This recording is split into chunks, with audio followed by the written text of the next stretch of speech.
Better watch your mans, getting safe out. See some play game like snakes and ladder. My ex-piss, come on, new one's better. It's a playground. Better watch your mans, getting safe out. See some play game like snakes and ladder. My ex-piss, come on, new one's better. Moves like Jagger, piss, come on, new one's better. We ain't in a mix, no grabber. Them trick bang fraud like scammer. Ex pay me real, that's a real bone capper. Pass don't matter, build strong, still pray this thing don't shatter. When shit gets real, so the real don't scatter. Got bread and batter, 4 hands on the bread like platter. Said it's cold out, day back in beef, got the phones out. Watching where I sleep and where I roll round. Guess I'm gone now, they ain't even there when it goes down. It's a playground, better watch your man getting safe out. See some play game like snakes and ladder. My ex-piss, come on, new one's better. It's a playground, better watch your man getting safe out. See some play game like snakes and ladder. My ex-piss, come on, new one's better. My new one's bad, that's my baby. He let me shine and never shady. Girl same cute, but that don't faze me. If you ask him, then he say he got a queen and that she crazy. Please never play me. He said please never break me. He's switching to Mercedes, thinking that it faze me. I can love you through the dark and all my days, but you just never break me. It's a playground, better watch your man getting safe out. See some play game like snakes and ladder. My ex-piss, come on, new one's better. Playground, better watch your man getting safe out. See some play game like snakes and ladder. My ex-piss, come on, new one's better. Playground, bitches got a ring and feel it's safe now. They say a pretty bird, but I don't want a cage out. It's a playground, telling me mine, I don't play about. I tell them rise up, used to cry river, shit done dried up. I lost a couple bros on the climb up, I don't mind but ain't lost nothing ain't mine. Cause it's a playground, better watch your man getting safe out. See some play game like snakes and ladder. My ex-piss, come on, new one's better. Playground, better watch your man getting safe out. See some play game like snakes and ladder. My ex-piss, come on, new one's better.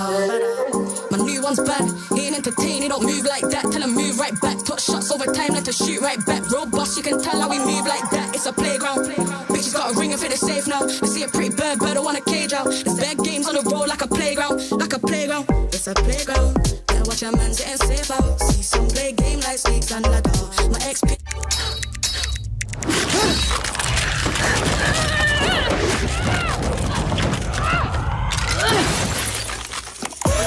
Reach your impossible. Lenovo Legion.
You know, Fasha Bunny, Yeah, what? I think everybody thinks MWI is all about reflexes and mechanics. But I think real fans know it's the heartbreak. Yeah, I think you can feel the tension in the air, you know? The drama or the emotions in every draft, every team fight, and every misclick. Oh, the joy of the clutch kill. Or the rage when your roamer's in the wrong lane. Okay, yeah. What about the scream when the lot gets stolen again? Again, you know, the semifinals are here. Emotions are high and the stakes are actually higher. By the end of the day, 2 dreams will go on. And 2 ends here.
Welcome back to the MLBB Women's Invitational here at the Esports World Cup 2025. My name is Renmar, and this tournament has been filled with surprising results.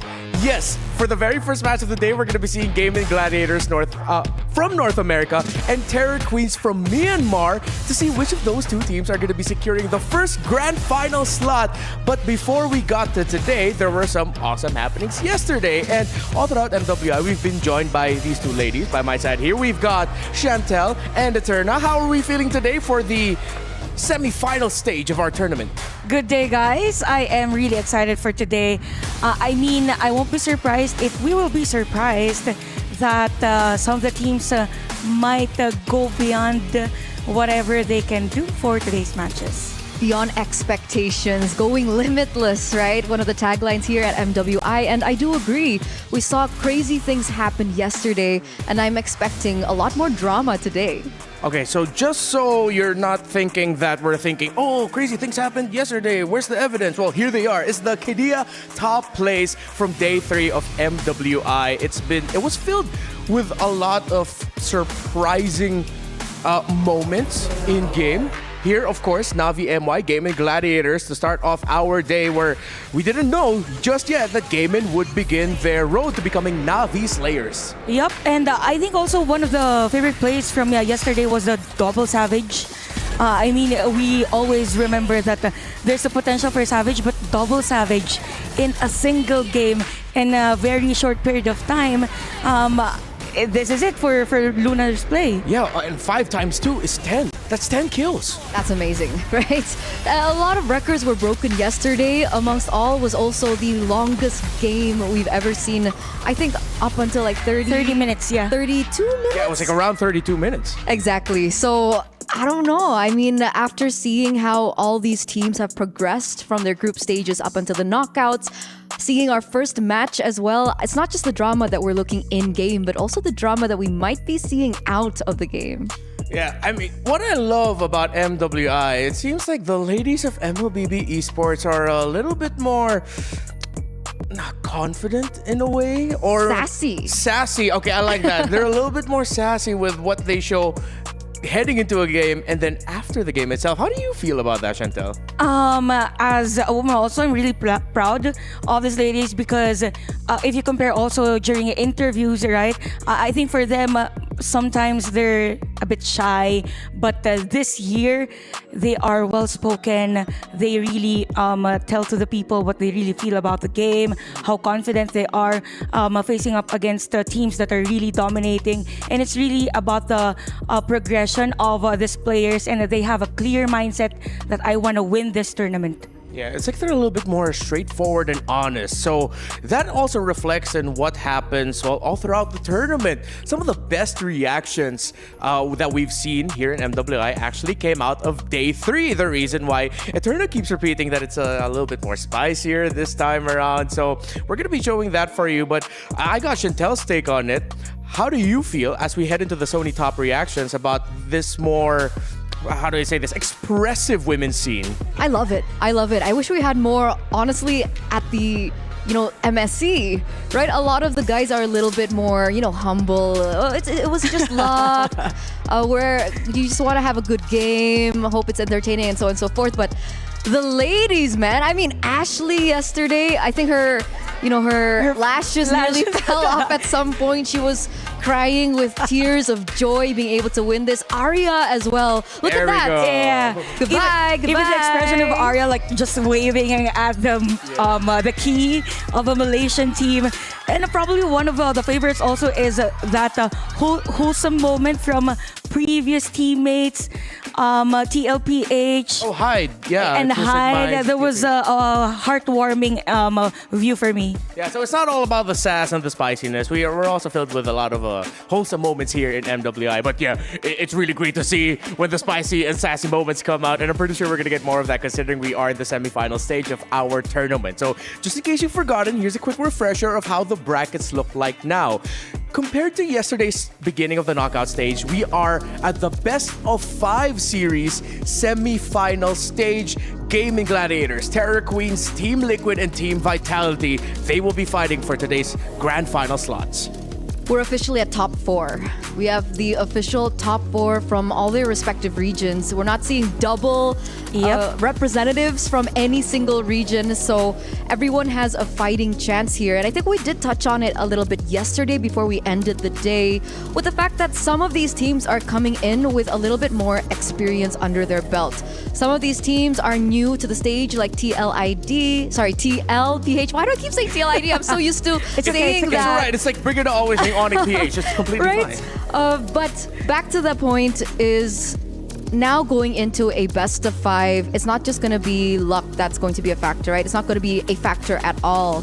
Strategies all have to come out. It's go big or go home, single elimination, mental fortitude, everything is going to be put to the test here. Definitely, I agree. And also, just looking at the bracket, I believe that even before coming into MWI, people are looking forward to another Philippines versus Indonesia. But just by the look of it, we won't be seeing that for the next days. And we have 4 teams left, and they will have this piece of share in our prize pool. Yes, so what you're seeing right now is the prize pool distribution. So for the teams past the top 4, well, considering that a lot of them are sharing slots, 5th to 8th, 9th to 12th, 13th to 16. So there's that. But then what we're determining by the end of, by the end of the first match tomorrow is the proper placements of 4, 3, 2, and 1. Because yes, we have a best of 5 third place match tomorrow as well before the grand final. So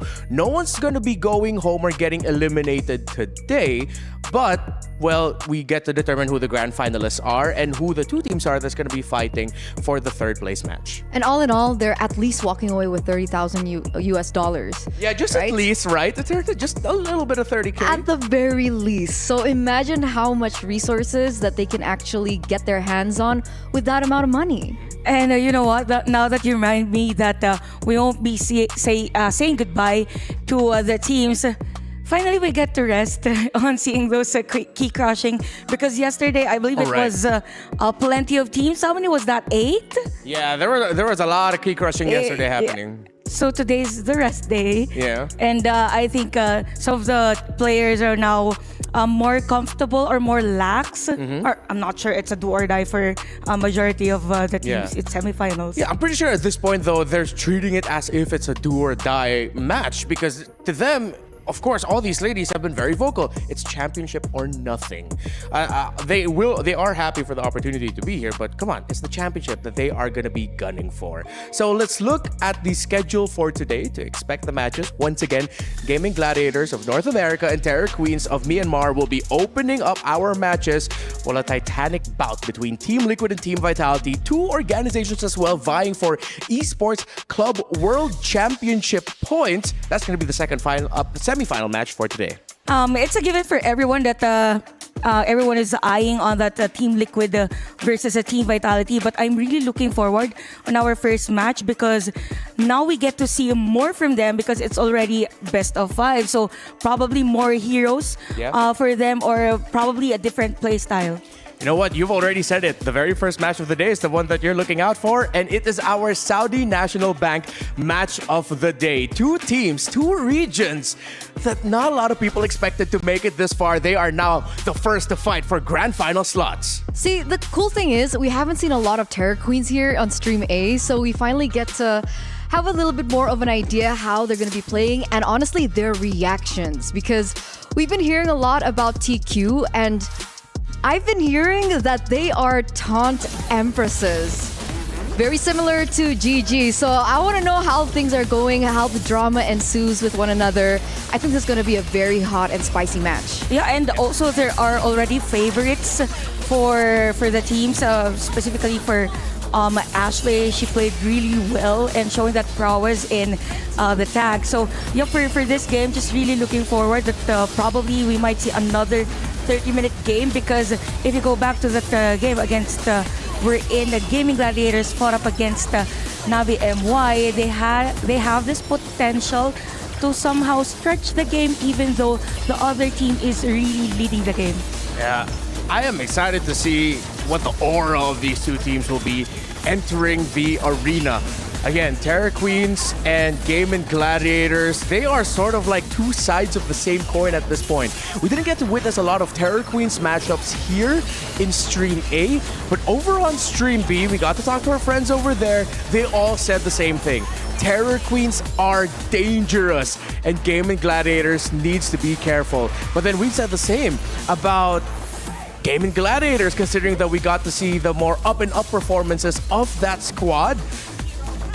Here on Stream A, we told them the same thing. Yo, Trex, everyone, Gaming Gladiators is way better compared to last year, and they are definite contenders. Now, joining me here on the panel are a couple of faces that you don't see quite often, considering that most of the time they're over there on the caster's desk. But here they are. It's Athena and Mirko joining me here. For the first time, I get the casters to join me. So, how are you two feeling today? I was supposed to do like a mini jump, like a slight recall, but I realized you have to do an intro for us. But I'm really happy to be back here, but as a caster for today, and I'm really excited for the matches. It's going to be another best of 5, 2 best of 5s in one day for the semifinals. Yeah, I'm incredibly excited here for today. Again, looking at the matches we've seen in the group stages, it was already brutal. It was already lethal. To see these two underdogs make it past the group stage and defying all odds, beating the teams that we all expected to make it all the way to top 3 at least, it is ridiculous. I mean, I've been casting games. It's super hype, man. Speaking of, you two are going to be casting the first match, right? The Gaming Gladiators versus Terror Queens.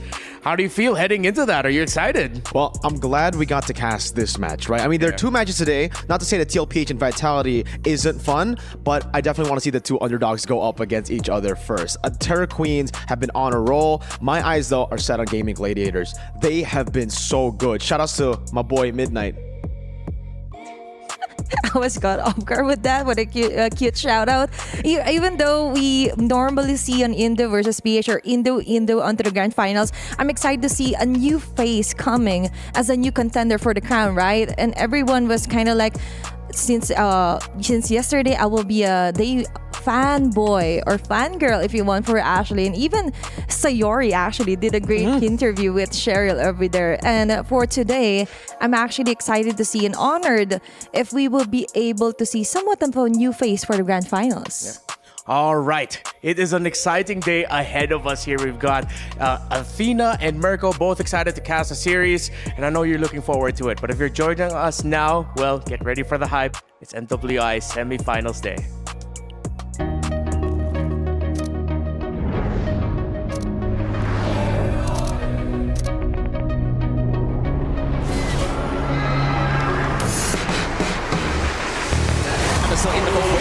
also not landing in the back. Khaled able to win out that red tree battle. Now an SOD from Luna!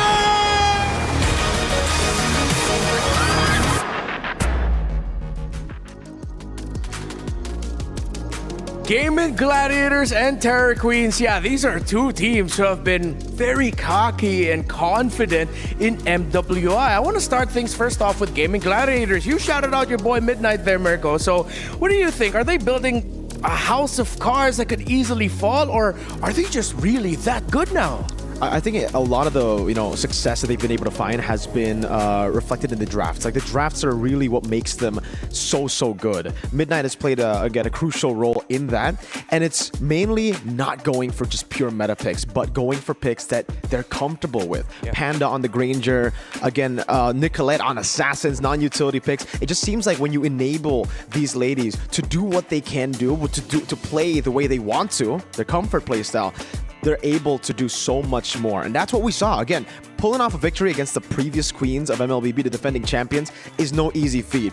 They did it with a Assassin and the Granger in the gold lane. I'm expecting Terror Queens to really put that down, like try to counter that, ban out the Granger, ban out those Assassins in the jungle. So that's something that they're going to have to figure out this time around. Yeah, and I'd also want to take this moment to shout out Coach Rex Vin as well for Gaming Gladiator. So it's like, if last year a Malaysian team took down a Philippine team to be crowned MSC champions, this year for MWI, one of the toughest contenders are like MYPH.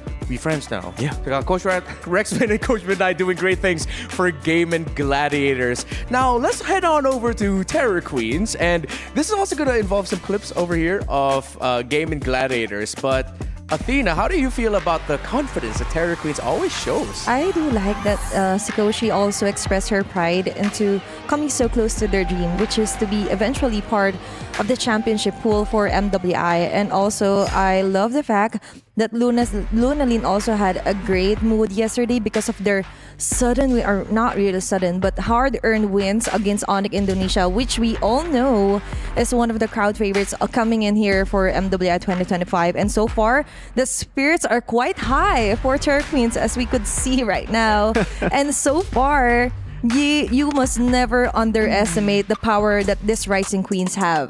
Is it just me, or there's something about how Terror Queens taunts that it's not so in your face, but they're like the cool kids in high school that you want to be friends with, but they just look at you and then walk away. Very subtle. They're much more gentle when it comes to the taunts, right? I mean, you saw a clip of what Gaming Gladiators were doing. They were full on busting out those emotes. They were crumping at some point. But I could only imagine what they will do later on stage, what kind of taunts will we be seeing. Because in another way, they both are very expressive with their body language, right?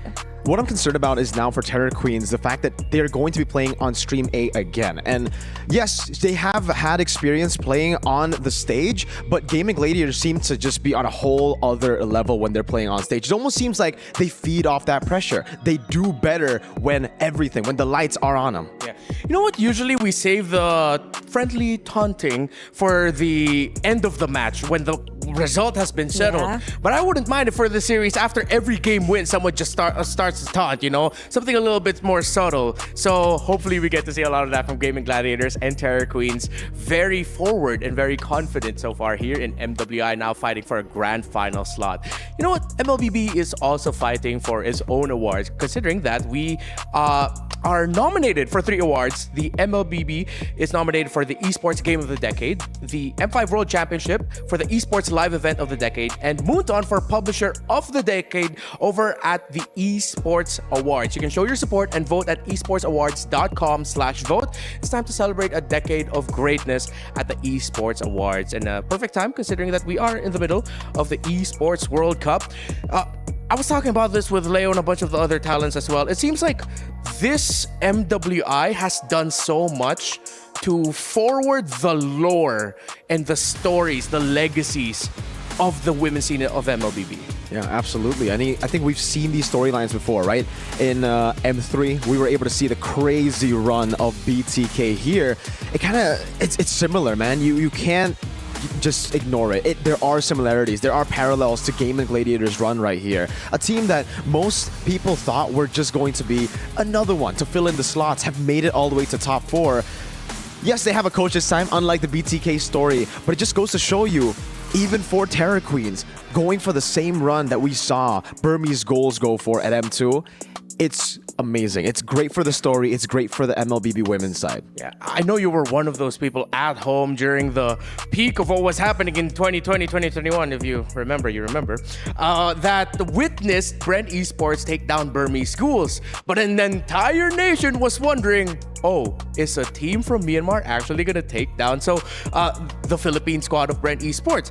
Do you see a little bit of that Burmese schools legacy over on Terra Queens? To be honest, I do. Like, if you remember, onto the previous or next after M2, there was M3, which is kind of like another deja vu for NA versus PH, wherein they actually managed to push Blacklist onto the lower bracket. So with Burmese Schools as well, or the Myanmar Pride, we're seeing some more of an improvement, and along the way, a developing region emerging as a proper queen for MWI. Yeah, and something that Terra Queens does very well, something Burmese Schools does very well as well. I remember stories back then of them saying, wow, this Burmese team, they are some of the toughest to play with because they are loud. Now, let's hear from Rose for a special report.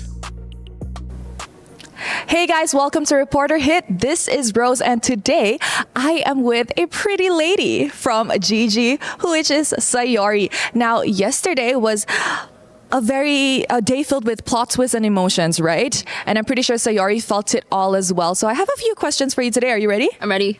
Okay, now the first question would be, yesterday, the community was rather surprised at the turn of events in which you guys have actually eliminated the defending champions. They have sent Navi Philippines home. Now, how does it feel to be labeled as the Navi Slayers this time around? Honestly, it feels super surreal. When we first heard the news, or we were looking through the internet, we were all laughing. It was quite funny knowing that we beat two Navi teams back to back. And we were preparing a lot for Navi MWI since they were our first game and revenge match. But for Navi PH, I think it was very unexpected. But we had really good mentality and mindset knowing that we can beat the champions. And we also had a lot of training from boot camp, which helped. And our coaches too. Yeah, so they were in Malaysia for like 3 weeks. I even met with Midnight while you guys were in Malaysia. Now, since you guys are going up against Terra Queens, who are the self-proclaimed dark horse this MWI, do you guys think you can easily defeat them this time around, knowing that you guys have just eliminated a stronger team yesterday? Honestly, I've not watched any of Terra Queen's matches, but I do know they've been doing well. But, I mean, we have beaten the number one team, so I'm like really confident in us beating them. Oh, they've beaten the best. So like, what's the worst that could happen at the... Yes. Now, last one. TQ has shared a little bit of spicy moments these past few days. And you guys as well on stage. You guys look very, very hyped these past few days. So is there any message for Terra Queens before we begin this match? I mean, I've seen Terra Queen. They've been teaching a lot of other teams. You know, it's not nice. But I just want to say that we're going to 2-0 you guys and do this on stage. Girl, it's a best of 5. Oh, best of 5. Sorry. 3-0. 3-0. And do this. Okay, 3-0 and a crying taunt. And there you have it. Thank you so much. Good luck for your upcoming match. And with that, let us show it back to the panel. Thank you so much, Rose, and it's great hearing from Sayori as well. I think an unsung hero of Gaming Gladiators is Sayori. Athena, what do you think are some of the best qualities she brings for the team? Confidence, and the way that she literally just says what is on her mind. Like earlier onto the interview, she just mentioned, what could go wrong? We actually just beat the number one for MWI, right? Super straightforward. I agree. Yeah, Sayori has been a great addition, not only just from the outside perspective. Again, confidence is amazing, the charisma, but in game, she is the carry for the team. You can definitely see why she's so confident. She's got that ego of a carry. In a meta where you need mid laner carries, she's doing a really good job on just any carry pick. And the far side, the Kimmy's really solid on heroes that I would say a lot of other teams struggle with. Yep. Wow, we are getting so much closer to our semi-finals bout. If you've missed anything about MWI and want to catch up before we head into this historic moment, you can follow MLBB Women's Esports on TikTok and Instagram, MLBB Esports_women. We also want to remind you that we are getting closer and closer to reaching our peak concurrent viewership milestone. So please tell your friends, tell everyone you know to catch the best women's athletes in MLBB perform here today. real quick, we are getting closer and closer to the matchup. I know what's I'll ask coming. you guys, Yeah. what's your prediction? Oh no. I knew what's coming, Renmar. See, whenever I make a prediction, it's always a mere curse. All right? This is kind of notorious in the Philippines as well. I want Gaiman to win, so I'm going to say Terra Queens gets it 3-0. Oh, he's trying to go for the curse. All right, Athena, real quick, what about you? I'll put my shield up with Athena shield. I'll just go for Gaming Gladiators for this round. All right, Athena and Mirko will be calling the matchup between two underdogs, two overlooked regions. Now they are bona fide contenders. They are both trying to escape what was once the shadow of teams that have come before them, but now they are not overshadowed by it. They are empowered by the legacy of North America and Myanmar. Gaiman Gladiators and Terror Queens. Semifinals. The winner goes to the Grand Finals.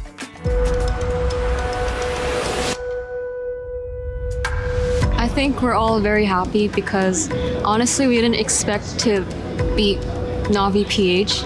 None of us expected us to completely sweep them because they were the defending champions from last year. We're all pretty happy right now. We have to lock in again. My team is really don't care about the enemy. We just here to make it. We were trying to the best we can. We just focus ourselves and we will play the best.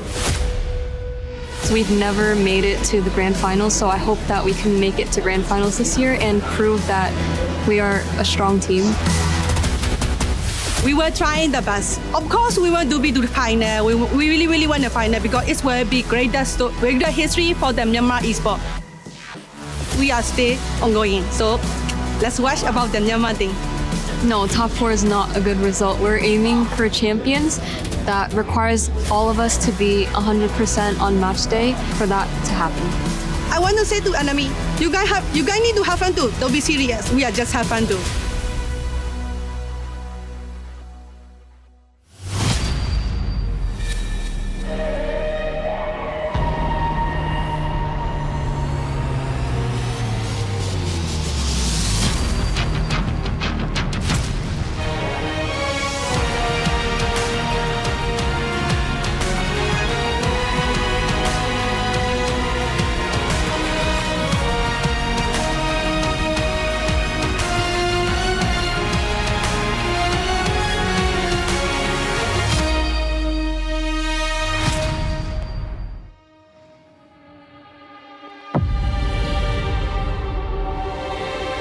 From the 16 teams who dared to rise above, only 4 continue their journey here to becoming limitless.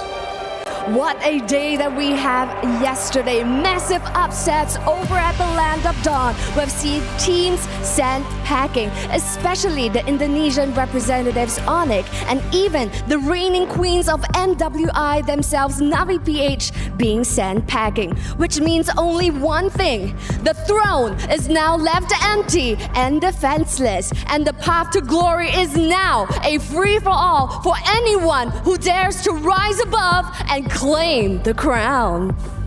Now we kick off the semifinals of MWI at EWC 2025. 2 dark horses who evolved into title contenders. So make some noise for your first semifinalist, Gaming Gladiators!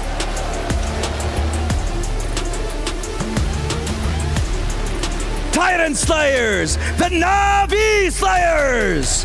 For 2 matches in a row, GG eliminated Navi MY and the reigning queens, leaving the championship up for grabs.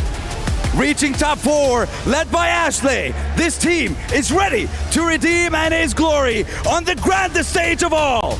Can they defy the odds and secure the first grand finals for NA? And here to terrorize anyone in their way, presenting to you the Burmese Queens, Terror Queens! Now, Myanmar has always been known as a region that houses dark horses, but this self-proclaimed dark horse not only proved itself to be such, but with their win over the favorite Onyx, they're now regarded as a title contender. Now in the top 4, all eyes are on TQ as they attempt to rise above to the grand final, terrorizing anyone who stands in their way. And with that, the presence, the pressure is of course rising and the stakes are higher than ever. Who will rise to the top, to the coveted spot in the grand finals, and who will battle it out in the third place finish? Let's find out from the studio.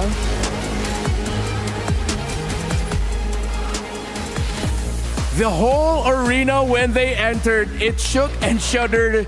It sounds like there's a lot of Gaming Gladiators fans outside. Yeah, we could even hear some of the drums or maybe percussion sounds just for the support to them. And speaking of Gaming Gladiators, I kind of feel like this is a new breed of players, even though some of them has already have their experience in the international stage. I mean, in terms of improvement, just from day one, a lot has happened for them. Now on the other side, we have the Terror Queens, right? I was actually quite surprised myself hearing the shudder from the crowd, considering in yesterday's matches it was technically home ground favorites. But the fact that the crowd is here to support. Oh, what's that? Whoa, whoa, whoa, Was that whoa. midnight? Yeah, I think that's actually them sort of like mimicking the taunts the Terror Queen showed off. All right. Someone's gonna clip that midnight, I'm just gonna say. Full of character. That's just I gotta say for these teams, and we could see that they are really rising above. Imagine from being cold, the dark horses, and now even defeating most of the teams that we are expecting to dominate in this league. Can I be honest? Sure, of course, Sure, always. you can. I didn't even consider them to be dark horses. All right. No, my dark horses were TLG and CFU. And CFU. No, I wouldn't call them. No. CFU for me was a contender, an aggressor, right? TLG, WoW GG, I think I placed as dark horses. These two teams, I didn't even expect them to come this far. Are you on the same boat as Saturna here? All right. For me, like I expected Gaming Gladiators. They were one of my personal dark horses. Terror Queens, on the other hand, what I like about them is that their whole dark horse title came from them themselves. They were the ones who said, we're the dark horses here. They declared it and everyone just rode on it. And the great thing is, they walked the walk and they talked the talk. They backed it up and now here they are. From 5th to 8th last year, they are now vying for a top 2 spot. And then after this, of course, considering it's not an elimination match, we still have our battle for 3rd. 100% that means North America and Myanmar have secured their highest placements ever in an MWI tournament. And it's a good thing that these teams actually consider themselves as the dark horses because it just shows that they know that what they can do and they can beat those teams that we normally see. And if you're up against a dark horse, or if it is a matchup that is dark horse versus dark horse, it's difficult if the teams or even the coaches aren't really prepared or didn't have that enough time to study. But I think because of the plays that they had, then they have sufficient time. All right, let's get another closer look at the roster for Gaming Gladiators. We've already touched on, of course, their captain, Ashley, who was the MVP of the day yesterday. We've already talked about Nicolette multiple times. I think there's going to be a lot of pressure here on Panda, considering that the Burmese teams are known for really pressuring gold laners that they're up against. Yeah, that's true. And for Gaming Gladiators, specifically for Panda here, I think no, it's not that I think. We see that she is mechanically skilled. So if they're up against a team that puts a lot of pressure in terms of the gold lane, now's the time for the other players of Gaming Gladiators to change things up a bit in terms of rotation. But Panda is really good in terms of positioning of herself whenever there's a potential threat from the other team, and at the same time knows when to give up that turret. Because sometimes, right, there are players wherein they force themselves just to clear the minion wave early stages of the game. But for her case, she knows when to back out. Now we got to talk about Terror Queens here because they have a prolific gold laner on their side. Sikoshi, who has not been shy in the past to say that Benny Cutie is someone who has inspired her to become a gold laner and to go above and beyond. And she has been terrific this MWI. And remember her story, right? She gave up her medical path, her medical career to pursue esports, to follow in the footsteps of Benny Cutie. So the fact that she's here once again. I mean, you mentioned how far they were able to place last year, and the fact that now they're top 4, it shows that maybe giving that up wasn't a facade, you know? They actually were able to achieve something. And I think one of the main highlights to TQ today is they're so intelligent in the drafts, and they're so intelligent in the game as well, because going head-to-head against Onyx wasn't easy. They actually allowed Fanny to slip in that game, and they were able to counter it really well. One of the unique picks from TQ was the Zask in the mid lane to kind of deny that pressure from the mid lane, as well as the Carmilla. So expect them to be able to figure things out and to figure GG out, because we have seen apparent, I would say, template games and template strategies from GG so far. And going up against a team that is very knowledgeable in power spikes, I think that's the best trait here for Terra Queens, because if I remember it correctly, when they faced up against Navi PH also, there's this tendency for them that they know when and where to disengage, and it's not every day that we see female players do that, but same goes for Gaming Gladiators. I mean, Ashley has been the center of their strength, all those initiations, so there's a formidable force for Gaming Gladiators in front, but same goes with the understanding for Terror Queens. So it's a good clash between those ideologies, but again, it all boils down to the draft and even execution of these players. Yeah, so now the question is, with what we mentioned earlier about Terror Queens applying a lot of pressure onto the opposing gold laner, that doesn't only go for in-game. They are gonna look to take out some of the comfort heroes here of Panda. I'm looking at the Granger instantly getting taken away by Terror Queens, or if not taking away the Granger, they're gonna draft a lot of heroes to make sure it's really pressured so that Gaming Gladiators gold laner is uncomfortable. Let's see if it comes through, right? Technically, they can also still give over the Granger and maybe look for a counterplay themselves. I feel like that's a little bit more in line with how Terror Queens likes to play, right? Yeah. Beat them at their own game. I think it's full attitude considering it is a best of 5. There is still room to kind of experiment in the early stages, despite momentum being a big factor. And we saw that reflected yesterday.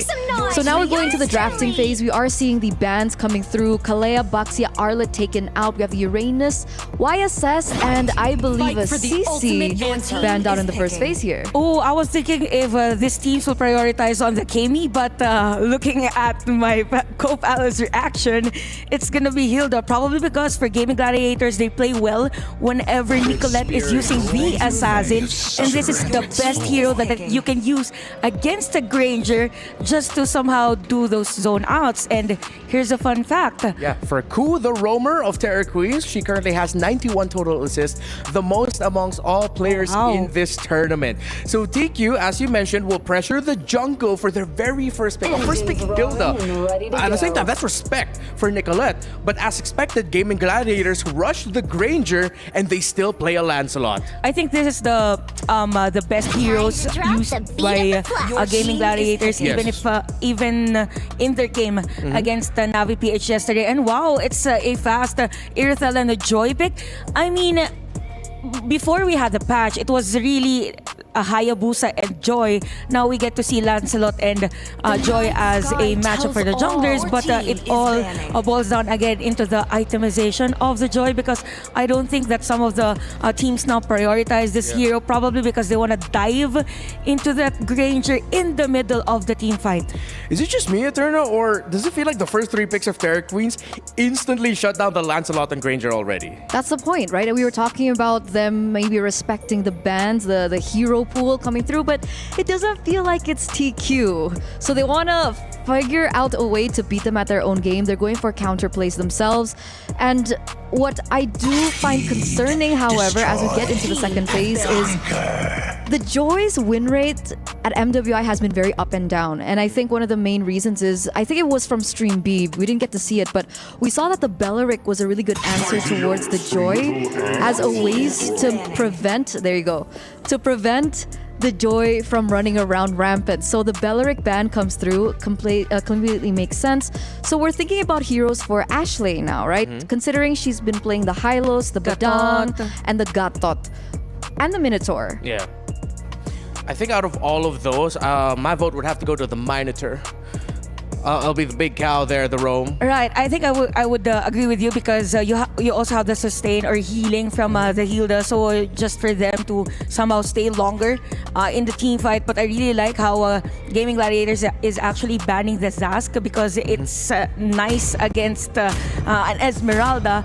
So I think now for Gaming Gladiators, they need a hard crowd control for Ashley, which is the Minotaur, and we could see a ban on this Khalid.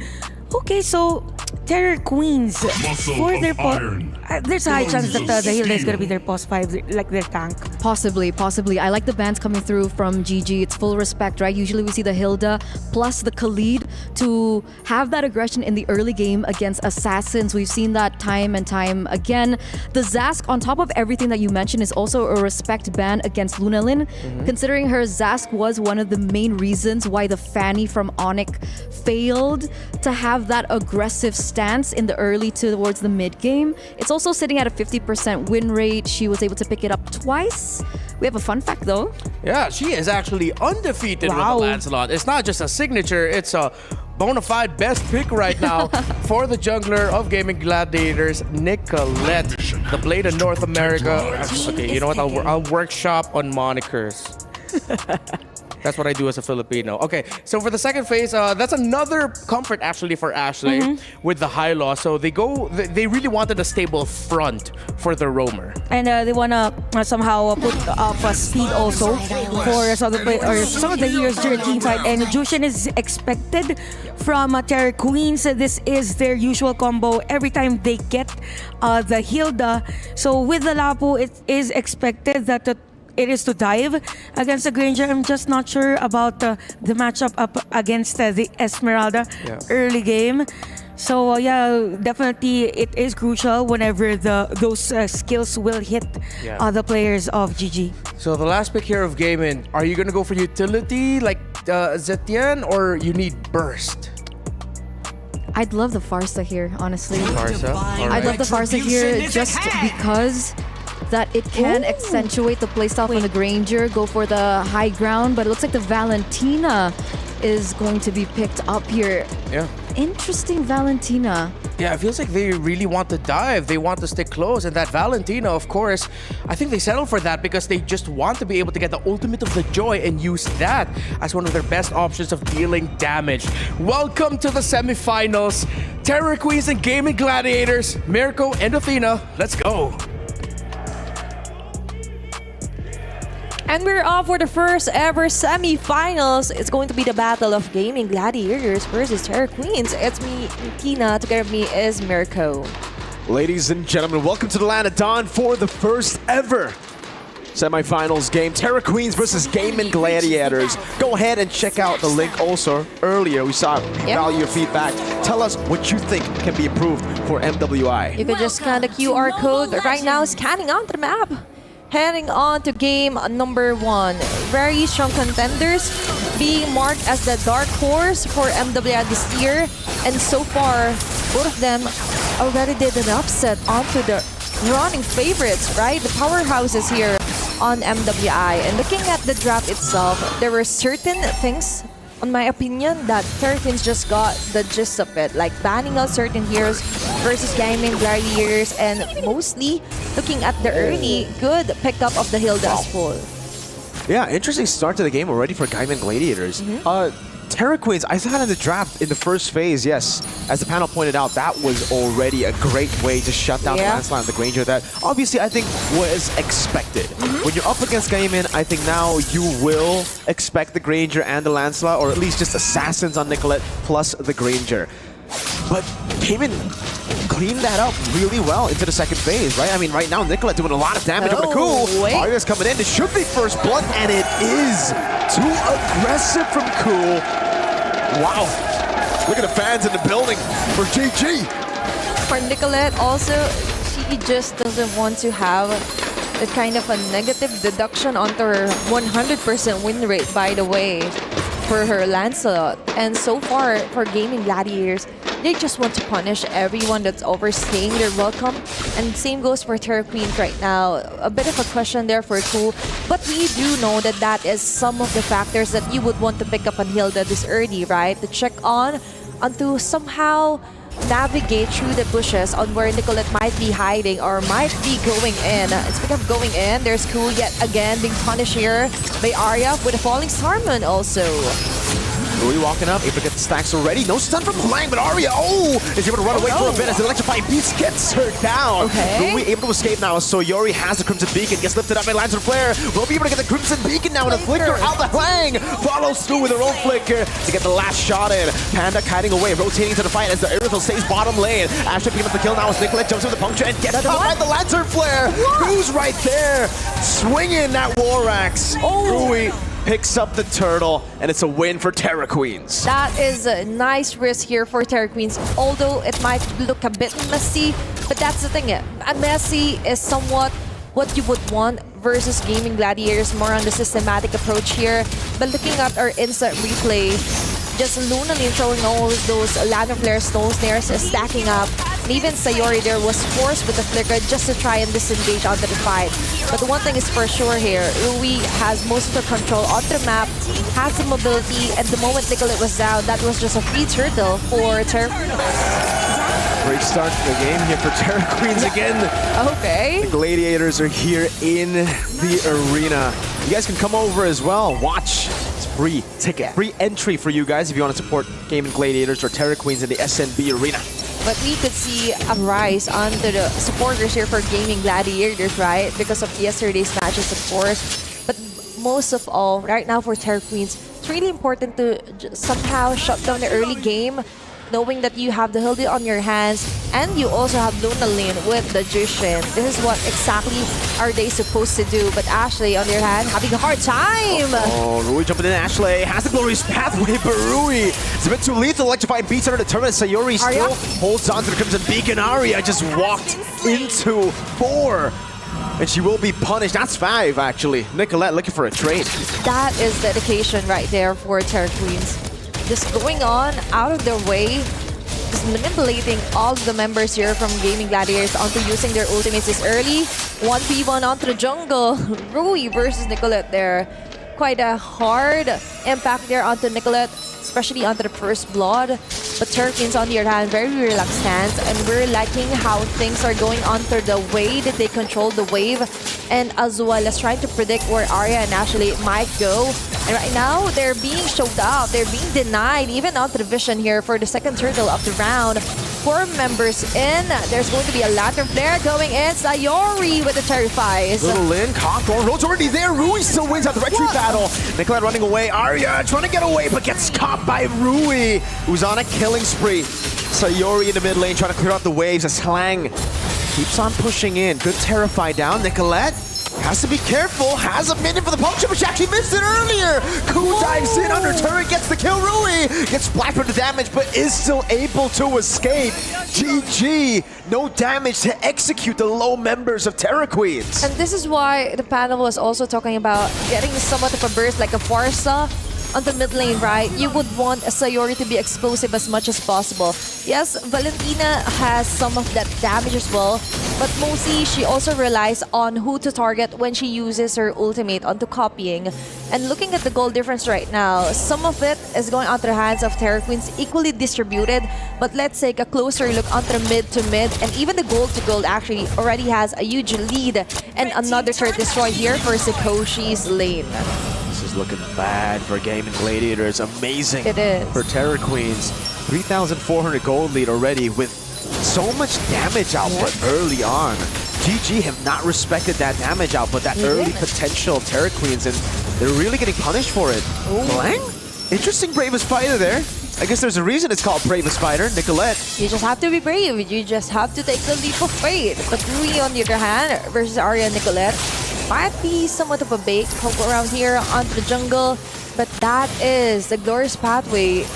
Use is early here for Ashley. Things are not looking good here for Gaming Gladiators. We could definitely feel them somewhat being killed off little by little here by Terra Queens, being hunted down constantly, right? And for Panda 1, she also is having a hard time just farming up, even getting those stacks. But Sikoshi, on the other hand, doesn't have any problem with that at all. Oh man, we're seeing the glimpses of the Arya we saw in the group stage early on at least. Walking up a bit too aggressively, maybe a bit too overconfident on the Esmeralda. Right. She gets herself punished. Luna Lin gets away. Helan goes with Bravest Fighter, gets out too. It's just a distraction. A stun over as Ku looks for the flank. Now goes on to Panda, who's going to be isolated from the team. Ashley walks back, goes for the peel. Now Ku is there. That's going to be the electrifying beast. Not you just yet. Great flicker from Panda as Arya tries her best to get the falling Star Moon down. This is a very good juggle for Terra Queens. They just wasted a lot of time here for Gaming Gladiators. You have Nicolette targeting Sikoshi. Managed to still back away. Cool constantly harassing her. Prowess of Hilda, of course, but for Terra Queens, they're just playing it right, playing their cards right, limiting overstaying their welcome here onto Gaming Gladiators. The way Arya is playing, I really would enjoy seeing her on a Phobius. You know, like, it's all about that all-in, it's all about diverting attention from the rest of the team, but the Esmeralda just feels way too squishy in this game against the composition for the plan in hand. Seems like the plan is like, you just want to fight it out, right? And of course, even with the ultimate, it's just not hitting yet, You know you have to somewhat kind of have that accuracy, and it's not happening yet here for Arya. And I do agree with the Phobius. It wasn't banned out earlier into the draft, but let's see how will this play out for Gaming Gladiators, because right now they're being kept at bay, and Terra Queens just goes and shows up each of the lanes right now. Another turret destroyed, by the way, onto the bottom side, which means that Terra Queens will just extend the territory here, and that constant punish onto the mid lane yet again! Crimson Beacon to run away, but Arya's already down. Nicolette forced to punch her defensively. Lang's going for some shots, but Panda right there. Ashley actually holding her own, getting the kill onto Luna Lin. All alone as Panda walks up, but still doesn't deal enough damage to take the frontliners down. As Sikoshi continues to free farm in the side lane. But still, there's the question. Arya still going on head on. Skip head on. Ashley will pull down Nicolette onto tree. Dodging the wildness. Dodging going for the stun as well, baiting out some big resources. Nicolette makes the big moves now. Bravest Fighter already used that. Number the stun as well. And the back by Sikoshi just dives into the back, but gets caught by Panda, kiting it away. It'll still be a trade 1-for-1, but Nicolette will have to be careful here. Ruiz walking up electrified beats. Nicolette gets the puncture out perfectly. Sayori walks up, gets terrified down. Ku will not take the last turret shot and will be able to get away. Okay, that was a heavy sacrifice here, but Sikoshi still managed to finally get Panda 1, but on the middle lane. Ku and Arya is going for the shutdown here. So it'll be a ladder player. Arya, crazy move, gets brought back and she capitalizes on it. Okay. Cyclone Eye just to get away. Langrina hot on her heels, just chasing her down. It's going to be a long chase right now. Following up Sikoshi on her motorcycle, delivering final crossbow. But still, props to Arya, of course, by getting the double kill. Finally getting some of a glimpse of what they can actually do with their draft, right? Koshi ran her down, man. She basically said, yo, you got those dance moves, but what color is your Ducati? Mine is red, right? I see red. And friend members here for Gaming Gladiators is just being taken down, torn down by Terra Queens. Looking at the low right now, being danced around. Might be a bait here for Terra Queens. Sayori going down! Rui just wreaking havoc in the back, and Ashley falls as well. A big Sky Piercer stack, make it 2 for Luna Lin on the juice in as Nicolette is forced back. Arya, not too sure about this. Yeah, she will just go for the clear in the mid lane instead. Free neutral objective for the Terra Queens. And even Luna's reaction was like, what? I did that? Like, looking at the insert replay right now, that was a huge play. Just catching Sayori off guard, plus Panda. That's all the hit list that you want to hit, right? And for Terra Queens, they just did whatever they could do just to zone them out, keep Nicolette at bay. Lord now marching onto the bottom side, looking at the items. Well, things are looking good, really good right now for Sikoshi. Already have the Malefic gone. There's another additional headache here for Gaming Gladiators. And as we mentioned, a glowing one now for Luna Lin. And speaking of which, wait, Rui is down. That might be a big mistake. Heavy crossbow. Ooh, the AoE almost catching Ashley with a hit on towards Sayori. It's an interesting move. Halang will just take a few turret shots. Now Nicolette jumps on and Thorn rolls as well with a Phantom Execution. Gets dove on now, but Ku's gonna be isolated in front as Panda goes in for the shots and will be able to pick up another kill with a Sky Piercer. Sikoshi running away. Arya looking for the chase now as Ashley goes for it. Sayori! Crimson Beacon! Terrifying! Panda looking for the shot as Sikoshi goes in, but it's giving the Sky Piercer second can for Panda! A triple for Panda. Rose Gold Media bought in time, dodging away from the stun as Arya walks back up to provide the front line. Panda's a maniac, and Gaming Gladiators are back in game one. And that's the thing, Gaming Gladiators is a very patient team, right? They already managed to do that in their previous games. And looking at the insert play, they just needed Sayori to go onto the front, even if it's at the cost of her life. As long as Panda remains untouched, as long as her Panda lands those kill shots, lands those bullets, that's a safe route to go here for Gaming Gladiators. Securing a Maniac, I could only imagine how much of an impact it could deliver. And you don't have to imagine, it happened real time right now for Gaming Gladiators. And now, it's going to be a terrifying crew. Just have to back away. But let's talk about the huge advantage. But before all of that, Gaming Gladiators just eyeing out members here from Terra Queens. You can definitely see it, right? You know what I mean? Oh man, that was ridiculous. And it just goes to show you why Gaming went for such a risky start to the draft. The first two picks was the Lancelot and Granger into a Hilda.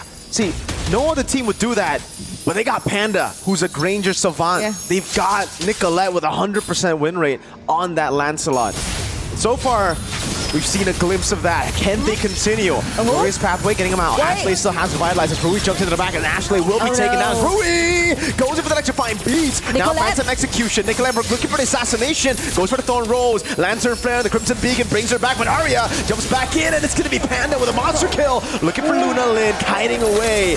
1-for-1 XP for Rome.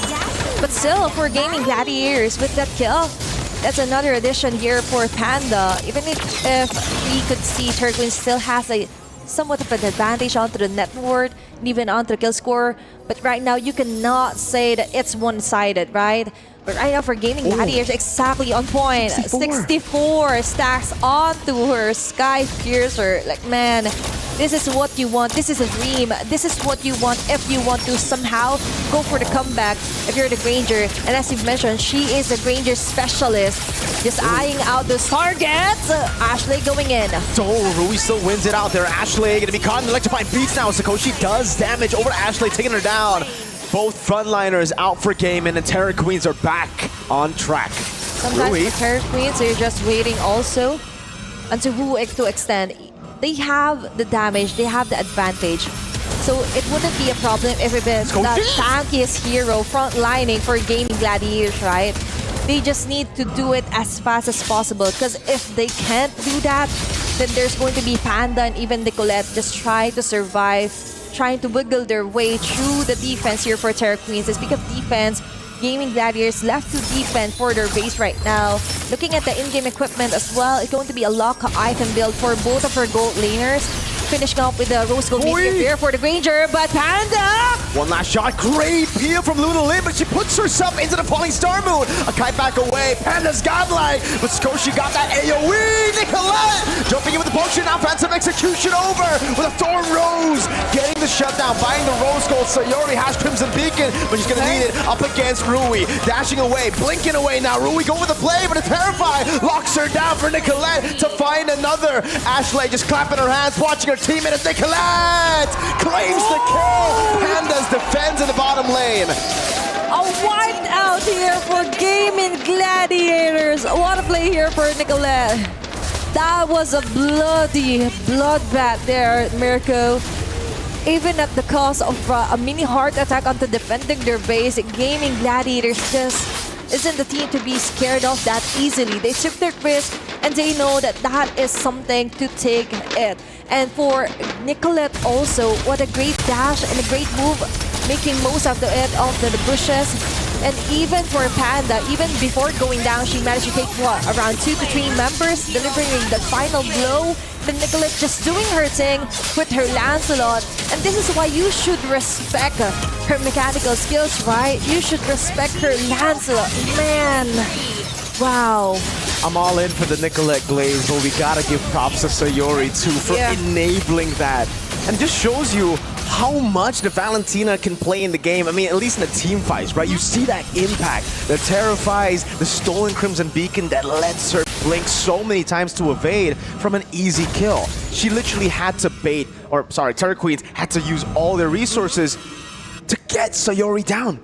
Just so you guys know, we've mentioned that Sayori really is the type of a carry. Like, you could see it exuding on her aura. She has that charisma.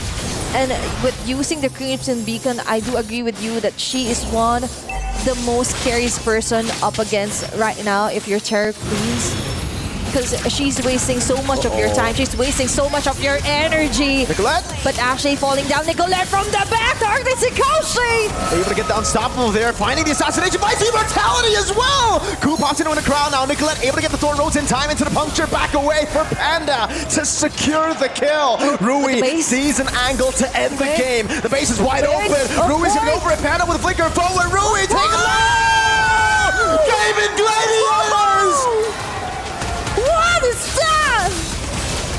Like a triple kill, but at the same time, a very clutch move to save your base, to survive this round. 1 HP. Rui was a hit away from claiming game 1, but now it's Game and Gladiators who will get a free Lord. Panda, the mentality on these women. It's not over till it's over. They saw the base get targeted down by a late game Joy, but they did not waver.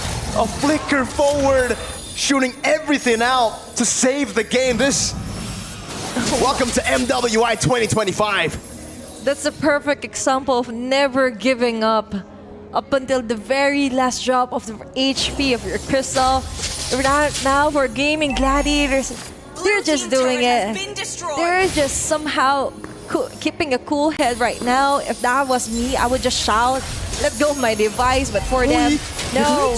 But on the other hand, Rui, okay, she will be able to just go ahead and go back, but on to the top lane, Terror Queens just having a hard time right now.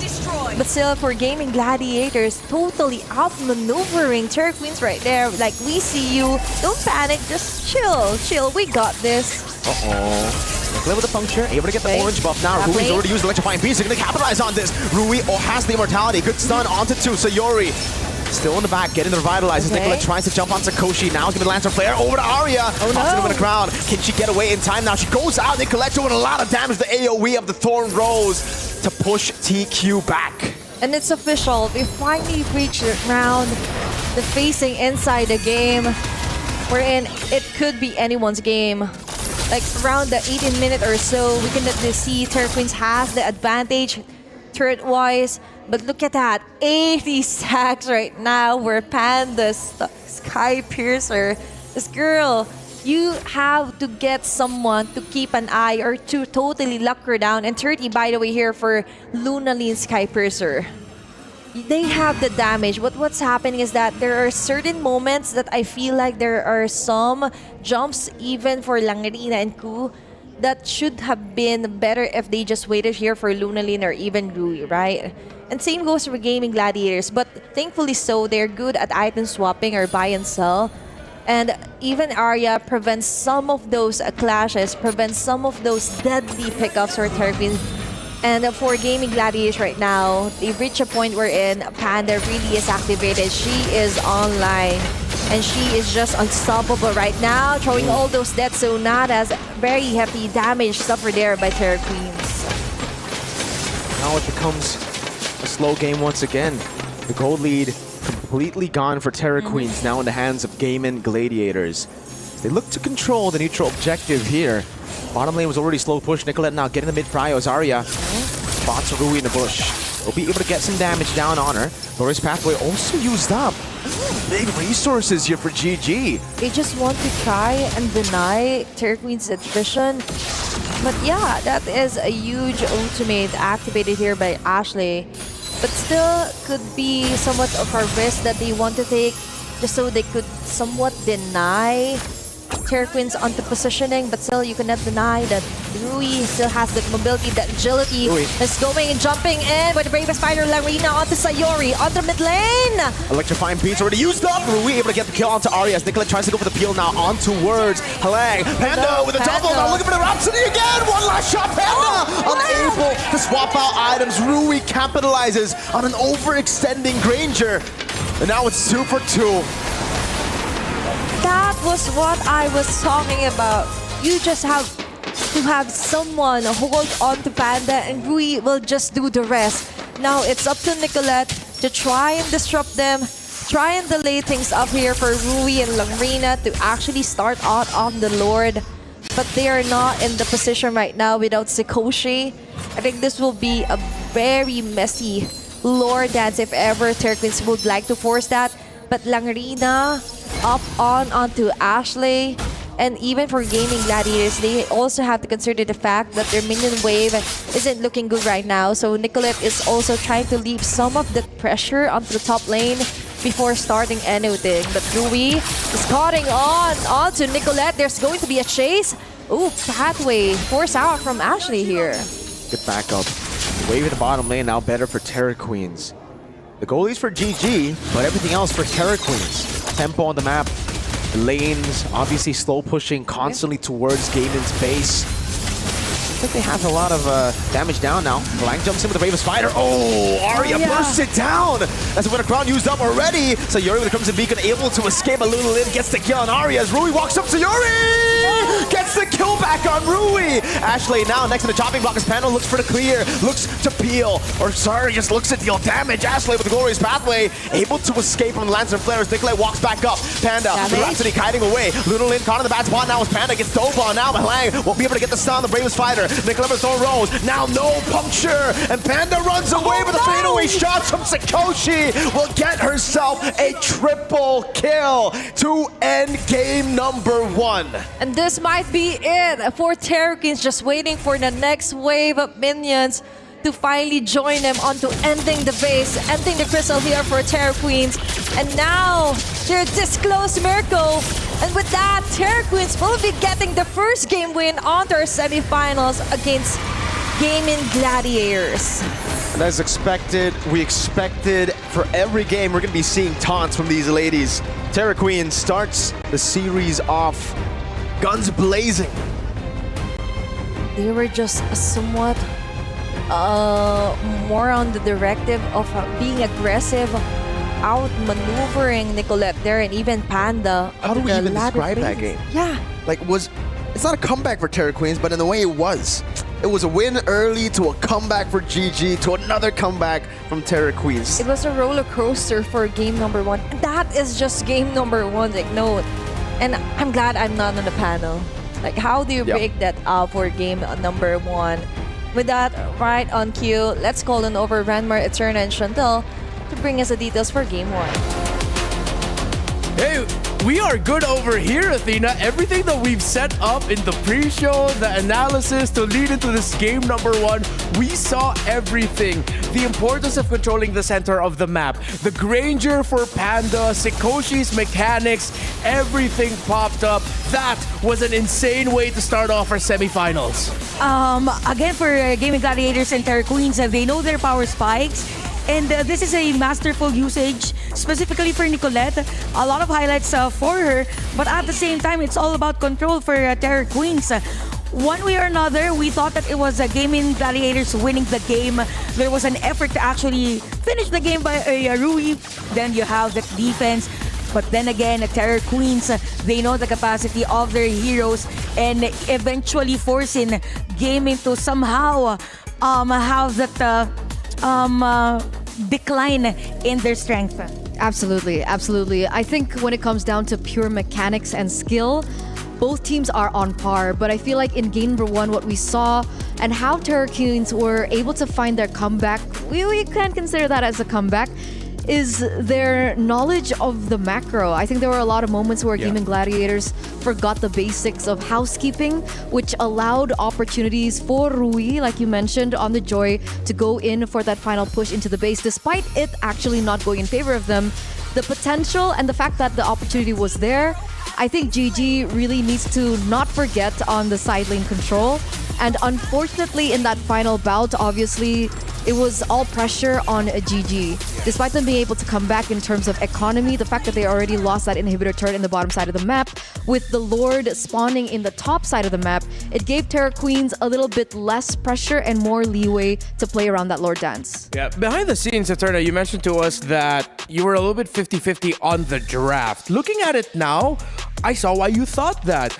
Even though Gaming Gladiators' timing came a little bit later into the game and then they were able to take control. But then I want to add to that where it felt like the 50-50 for Terra Queens were just a little bit easier to pull off, considering that their power spike comes sooner when you play around a Joy, and especially when you have a Juice in, stopping all of the rotations and the info getting that Ashley wanted to do. And also speaking of Jushin, there were a lot of moments that were in the Crimson Beacon was used as early as possible just to somehow set up the tempo in initiating against Gaming Gladiators. So parts of the early game, it was literally Terror Queens dictating the tempo of the game. But if you look at the damage dealt, I really like that we get to see Lunalin and Rui's damage, and even with the Sikoshi near for them three, because it just means that in terms of rotation, they know the capacity of their heroes with the help of the Hilda and other heroes as well from Terror Queens. Yeah, and I think that Hilda Rome was such a massive pick there for Terror Queens because they showed that right away. They said, we're looking at Nicolette. So Ku says, I don't know if it was her call, but she was like, all right, Hilda first pick. Go ahead, give it to me. What else can you say about the Hilda for Terror Queens? They knew it was a really good massive counterplay. And I think when the Assassins ran rampant in the meta, even in the male MLBB scene, we saw the Hilda and the Khalid being one of the main focuses against Assassins because of the pressure and the tempo breaking for the rotations of a particular jungler. So we got to see that come to play. The reason which I was quite 50-50 was also because of the lane matchups. Obviously, in the early stage of the game, we saw that the Iritel had a little bit of a better time against Panda. So the fact that Panda, despite that pressure, being able to make that turn-around moment at 12th minute to get that Maniac, I think that was one of the main reasons why GG were able to come back. So it's not necessarily easy for us to take a look at the drafts per se, because in terms of execution, things went a little bit differently than I expected. Yeah, and two players who executed their role to near perfection in that game number one are our two mid laners. Wow. Lunalin, very vocal, very active if you were watching the player cams closely, and her juicing was a menace. But Sayori as well on this Valentina as a sometimes juicing cosplay was one of the reasons as to why Gaming Gladiators were able to turn things around and even get some momentum. Surprisingly so, because looking at the drafts, honestly, I didn't really like the Valentina. I saw what was the point later on as she was executing it in the game, but against a Jushin in the mid lane, I think she did struggle a little bit when it came down to wave clear. So the rotations were heavily in favor of TQ, and that's how they were able to gain control. Now, the thing that I didn't consider is how good Sayori is on the Valentina during team fights. Very intelligent plays. Yeah, speaking of intelligent plays, I think it's all about the usage of the shadows. I think it will be visible in this highlight wherein it's okay for her not to be part of the longer team fights as long as she is able to use that Terrify skill. So a millisecond of Terrify or crowd control is a huge of a deal already for Gaming Gladiators, and even the usage of a Crimson Beacon. Now, early game, it was a Lunalin just using those lantern flares, but at the same time, Sayori has the answer with the Terrifies. So it was just a mixture of a push and pull for both phosphors or mages, as to why we could see that some parts of the game, it is them actually initiating against each other. Yeah, and looking at these stats, Panda with the highest damage per minute, Ku with her almost unstoppable just desire to get vision and frontline for the team. Nicolette with the highest gold per minute. And of course, I feel like that was one of the most important things and why they were able to turn things around. By the time Terror Queens were going into the base, Nicolette already just had an endless battle built up. And I believe that is one of the main sequences that we are going to be looking closely at. Chantel will help us break down a key moment in that game number 1. Is that the one that we picked out? I think it was around the 12 minutes. So when we've mentioned actually that there is the power spike already, or somehow there is a fatigue on the lineup or the hero composition of Terror Queens. So it was around 12 minutes. Let me show you that clip. Yes, it was Terror Queens, right, that won the game. But at the same time, we also have to consider that the game was actually stretched even though Terror Queens was winning the game. So we have a clip with us. It was around 12 minutes for our game wherein we saw the potential of Gaming Gladiators actually stretching at the game. So 12 minutes again for them. Okay, it was during the Turtle Pit. We will show that to you later on. Okay, this is the clip. So this is 12 minutes. So let's start again and then make it slow. So again, this is the power spike for the side of Gaming Gladiators. Take note that during this moment, it was actually Lancelot clearing the minion wave. Again, that is an indication that the players of Gaming Gladiators already know that they have enough damage against Terror Queens. Then you have the Crimson Beacon for Sayori. Okay, Crimson Beacon here for Sayori. And you have the rest of the players, specifically Lunalyn on the Terrified. So because of that, we've said about the tempos, right, for both mages. So you have the Terrified first for Sayori with with a low HP Valentina. Hence, if we continue the team fight, there is already that damage, or there is enough space for Panda and the rest of the players. So here's Panda. And you have two players again, Sekoshi and even Sekoshi, and you have another player from TQ here that has a clear vision as to what will happen on the next stages of this clip. So Lunalyn is down. You have Sekoshi being taken down as well. I think this is the time we're in. Eterna mentioned that there was a maniac for Panda, hence the stretch on a Gaming Gladiators game, because you also have the Sky Piercer already for Panda. So she was starting to get stacks already. Yeah, she's starting to get those damages already. Yes, we've mentioned about the power spike for Gaming Gladiators, but it goes to show that for early game, it is Terror Queens dictating the game. But at the same time, for Gaming Gladiators, they were able to hold up and somehow give space against Terror Queens. I'm actually happy we got to see that in slow motion because I'm too old for this. I can't really catch the details when things happen that quickly. But looking back at that clip, I wanted to, highlight Sayori. Again, amazing play. That opening was impeccable. And if I had to nitpick that particular moment, I felt like Helene was a little bit off on targeting. So she missed Sayori in the beginning, which is fine. But then she started to pursue Ashley and the back line instead of shutting down Panda.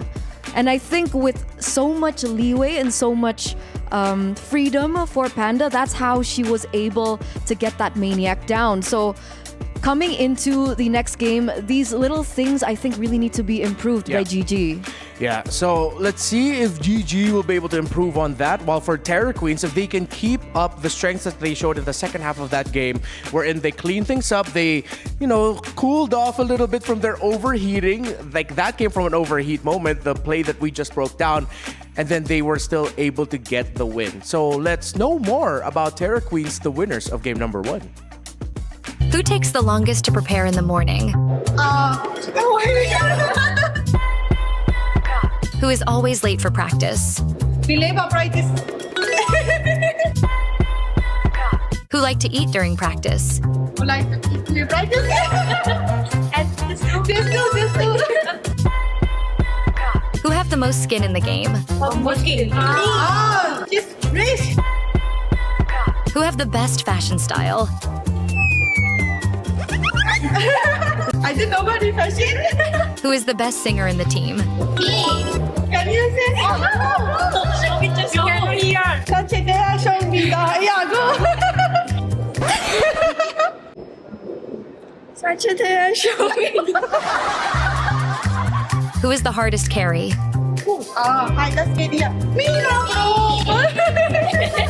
Who is the noisiest in the team?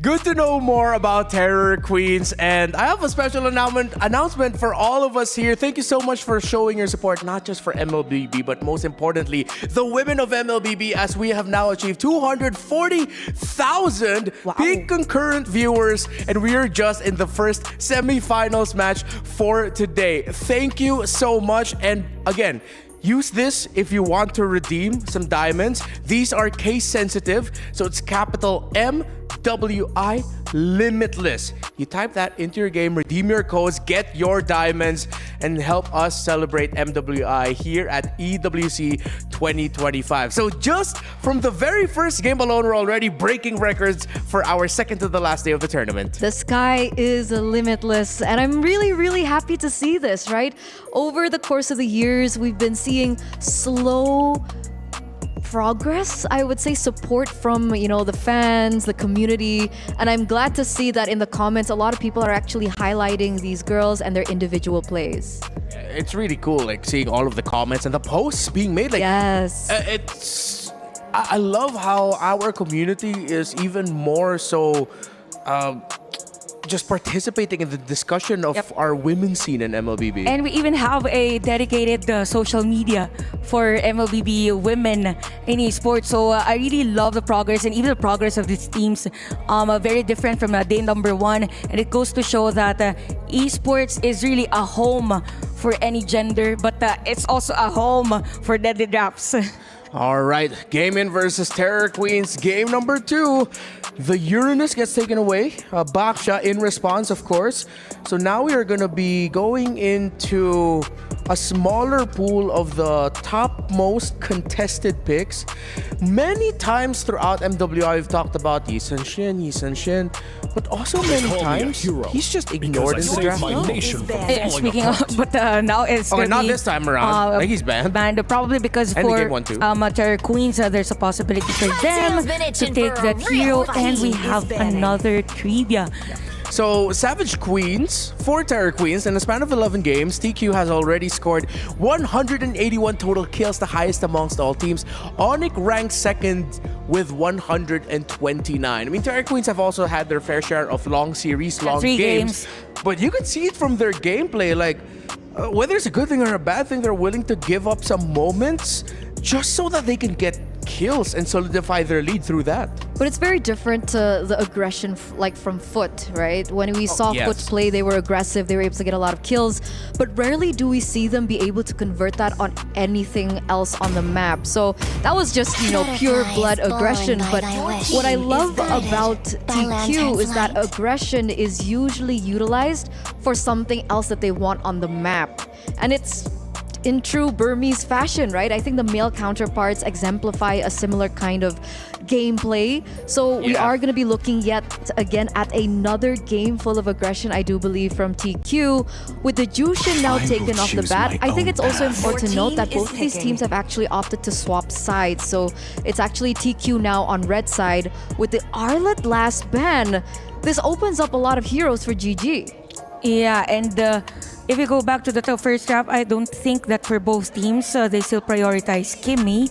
But there's a high chance still for them, not unless... Oh, wow, not unless they get the... Whoa, We're not even starting game number 2, guys. I love it. Oh my god, guys, look at her face! Even the coaches are just smiling. I have the exact same face as Coach Rexman right now.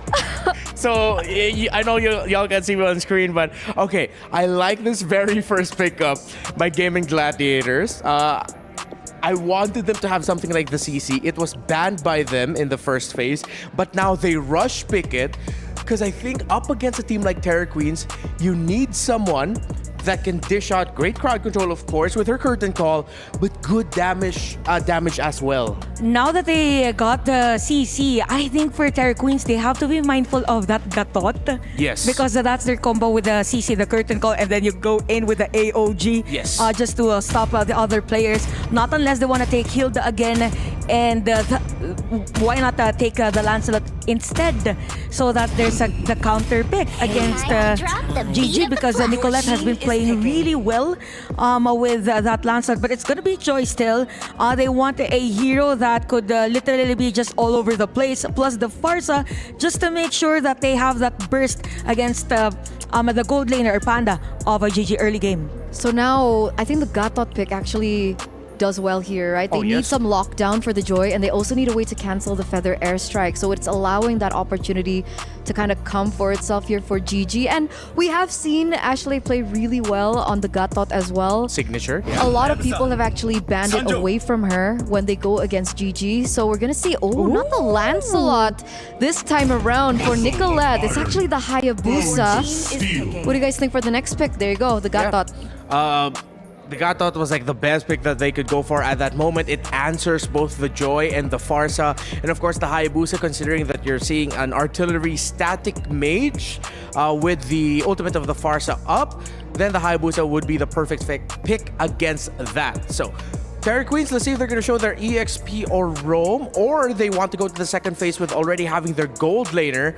Maybe the Granger, considering that they have the Joy. I think it's a good idea also, since they also have the Farsa. So, it's going to be Irithel quite well against, with the Farsa, just with the Feather Airstrike as the zone, and you have enough space to deal damage. And they ban out the Granger. So for GG, they have options like Moskov, even Bruno actually. I think this is smart. I was thinking the 1-1 was still open, but the fact that they picked up the Irithel first means they're, giving up the question to GG, right? Do you want to pick up a 1-1 now that we have the Irithel? The Granger ban denies Panda's really, I would say, only pick at this point that she's been able to perform really well on. So maybe forcing Panda on a hero that she's not comfortable with, right? I mean, so far she's only picked up the Bruno and the Irithel. I think a lot of people have seen or shown some concerns on her Irithel performance, and considering that's also been taken away, what hero would you use against the Irithel in the lane? Do you go for something like the Harith? Harith though. They can go for the Harith. Actually, it's nice against a Farsa. Although Harith against a Joy is not a good idea, but they can. I was just thinking if they can go Moskov, since they have this tendency, or for Terror Queens, they have this tendency to go split push on both sides. So GG can also replicate on that strategy, but Xborg, has been banned. So probably GG wants another layer of a tanky post 5 in this game, not unless they want to go Kalea. And maybe they want to make sure that the CC has a good lane in the EXP, right? We've seen this matchup, I think yesterday, and it looked like the CC was having a better time against the Xborg. The stacks from the Xborg, the overheated state. Yes, it's very difficult to utilize in that particular scenario. So now Badang comes through. Okay, they need a little bit more crowd control, and I think what we're gonna get for the last pick for Terror Queens will give that too. They don't need a lot of damage coming out of the EXP lane. For Gaiman, if they ban out the Xborg, are they gonna go for something static? You can't. There's a Joy and a Bada on that side. Are they just gonna end up with like a Valentina yet again for Sayori or the Juicin? Oh no, they banned it out themselves. So even Zedan's not available. So I think they're forcing her again to use the Valentina. Oh wait, right. Kimmy, of course, still up and available for them. Whoa, they go for double marksman. They put the Kimmy in the mid lane. They go for carry. Considering that they are thinking that it's going to be another really tanky presence for Terror Queens up front, but just looking at that Joy, that is a lot of targets. And it's going to be easy to get to those targets for the jungler of Terror Queens. Considering that there is no hero actually that would do the jungle pathing also against the Joy. So it depends on how the Kimi will actually rotate for GG, but you have the Khalid. Wow. So here's the strategy of Terror Queens. They just have this hero that will find the jungler of the other side. Same with the Hilda. Now they have Khalid. All right, it seems like we might see another similar story to game number 1, where Terror Queens will control the early game and Gaming Gladiators will have to turn it around from mid to late. Let's see what happens as we pass you on back over to Mirko and Athena to call game number 2 in this semifinals match. Thank you so much, Panda, for that very insightful look onto the draft. It's going to be the game 2 for our semifinals. Yet again, it's me, Athena, and together with me is Mirko. Talking about a change of scenery and a change of hero here for Panda, Mirko. There is a sudden question mark because whenever she's not using the Granger, those games that they played all throughout the group stage and the knockout just wasn't giving. And actually, guys, you could share your experience with us with the Esports World Cup by filling out the survey, and we really do value your feedback. Just scan the QR code under the lower left. But moving forward, Mirko, thoughts on to this carry for Panda? Honestly, not too big of a fan of the carry pick here. You're right. You know, it's different. Whenever Panda is not on the Granger, she's just not as active around the map. She's not as comfortable for sure. So kind of leaves her to be weak side, I believe. Like, whenever we don't see her on Granger, I think Gaming are going to be playing much more for XP for Arya, and that's why they've set up for a winning lane this time around. And it's interesting to see that Terror Queens have actually picked up the Khalid against the CC. This is, I think, a matchup we saw yesterday too for GG up against Navi Malaysia. Exactly. And yeah, CC definitely gets the better of the Khalid. So actually suits to Gaming Gladiators' strengths here, at least if they do want to play to the XP. They want to somehow negate their weakness onto game number 1. I believe it was Eternal that mentioned that their side lanes just wasn't strong enough, right? Arya was really struggling with the Esme. So for Gaming Gladiators, the plan here is to somehow lift off the pressure here for Arya and just trust the process here with Panda's carry. So far, we are on our semifinals. We've seen just 3 heroes that she actually used. That was Irtel, Bruno, and then most of the time just Ranger.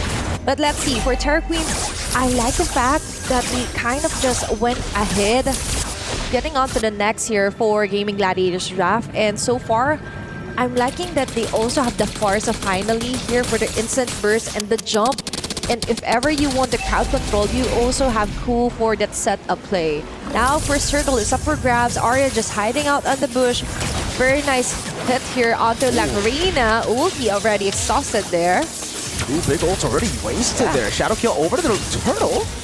Interesting choice. Arya pops into Vengeance, now pinned down as well. Traction Pulse gets her out with Vengeance there. Back to the Ashley with the AOG, looking for the taunt, able to find it. Nicolette getting the damage, but not enough to get Lang down. This is what we're talking about, right? If you want the dive, you have Lamrina. If you want the crowd control, you have Ku. And most of the time, though, even though it's questionable, still, they're doing it right. Gaming Gladiators getting the first blood at the first turtle on an unorthodox way, but still, they managed to get the job done. Yeah, strong side XP. It works for neutral objectives especially, and we can see it. Terror Queens, though, they gotta be much more clinical, much more patient with a lot of their resources, because the fact that they burned Farsa and Khalid ult early to get a catch on Sayori, who's again on a Kimmy, very, very mobile, led to Gaming Gladiators getting a free turtle. Yeah, that was exactly what I was thinking. Like, that is too early. Like, you would want to somehow just a little bit more, be more patient, and for Gaming Gladiators, that is just what they want. Like, Terror Queens being impatient, and them just going for the counter attack, counter engage. Cool being cornered out. Great pick now with the quad shadow backwards. Lang able to get the Raging Sandstorm on Panda, but just quickly now Rui goes for the next find beats, finds a kill back on Nicolette. 2 for 1 in favor of GG as Luna Lin gets caught by the immobilization. No capitalization just yet here. Turret shields. Koshi's punching on it. Okay, for Terror Queens, even if they were kind of patient, but Sakoshi just getting most of her nourishment here onto the top lane, being left alone. Hefty gold plating shield got there for Sakoshi's Irtel, but looking forward here for Gaming Gladiators, that was a huge risk, even though Rui was able to somehow target, negate Nicolette there. But still, we cannot deny that with this Kimmy mid lane, there's so much more that Sayori can provide, right? With the continuous damage and even the crowd control with the traction pulse. But now, almost on to the 10-second mark, and Arya, even before the turtle has respawned, has already been slain down by Terra Queen. Yeah, she's got to be way more careful here on the CC pick. Again, CC, main counter to CC is actually CC2, just a different kind. Crowd control. You get locked down, even with the Vengeance, you won't be able to survive. You need to stay and dish out damage consistently throughout a long team fight for you to be really, really strong. So, Terra Queens have that already. It's stored. Oh, that's a bad reset from Rui. Could give an angle of a possible contest now. Nope, still taken. Traction pulse gets thrown away by Sayori. The Nicolette shoves in bot. That is somewhat scary for Terra Queens, as you mentioned. A questionable kind of a reset here for Rui. But still, they managed to get the job done. And moving forward here for Gaming Gladiators, as you mentioned, they want to somehow be strong on the side lanes, but also try to be more proactive. As you mentioned, Arya needs to be very careful on to conserving when and where she could go for the Vengeance play and even the curtain calls. Looking at the goal difference, not much of a difference. So, like literally, Terra Queens just balance it out the map. There are around hundreds here in favor of them, but still we cannot say that that is already a huge advantage. But 3 members here rotating onto the top lane. Nicolette could just easily go out of there with a quad shadow. But still, right now, the map is being too quiet. Still waiting for someone to dive in. Speaking of which, there you go. Flicker out for Langrina. Yeah, big resource burnt out. Only for Panda's ult, they'll be back in a bit. Gold Crab up, down below. Rui sent to deal with it. Nicolette using a shadow kill up top, knowing that something fishy going on. Arya with a Vengeance. That's with the Raging Sandstorm, knocking her down, and the Feathered Airstrike, last shot of it, finds its mark. And that is something that Terra Queens just wants to punish. Because whenever you see Arya just go, even if it's the cost of their ultimates, and it's working, right? Terra Queens still hasn't given their game gladiators that much need the space to go and pull off another, like, go onto the front, let Panda do her job. But instead, Panda will not be able to somehow spread out here onto the map. Just constantly being hunted down by Rui, and might be a turret takedown onto the bottom side. Still waiting here for a big control, big setup clash. Is this it? Pin down onto Arya again, taken down by the heavy crossbow. Sakoshi doing a bit too much damage for even Arya to handle. TQ. This will be another free neutral objective to them. And similarly to the second turtle, it's off of a pickoff on Arya. That's going to be a huge advantage here for Terra Queens. Like, very fluid onto the map, and even if nothing is not happening yet in terms of overextended team fights, it's still favoring onto their side, right? No one is stopping Rui, no one is stopping Sakoshi, and even Luna Lane, right? You have to have an answer of that if you're gaming gladiators. And looking at the items, it's just continually growing, right? You have to find an answer as soon as possible if you're gaming gladiators. And even if you're not being taken down continuously if you're Nicolette, but you have to have those numbers, right? You have to get those kills. And is this the kill that she needs? Luna Lane? Gets a shuriken down with the quad shadow now and backs away into the quad shadow. Ku's right there. Sakoshi walks up. AOG. Great peel, but he's still going to be the pin down as Ku. Will be taken out by the shuriken. Sayori taken out by Lang. But it's a Panda response to get a killing spree. Just on time. I was talking about Nicolette has to get the numbers, has to get the kills, and right on track. They were just, sure, why not? And that is how you pave way for Panda to just like go for the speedy light wheels and basic attacks. And definitely for Terra Queens, just need to somehow rethink of their strategies on when and where Luna Lane should pop those feathered airstrike. We get the idea they want to constantly harass Arya, but look at the live cam view. It's going to be an almost off-cam kill here on the Sakoshi. Yeah, Ashley picks up the kill, so not the best of targets to give kills to. Panda's just going to go on to continue the chase. Lang using the Raging Sandstorm defensively again, and GG, they're slowly but surely coming back in this game. Okay. The double marksman setup is crazy right now. They're dishing out much needed damage even onto the early phasing of the game. Panda will still be able to get out. Circle of Feather Airstrike for Luna Lane. But for Terra Queens right now, I feel like they're just crumpling around, not really much of a blueprint to follow. They're just launching around, finding the right target, but for Gaming Gladiators, they're really hard to catch by. They're just waiting and praying and waiting for someone to overplay their stay or a rotation here. Luna Lin with the wings by wings. She doesn't have any flicker, no way out there. Quick assassination, Raging Sandstorm, Panda flickers out of it. And they burst down the front liner too. No Luna Lin, no Hlang. Terra Queens have been dominating the turtle game, but it's GG who will claim the first lord of the game. Nicolette retreats in as Rui is stuck in her own jungle, zoned away by Ashley. That's the strength for GG. They know when to wait. Like, never force out the play here for Arya. Just wait for Luna Lane or even Langrina to show onto the map, and that's it, right? A very perfect target here for Gaming Gladiators.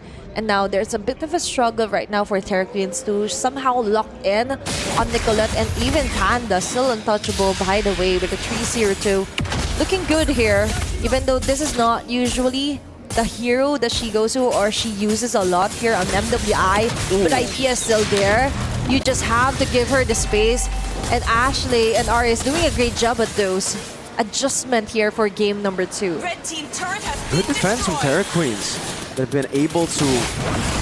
Oh, Sayori gets caught under the turret too. The Raging Sandstorm forced to flicker out. Oh, no! Lang gets away, but that's enough of a distraction by Terra Queens. Nicolette used a shadow kill early too.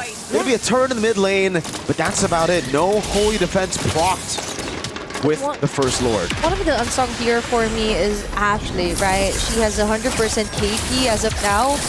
And this is just one of those heroes that even if it goes out of meta, but if it's Ashley using it, it's just a very great performance with this. And she's definitely doing her job onto trying to negate whoever just comes to try close here for Nicolette and even Panda. Looking at the items, but already built it up.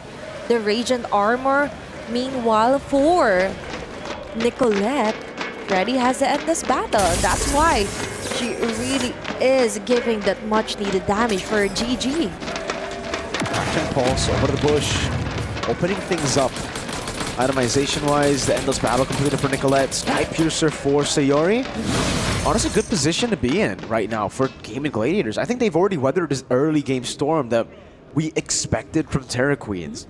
Now, you just got to be careful of the 3 damage dealers, and mainly, I think, the Joy, who can really wreak havoc in the back line. She can, and actually, she was doing a great job onto the early phases of the game. And for Gaming Gladiators, I feel the adjustment. Like, we don't have to constantly be on a team fight. You could just wait them out, like fire them out, smoke them out, rather, here for Terra Queens. And you mentioned the aggressiveness for Terra Queens has funneled down, right? It's not that high compared to game number 1, wherein there were multiple clashes in a row, multiple picks up here. And with the lead here going onto the hands of Gaming Gladiators, somehow I like the way that they're also balancing out the sides, which is what was missing for game number 1. So there were kind of a bit of a struggle when it comes to them chasing out Terra Queens, and then they have to go back and defend. Now, second Lord has respawned here for game number 2. Still a waiting game. Very patient Ashley and Arya here. Even Ku and Langrina just trying to give info whether Nicolette is there already. And Sikoshi just following suit. They need to somehow slow push their minion wave also onto the top lane.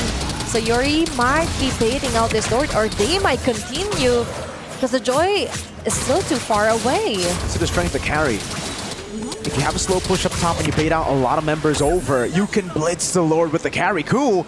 She's walking up. Nicolette's right there. She's going to pin down over to Panda. Now with the Air Strike as well, but she's able to flicker out of safety. As a Raging Sandstorm flicker combo. Sikoshi dealing with the damage and will be able to find it. In the back there, it's Nicolette with the shadow kill. Doing the same thing. Backline for backline, but Sayori, with the help of Ashley, has kited away so well. And now it's just one. Sikoshi left up against 4 of GG's members. Ashley spots her in the bush. It stops her from recalling, but GG gosh, in an are just going to split the map. Okay, that's 4 members down. They were too tunneled onto trying to take down Panda. They forgot. They're still in Nicolette. They're still in Arya. And with that, for its Gaming Gladiators, they use it to their advantage. That Panda, they're constantly eyeing you out, and they didn't even notice Nicolette just going around the map, targeting the back laners, and Terraqueens on the other hand. We get the idea that you want to shut down. You have to lessen the core damage dealers here for gaming gladiators, but you also have to take into consideration the dive on how far you are onto your mid supports, right? Looking at the items, yeah, you already have the lock item build here for Sikoshi, but most of the time though, there's a bit of a question here whether Lunalin still has to somehow follow through with the Feathered Ursac or just be the starter, right? Is it the counter engage or just go with the flow and be the one who starts the round? Let's see how they manage these waves. That capitalization off of the team fight was phenomenal, by the way. They instantly split up, got tier 2 in the mid lane, got the turret super low. One charge and it's down. Baser down up top. Feather airstrike used defensively over to Nicolette there to zone him away. Nicolette watch out on the shadow kill. Sikoshi isolates herself and has to use the Wind of Nature to escape as Arya stands her ground up top. It's the curtain call down onto Ku. AOG won't land. Attraction pulse will though. And that's been the taunt now. Forced him in the crown over from Rui. Gunned down by Sayori. Slowly but surely as Nicolette finds the rose gold meteor. Sikoshi doing a good job at peeling away. Halang goes in Radiant Sandstorm but will be melted down. Forcing to flicker out. Now pin down from Ku. Rui gets the kill back. Sikoshi laser down by Panda and Sayori. 3 base turrets down. GG are looking for the end.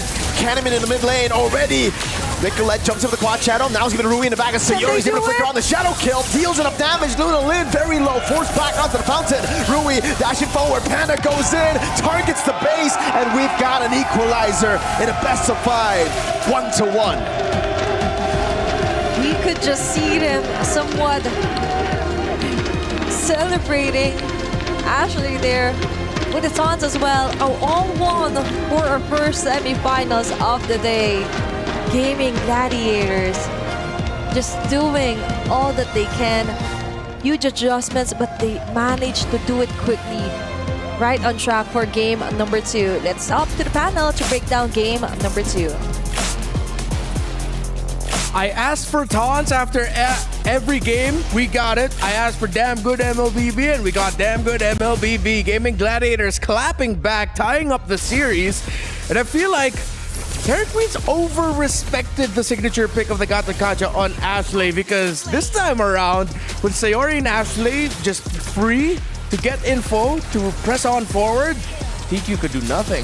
Yeah, I would agree that they were just reacting whenever there is a play from Gaming Gladiators. And gotta say, it is a nice formation for GG. You have Sayori sometimes up front, and you have Panda in the back, just dealing damage. And at the same time, Nicolette has already mastered on using that moment wherein you have 4 players together, and then she is at the side lane just farming. So there was a lead, or there was a gap actually in terms of the levels. I think she went to level 15 a minute earlier than the Joy. So it just means that in terms of the resources available, it was just a GG having control in the jungle. And I think that comes full circle to the point that Renmar was also making earlier on, right? The fact that there was the Gatot for Ashley. You would expect a little bit more space for the Joy because of the Farsa in the mid lane.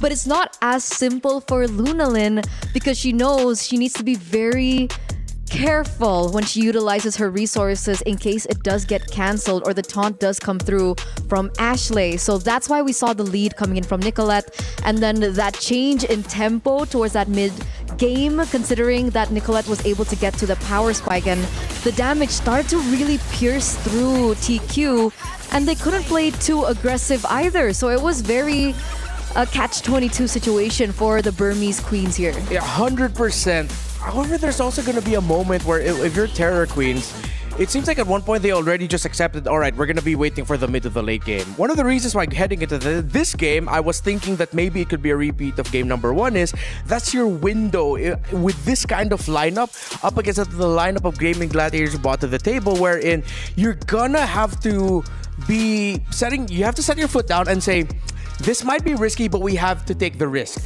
Because if they take that risk of being a little bit more aggressive in the early game, that means you get the farm of the Joy faster. That means you get the farm of the Iruthel faster. But they didn't take that risk. I agree. Because as soon as we get into the late game, considering GG brought in the carry plus the Kimmy, yes, it's not as simple nor straightforward, because I think this was a really good touch, right? We saw the carry being picked up in the later stages of the drafts, and I was thinking to myself, we've never seen Panda on this carry. I'm a little worried about it, right? She's always the strong side gold laner.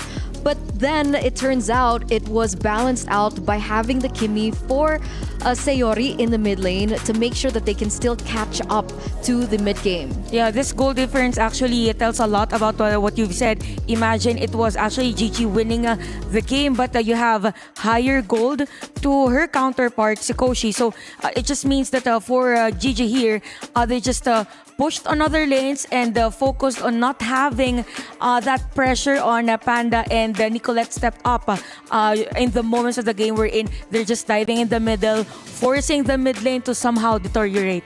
Yeah, and I think we've seen this a lot in our respective national leagues, wherein one of the best things that Gacha brings to the table as a roamer, besides his ability kit, is the fact that you can give him the Revitalize, which does put a lot of hesitation for opposing teams to actually consider early game trades, because they're thinking, well, they have a Revitalize, is it really going to be worth it? And I feel like what we saw in that game was that line of thinking just held on too much by Terror Queen. So let's look at our head-to-head, wherein in game number 1, it took a little bit of time for Nicolette to really get the ball rolling, but this time around on the Hayabusa, considering it counters or answers the first 2 picks of Terror Queens right away, yeah, she was significantly more free to do Nicolette things. Yeah, and if we look at the other objective for Turtle and Lord, it was actually Nicolette that is higher as compared to the Terror Queens. So I kind of feel like for Nicolette here, she just knew when and where to engage. So let's say, for example, this Turtle objective, she knows that, okay, I don't have to be a part of the next series of events. I'll just proceed on the other layers, and then if there is a potential kill for the team, then I go in. More so for Rui, she always makes time to find Nicolette in the middle of the team fight, but it's all about the burst and the idea of having a Hayabusa at the back. Hence, Lunalyn didn't really had a good time for that game number 2. It really does reflect her mastery over these assassins, and it also reflects her experience, I think, because the moment that we saw that big turnaround was, I think, at 9 minutes, I believe, and then she started to really proc that damage in. One of the main factors was because of Nicolette in this game. So coming into game number 3, I'm wondering whether or not they would consider denying the assassins away. I know that there are a lot of assassins that are suitable at this moment, but at this point in time, I think she deserves some respect. Yeah. You know what? We rarely see that a lot in this level of tournaments, especially when we are in the latter portions of it, wherein it's like a full committal ban that is surprising. Like, I think one of the scenarios that you might be considering is, what if Terror Queens instantly bans out Nicolette's favorites? Fredrin, Lancelot, Hayabusa, all gone. What then happens next for Gaming Gladiators, right? So, you know what? I'm gonna ride on that idea with you. Hopefully we get to see something along those lines. But now as we head into game number 3, we've had 2 games now where the first pick is so unexpected. Hilda in game number 1, CC in game number 2. I feel like we fall back to the idea of, you gotta have that one hero that does so well with an easy crowd control that can contribute with easy damage. And whenever they pick that unorthodox hero, that's the story of the whole game. When it was Hilda the other game, it was just literally zoning out or finding the jungle of the other team, potentially killing some of the players that has low HP. Same goes with the CZ. Now, if that's the case, then for the rest of the heroes, it is advisable that they could get some more on the flex side, because so far they're really honest in terms of their draft. So there's not really much of the X factor, I think, for both, but all the drafts are good. It just so happened that they counter each other out so much that sometimes in terms of execution, they kind of deteriorate mid to late game. Makes sense. Makes sense.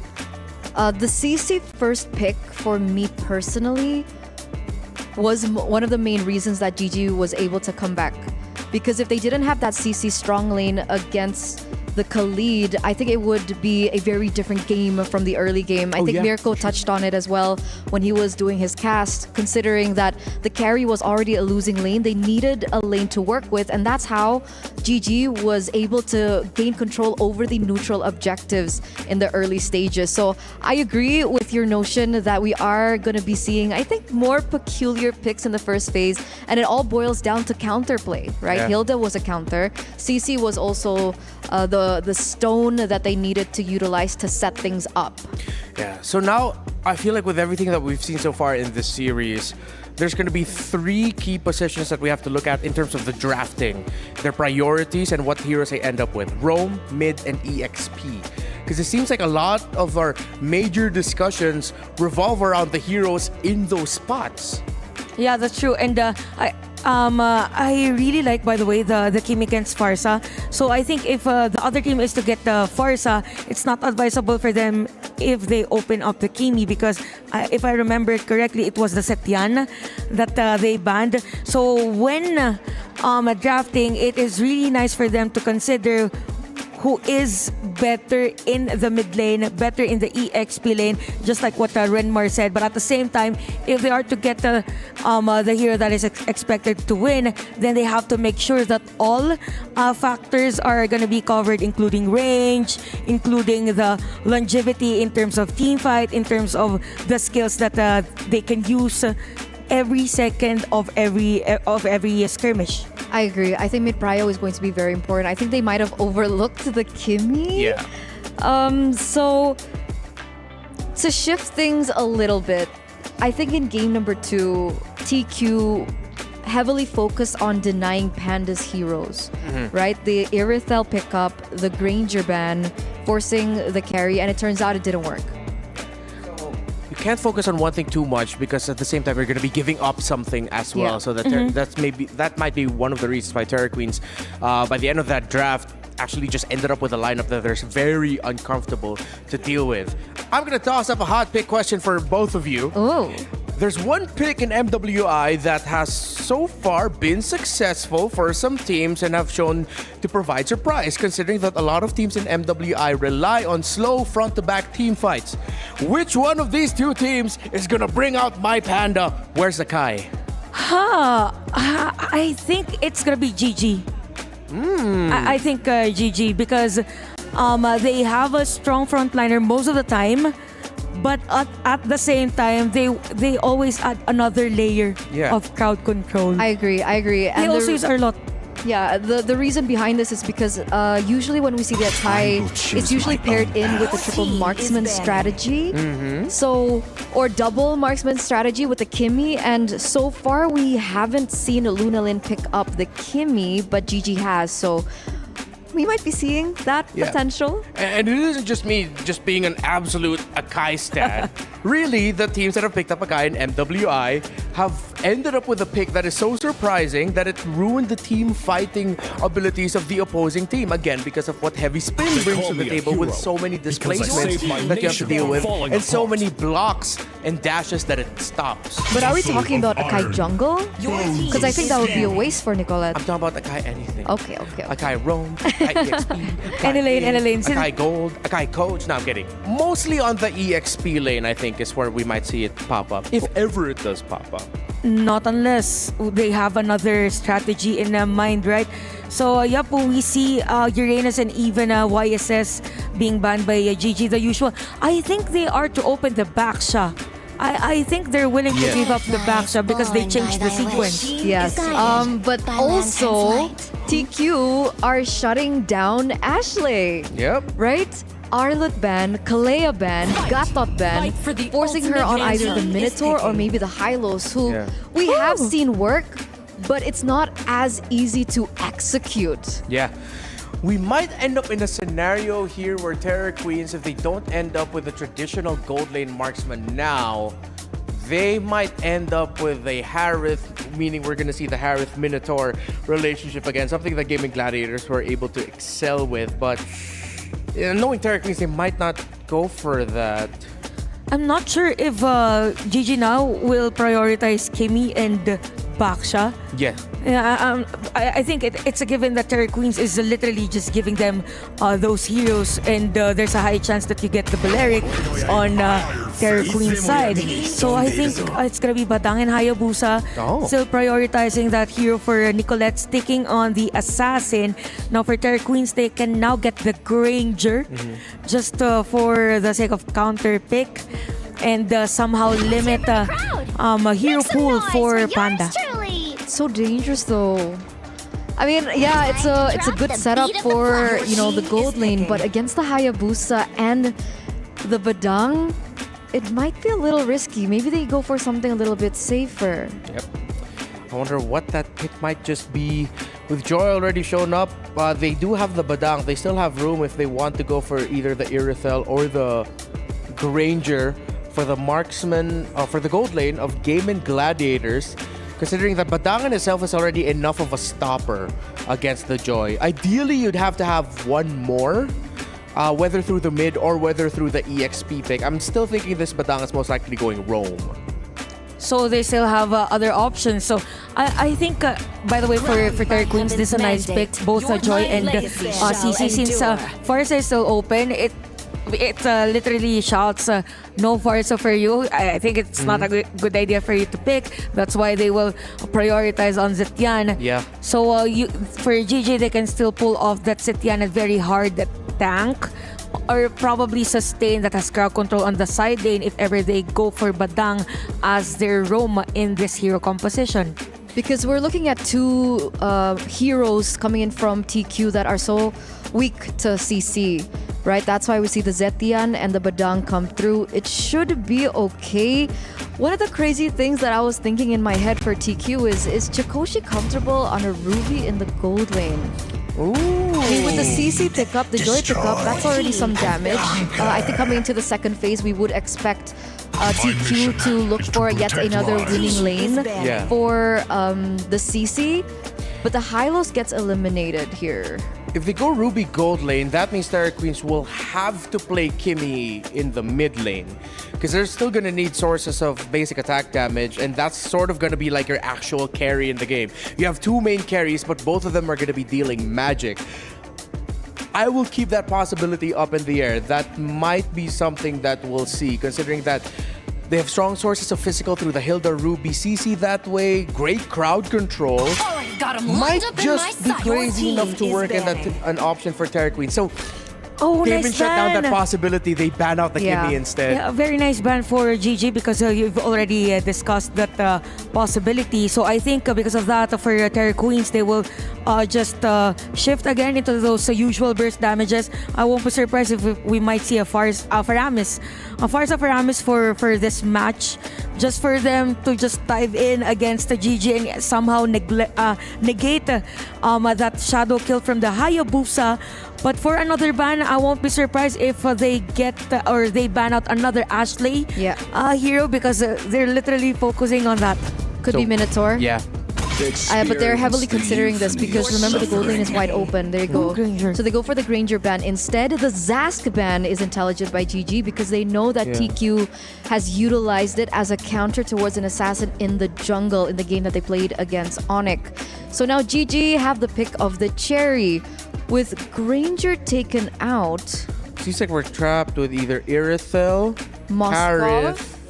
Moskov, yes. We haven't seen a lot of Moskovs here in MWI though, yeah. Yeah, I think the number just decreased starting day 2. What if there is a chance for 1-1 Carmilla? They can't go 1-1 here. Oh, how come? Because there's still an option to pick up the Irithel on the other side. Because then they'll lose 2 winning. They'll lose 2 side lanes. Okay. I've been waiting for Wait, too who were you saying long. 1-1-4? Terra Queens. Oh, okay. One more than Carmilla, just because they're really more on the dive. I think possible for them. But Kari is a nice pick here for Gaming Gladiators. Okay. Now there's possible for 1-1, yeah. Yeah. Okay. Since they... Oh, that's good. If they go 1-1 Carmilla, it solves their quite spread out damage distribution. It empowers Joy. Whoa, they go Selena. And Mid Iritha. lane. And the Iritha. A lot of vision actually. And map control early game for Terror Queens. Might be a little hard for the Satyan to actually control the mid. For Gaming Gladiators, I think the Khalid? Badang's going roam already. I'm not sure if they might want to go Khalid on this game. Minotaur? They need a winning lane. But it's hard to have Minotaur with Selena. I think that's what they're talking about right now. They need an EXP laner with a little bit more damage. Welcome to the land They of don't need a lot of the Dawn. crowd control. Oh my goodness, no Wow, way. there it is. We answered Gigi earlier, also for who has the potential to use the Akai. I told y'all, the Panda, just put him anywhere. There's a lot of dashes. They want to go close range. The Akai would be good. Oh wait, I forgot. I have to do my job Yes, here. yes, All right, yes. so game number 3 now. Terror Queens between Game and Gladiators. Winner of this game will be at match point. Mirko, Athena. Do you guys like the Akai? I love it.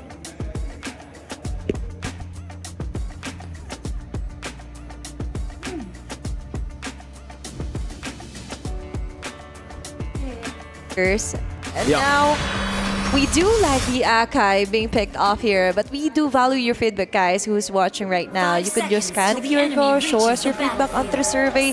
But heading over as the Land of Dawn heats up, as both teams are locked up at the 1-1. Some adjustments onto the draft still. It's me, Athena, together with me is Mirko. It's a battle for game third game here for semifinals. Welcome back, ladies and gentlemen. A battle for match point. It's 1-1 right now in a best of 5. And yeah, you gotta answer Renmar's question. Akai pick. Do I like it? I mean, I like it because they needed Peel. They needed another beefy boy up front to tank up the damage. Because Terror Queen, their composition is full on chaos. They do, It fits their right? name, Terror Queens. They're striking terror to the hearts of gaming gladiators right now. Because the front to back that you would want with a carry and a Zetian is completely ruined by what Terror Queens have drafted. They needed this Akai. You just need to throw Panda here. And for Gaming Gladiators also, as Eterna mentioned, you just need to have a winning lane also. And the way to win a lane is also disrupt what Terror Queens have forced upon onto the draft. Looking forward here onto the matchup later on. Looking at the emblem bids as well here for both our gold laners, more on the quantum charge here. And aside from that, the Selena being picked up here for Luna Lee. Right? Right? They want to go for the early. They want to go for the snowball. The Gaming Gladiators, let's see if they would let Terror Queens tear the hell out of them. A lot of bargain hunters here for the carry for Sayori as well. So they're looking to go for also snowballing. I mean, if they are able to contest neutral objective 1 with Akai level 4, should be good for them. Again, remember, even though the Akai is not jungle, this should still play out the same way. Akai should still be able to zone Joy away from the neutral objective to give Nicolette a free entry point to just go for the retry, actually. Yeah. For game 1, actually, Terror Queens have shown such ruthless aggression. Looking forward on how will they maintain their ice-cold composure under pressure, knowing that they could have won game number 2, but that isn't just the scenario here. Baku being attacked here by Story and Arya. Very nice attack onto what Terror Queens is trying to do. First turtle upper grabs here. You have the vision, you have the slows here for Game Gladiators, and Nicolette could just focus on the trying to burst down the turtle as fast as possible. So far, so good. Ashley level 4 as well, so big advantage. Rui in the bush now. That's going to be the global ult coming down as well. Nicolette on the retry will be able to win it as the fist crack lands to CC Rui. Heavy spin, locking her down. Panda with a solo kill up top. Nicolette falling, but so does Rui. As now Ashley tries to go for the pin, gets it, but Ku is just too fast. Arya shredded down, flickers back to safety, and gets away as Ashley gets a punch knockout, getting the knockout on Ku. The Panda gets away here. Gaming Gladiators, a very good start here. And Luna Lim with a dash. Just transforming, just try and get away. Panda on the other hand, that is somewhat of a huge space. The advantage of Gaming Gladiators plus a very good fast-paced rotation if they want to try and take away the early game from Terra Queens. Would love to see what happened up top, Athena. That solo kill came out of nowhere. We were tunnel vision on the turtle, and then all of a sudden, Panda, not Akai, the goal lane Panda, Ashley with the fist track and a pin down. Now Panda straight up walking and melting Rui's HP bar. That truly was a magic trick as Panda continues to push on top. You're right about that. We were too focused, and that's why Renmer mentioned if you're too tunnel vision here, you might miss some of the action, right? You have to think of the bigger picture. And the bigger picture here right now for Gaming Gladiators is to try and win the side lanes. Q being cornered out. Arrow shown. Great Abyssal Arrow landing. Oh. Gives Panda now, or gives Sakoshi now some more room. Great peel from Ashley again. Oh, better Lang Rina on the other hand, just trying to somewhat irritate members here of GG. But I would like to highlight that that was a very fast action here for Terra Queens and a very nice lockdown on Panda. And as you mentioned earlier, you just need to somewhat maintain your composure, just try and go for the unshakable combination. Kill onto Ashley. Arrow will miss out. But still for Terra Queens, they have this huge advantage of just trying to go out of nowhere with that arrows and just try and capitalize on what they can do to stop Arya and even Nicolette to try and contest this turtle. So arrow gets thrown out. Sayori getting space back as Rui's right there. Nicolette able to get the quad shadow in, but Lunalin respects it with an instant flicker out. Now it's a battle again for the neutral objective, but Nicolette is not concerned. Stays in the mid lane. Rui gets it for free. Curtain call comes down for Hlang. And Nicolette tries to go for a trade up top. Sakoshi with a heavy crossbow. Back again. Nicolette taking a bunch of damage from Ku. This is much more proactive round for our ladies. For the game number 2, right? We're seeing some more of the attempt here to go for the ganks to try and somehow get a pick off. Maybe it's also because of the Selena, which is kind of what you want, and the Hayabusa onto the early phase of the game. Get those numbers in. Who won't be a number on the kills here for Nicolette, while Sakoshi will be able to go for a solo turret takedown onto the top lane. Terra Queens is just dividing, conquering what they can, managing their time as well. Yeah, I don't know why GG didn't go for the turtle, knowing they have an Akai. I thought they would want to contest neutral objectives and maybe just sacrifice the Akai. It's definitely a safer approach, but at this point, they sent Panda down below, but the other Panda, Akai, hasn't been sent up top. Yeah. Acting as a second roamer, and that has given so much more space for Sakoshi to capitalize. Abyssal Arrow landing. No Purify. Panda able to flicker out, but the curtain call lands, and my lord! That's pinned down into the damage. Explosive from Panda. That's the plan for them. Like, go out and do the unexpected, right? They expect us to go with Arya, with Panda. But Sakoshi going down there, Nicolette just getting the kill, and GG just manipulating the game. Like, what do you expect us to do? We'll do the opposite, right? And right now, they're winning most of the classes that they want. They're going for the pickups, and it's actually working to their favor. Gaming Gladiators are really just capitalizing on the mistakes. This seemed like, yeah, Terra Queens, they look to be on the... Oh, Ashley! Jumps in a pin down from nowhere! Yes, she dies, but she's got the value out of it. It's a kill on Rui, but look at the flank coming down from Ku on the Hilda. Panda doing a lot of damage, so melting her down. It gets caught with the Abyssal Arrow, but Sayori's right there. Panda cutting away, now the shadow kill from Nicolette together with Sayori. It's enough to win them the trade. 4 for 3 in the end. A big advantage here for Gaming Gladiators. There's going to be Lunalin left here. So she can do much here against Sayori and Nicolette. Let's talk about that sacrifice play. That very good play here.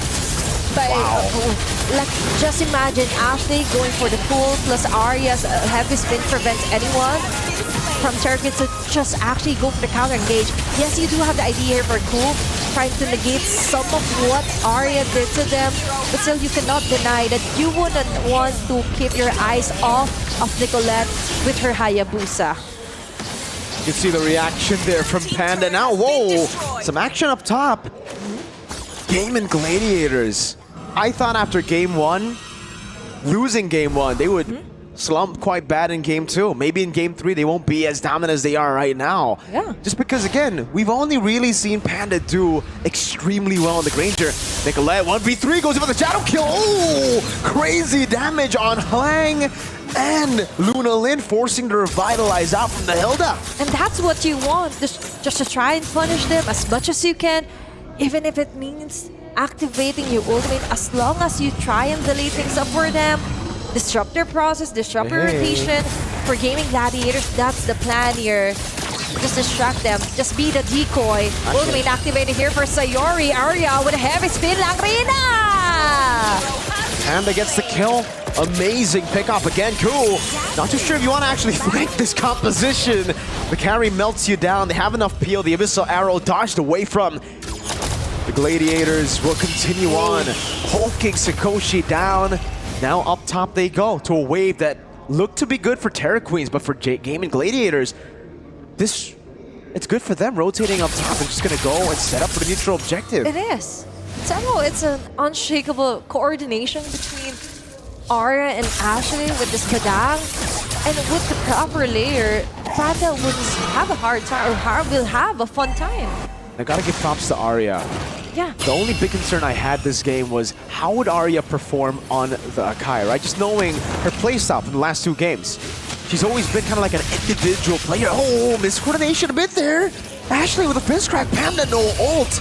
A big window of opportunity for the Terra Queens. But so far, Arya has been playing an amazing game, just enabling the team instead of playing solo like she does on other heroes. She does have to adjust to Ashley's gameplay as well, as you mentioned. They go hand in hand. It's a proper combination if you have the Akai, the Badang, and this game for GG. And you have to level up somehow. The adjustment is working here for Gaming Gladiators, but we could definitely see some glimpse of what Arya is trying to do with her solo skills, or solo mechanical skills. You have this sudden urge to just try and jump with heavy spin, but you also have to think carefully because you want to go and get the best of it. Langrina down. Might be a free lord here for GG. With that pick off, big advantage yet again here. Absolutely phenomenal from Gaming Gladiators. They're just playing with the fundamentals of MLBB. Push down below, make it a slow push, go up top, control it, and go for a pick-off once you see the Irithel in the bottom lane, clearing it out. GG are playing with the fundamentals, and Terra Queens are left confused. They're so used to seeing GG play that team fighting style of game number 1, and now they don't know what to do, right? They were prepared for the Lancelot, for the Granger, and now that GG are playing for Panda and Sayori, it gets confusing for Terra Queens. This is not according to their game plan. But so arrow lands, but there's no one to follow it up. Nicolette jumps into the quad shadow, zones them away from a possible all-in.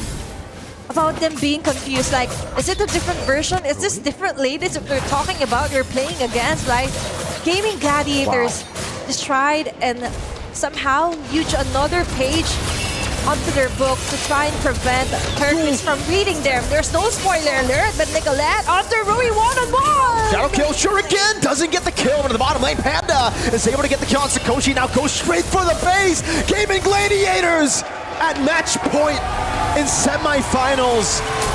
A game away, a step away from a grand final spot. Wow. Our Queen Slayers gaining another point.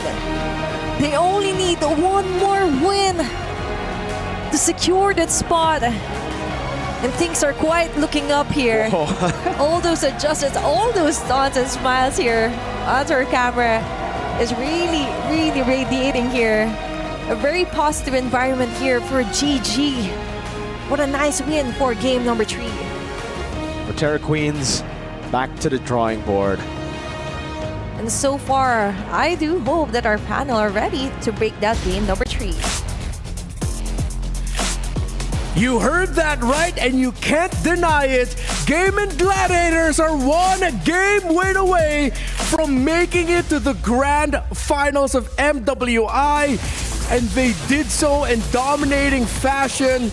I'm not shocked. There wasn't a Kai, so I'm not shocked. Yeah, actually, Arya played really well. There were lots of heavy spins that was used just to push back the players whenever they're taking some of the objectives, sometimes to pin down heroes or players from Terror Queens as to why they actually had control in majority of the team fights and gave up a lot of space for Nicolette to farm. This is the perfect heavy spin against a hero that has vengeance. So there's a free hit for Panda, and it just has been continuously effective and efficient for GG. I agree. I think the layering of skills was also what really brought the Akai heavy spin to life, because we're seeing time and time again that Ashley is able to find opportunities with the fist crack. This was one of the moments that she did not, but it was enough to kind of zone the rest of the members away because they wanted to go for the disengage. But for the majority of the team fights, when they were able to get good trades in, that was what happened. Ashley plus Arya chemistry down. The walls getting set up by the Badang, the heavy spin coming in, and it didn't always need to be them setting up for one another. Sometimes it would be Panda deciding, all right, who's setting up for me now? Will it be the Badang? Will it be the Akai? There were a lot of options for the gold laner of Gaimin. I agree. And there were a lot of moments where at the latter portion of the game, Ashley is just right in front of Sayori. So every time there is an arrow from Lunalyn that will hit some of the players of Gaming Gladiators, she's just ready to go for the counter initiation or somehow protect her teammate. And I gotta say, for the players of Gaming Gladiators, they're just living up to that role that they have and just doing what they need to do. If the EXP lane is to set up the play, then they know when. Same goes with Hayabusa. There was a mirror split push for Terror Queens, but Nicolette is just rotating rapidly against TQ. They played the map really well. They played the rotations really well. The macro was impeccable too, with the slow pushes that were happening when they went in for neutral objective takes. And I think what really stood out for me was what happened in the early game, right? Carrie and Iritel in the gold lane. There's an argument to be made for both, considering that obviously Panda would need a little bit more time to get to the power spike and Chikoshi should get it faster, but there's a layer of mobility that the Iritel has, and surprisingly enough, 3 minutes in, solo kill by the carry onto the Iritel. So that already made things very difficult for TQ to get to that point where they can turn things around. Yeah, and also one of the priority items for Arya was the blade armor, so it was a lot more hard for Sikoshi to actually deal damage, even though she is one of those top damage dealers for Terror Queens. But if you look at the damage dealt for Sayori and even Panda, it goes to show that it's very efficient against the TQ, because the damage that you can sustain over time isn't really that enough for TQ, because their gear composition is meant to just really dive against the players of TQ. Yeah. I mean, against GG. GG. And that looked kind of crazy. I don't know if the stats that we showed were completely accurate, but it looks like Rui was completely shut down in that game, that she didn't even scratch 10,000 damage dealt. I don't think she even scratched 8,000. It looked like it was like around 5 to 7 or maybe even 2,000. I mean, even if it was correct, it does make sense, right? Because every time she wants to go in for neutral objective fights or skirmishes, as long as the Panda is there and as long as there is the Badang as well, it's very difficult for her to output that damage. We saw that she was shut down a few times. But yeah, I didn't expect that little damage coming out from Rui. Yeah, and when you have a Joy on the board, and then especially if you have it paired with something like a Selena, you're expecting the Joy to carry a good amount of that damage load. Equally, actually, with the Selena, you shut down one and that's it. And it seems like that's what Gaming Gladiators has leaned in on for games 2 and 3. As long as they have a strong pick that stops the team fighting tempo of Terror Queens just looks incredibly uncomfortable. Yeah, I would agree, because the lineup of Terror Queens is, again, just like what I've mentioned, is more on the dive. So I think for Terror Queens, it is something that they could change come game number 3. game number 3. 4, yeah. Game number 4. So, yep, I think for Terra Queens now, they might want to change some of the heroes probably for Rui that could actually go and have some trades because it is being answered now by Gaming Gladiators. And I gotta say, for Gaming Gladiators, very solid in terms of laning. One, specifically for Panda, even though she is sometimes at a discrepancy, or there is a discrepancy in terms of gold, she knows that there is a potential chance for her to lessen the gap as long as she stays on the lane, but at the same time she knows when to join the team fight. So it's just Arya and Ashley giving up enough space, and Vision probably support to other lanes as to why it's very effective for both Nicolette and even a Panda to just roam around. Yeah. All right. So earlier there was something you touched on, especially with the relationship in the gold lane with what Panda was able to do against Sikoshi there. So they are actually going to be our head-to-head. So you can take the floor for this one, Eterna. Yeah, we touched on it a little bit earlier on, and I was really surprised at the fact that we're seeing a lot more progress from Panda on a hero that we haven't really seen her play on just yet. So TQ came into this going like, all right, Panda, you're really good at the Granger. Let's take that away from you. But it turns out when you take one head, another grows in its place. A Hydra. Exactly. Mythological creature. Exactly. And she's playing like she is. Looking at the stats, you can see she's winning in almost everything. I think Chantel put it really well. Despite the discrepancy in gold, she still played it really safe until she got to that power spike that came quite quickly. I think it was before minute 10 even when she got that trio for the carry because of the space that was given from the rest of the members of the team. Imagine you're caught in a situation where there's so much skill shots that you need to kind of run away from with Lunalyn. 100% win rate, by the way, on the Selena. Now not the 100% win rate. She was still able to weave in and out of these team fights. Shows mastery on the carry too. I'm gonna have to echo that statement. It seems like from day one compared to now, we've just seen the steady growth of Panda. For Gaming Gladiators, they're a type of team that, of course, the middle of the map draws so much views, so much eyes, but then it sort of ends up overlooking the side lanes. But then eventually Arya as well as Panda have just progressed to the point where it's sort of like you can't ignore them anymore. You really have to look at them as much as you look at Ashley, Nicolette, and Sayori. Now, one moment they are on a defensive stance, and then the moment you blink, already on the offensive stances. And I kind of feel like here for Gaming Gladiators, every time that they change their pos 5 or their tank hero and even their EXP lane, the dynamics of the whole play or how they roam around the map is different. But for the rest of the players, Sayori, Nicolette, and even Panda, they stick to the principles of the role. So there's a change in the rotation, yes, but at the same time, it is very unpredictable for Terror Queens on how to somehow answer that aggression. And for Terror Queens, they haven't really brought up much of a surprise coming into this series. So it's just unpredictable versus predictable. Yeah. That's 3 games now where we've seen Joy picked up for Terror Queens, right? Like, that's actually the surprise to me, that they've leaned in so hard on Joy for 3 games in a row.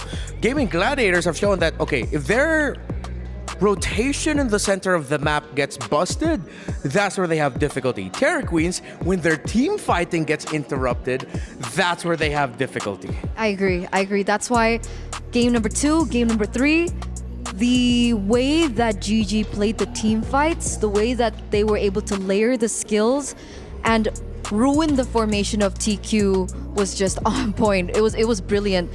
We usually see the changes in tempo because of set team fights. So coming into this game, TQ really need to think about this because one, they've already tried shutting down the gold lane, didn't work. They already tried to hint at taking Ashley down in the drafts as well. Also didn't work. So do they want to lean in on their power picks a little bit more? I agree that you mentioned the Joy pick 3 times in a row. And considering Rui, one of her signature heroes coming into this tournament has been the Lancelot. So do they now want to fight fire with fire? That's a really good question. Let's see how Terror Queens will answer, because they will need to answer, and it needs to begin in the draft. If the Queens of Myanmar wants to force game number 5, they need to start it off with the picks. 2 games in a row now, they've had to deal with heroes that mess up their team fighting flow, because Terror Queens have focused a little bit too much in disrupting the overall macro that they've overlooked their strengths in the micro. Yeah, even actually, the Ling hasn't been considered yet by Terror Queens, but they're one of those teams that actually uses it and they play with it very well. So, in terms of the drafting, I think that is the most crucial part, because that's the strength also of Gaming Gladiators. They have this tendency to force the other team to somehow overthink the draft. Imagine from yesterday, they forced Navi PH to use the Guinevere, even had the Angela. So for Terror Queens, it's just them battling fire with fire, I guess, because Hayabusa hasn't picked that much from the team. Even we've mentioned about the Ling, even the Lancelot, and they're sticking too much, I think, with the idea of having the Hilda as their priority pick. This is the second time that they actually did this on the series, and for Terror Queens, they just need to cover all lanes and somehow have this hero that has better displacement around, or has better mobility around the map, so that they get a whole grasp of whatever is happening. All right, here comes the draft. Uranus and the Eastern Shin getting taken away, going for the standard top meta pick bans for Gaming Gladiators, while Terror Queens already looking to go on the offensive in terms of the banning, while taking away 2 of the best heroes in Ashlay's pocket. But then they showed it's not just about the Minotaur, Badang also is something that you have to really consider. I think, though, we might not see any more finals for the series. Yeah, I would agree. Because with the Hylas, I think more on the single, it's just more on the single targeting as much as possible. You want to prioritize on the AOE, like explosive, since they are heavy on team fights. But it's going to be Badang now for Gaming Gladiators. It's just literally shouting, okay, we have the Badang. You didn't have a good time earlier when you picked the Joy. So I think for Terror Queens, it's about time to take the Hayabusa if they want to, or take the Granger. Hayabusa ends it, yan. Okay, much better pick this time around. So they eliminate it, right? They take it away from Nicolette, going to go for a little bit more aggression, a little change coming through. And surprisingly enough, not a lot of Baxias, It was banned out in game number 1, but coming to game number 4, we haven't seen it picked up just yet. So are we expecting an assassin battle in the jungle, and an assassin battle we will get? Lancelot now picked in for Nicolette here, alongside the power pick that we can consider now for, Panda. It feels like this is Gaming Gladiators telling the world, like, okay, no need to doubt the carry of Panda anymore. We're gonna confidently pick it in the very first phase of the draft alongside our other carry in the game. So that's 2 carries already shown. Terror Queens will have to consider that they might have to go up against either... No, wait. With the Hayabusa on the other side, they have to consider that they're gonna be going up against either 2 picks. A Lilia in the mid or a Kimi yet again. Kimi's actually nice, but this is a fast or early Lapo pick for Terror Queens. Although it's not on the flex, it's gonna be EXP lane. I was thinking about the Jawhead for Terror Queens actually, just for the sake of having the Hayabusa carry potential, or probably winning the lane with a decent marksman. Could be a Moskov. And Granger actually.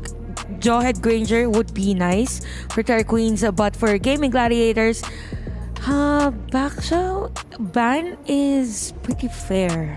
Yeah, they can still go Baksha Rome. There's enough room in that there.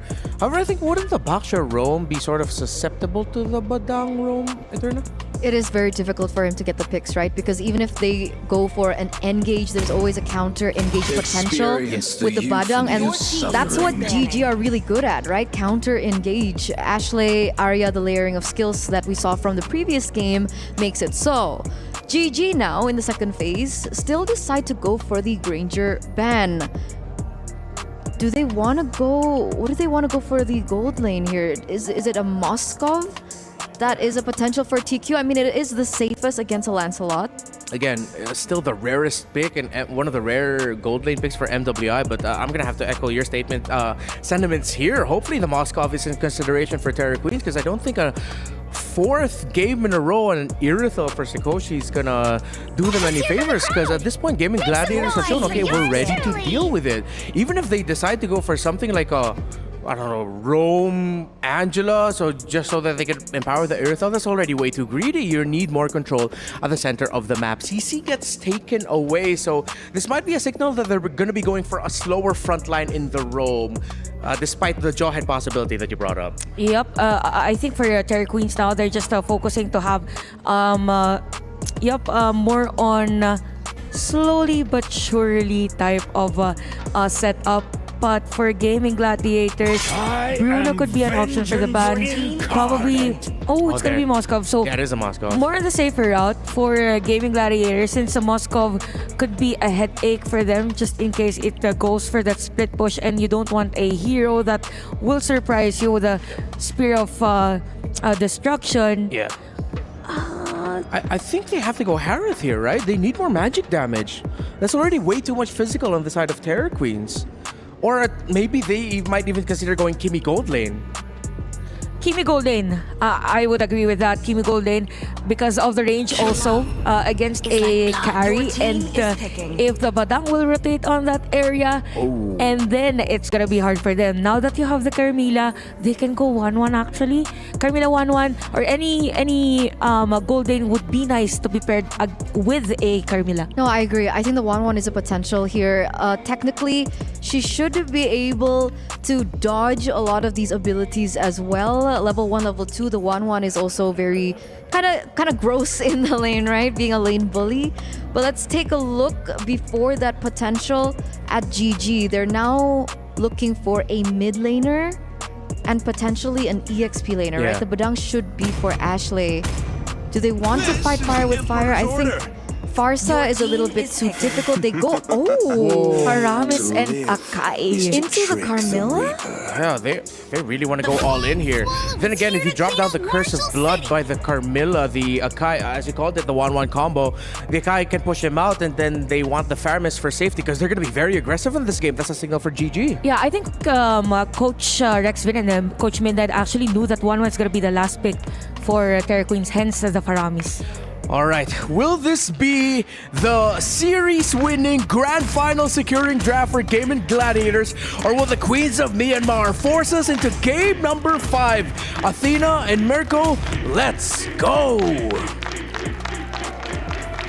And here we go. It's a do or die time in MWI 2025 semifinals. The score stands at 2-1 in favor of Gaming Gladiators.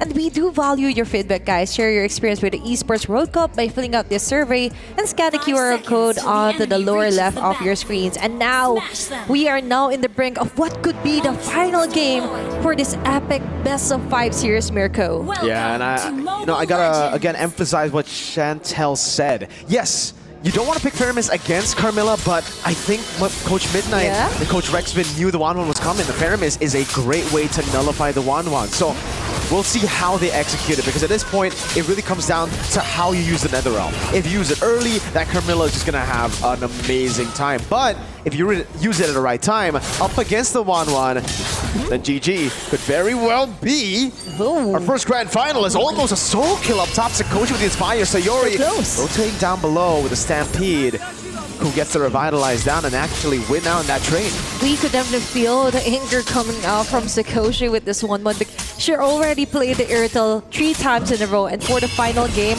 this is what our panel was talking about. They need a change of scenery. They need a change of facing here for Terror Queens. You're away on to Nicolette.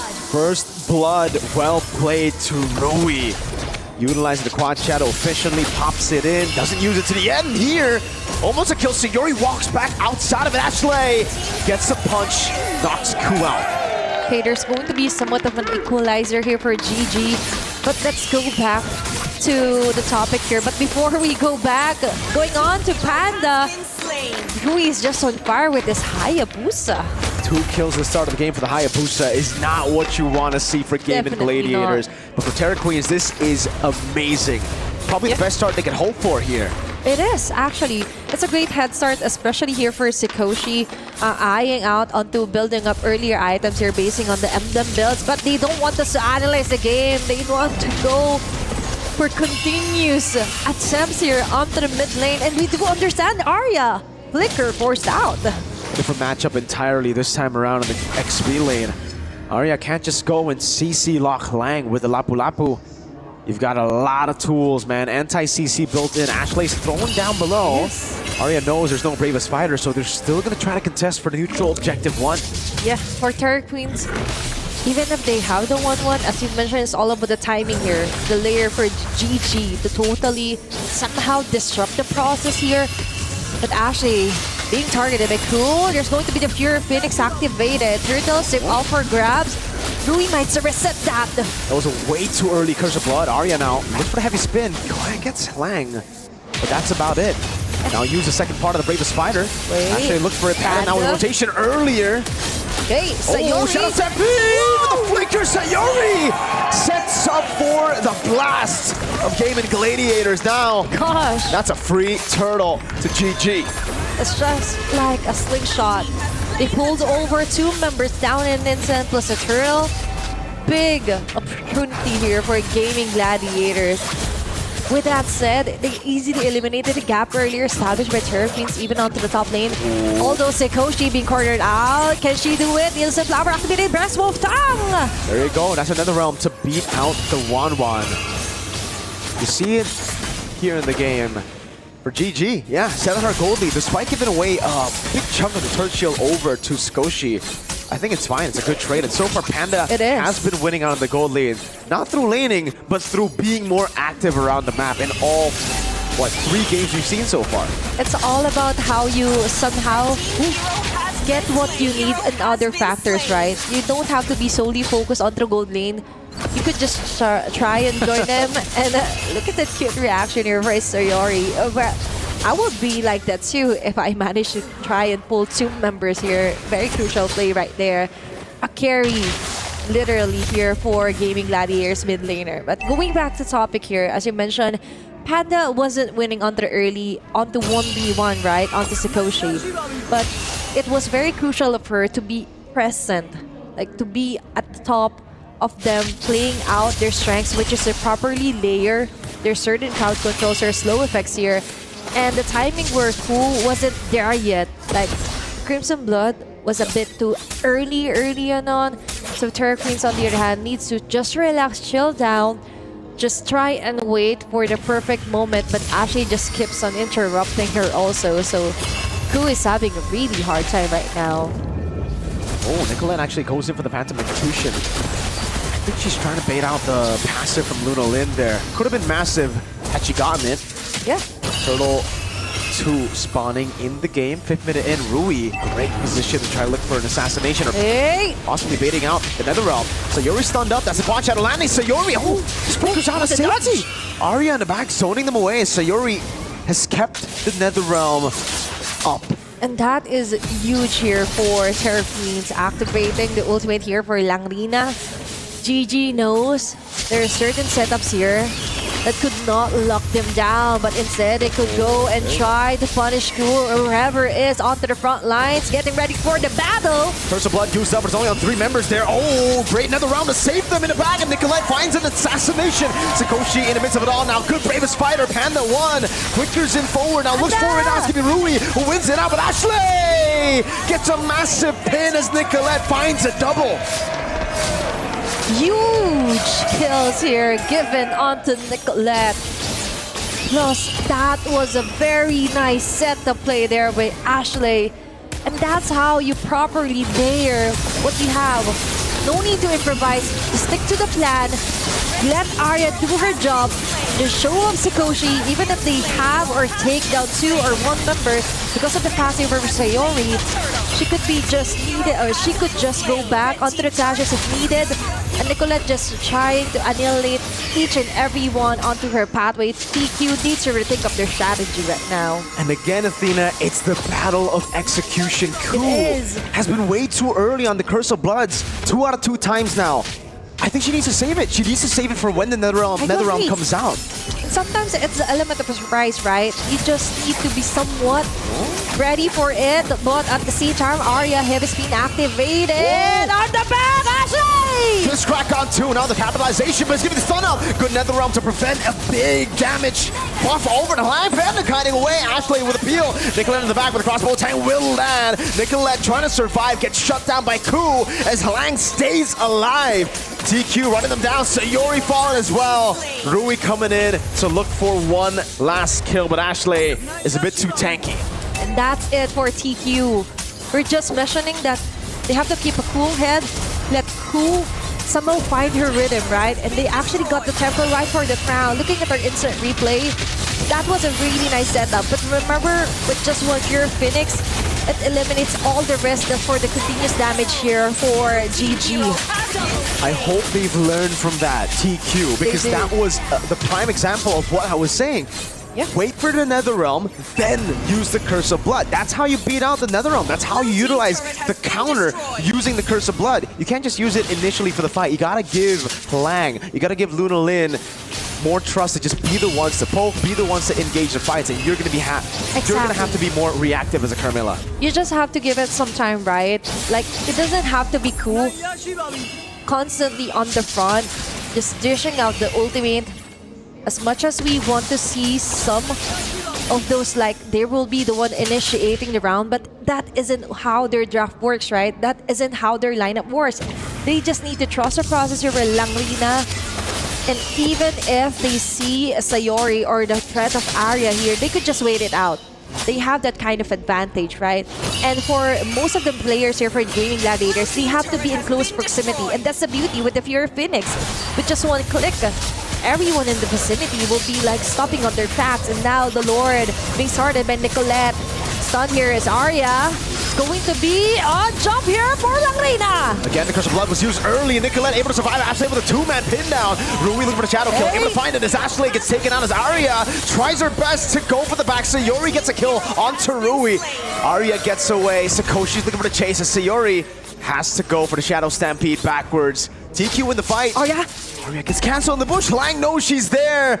And Arya is all alone in enemy line.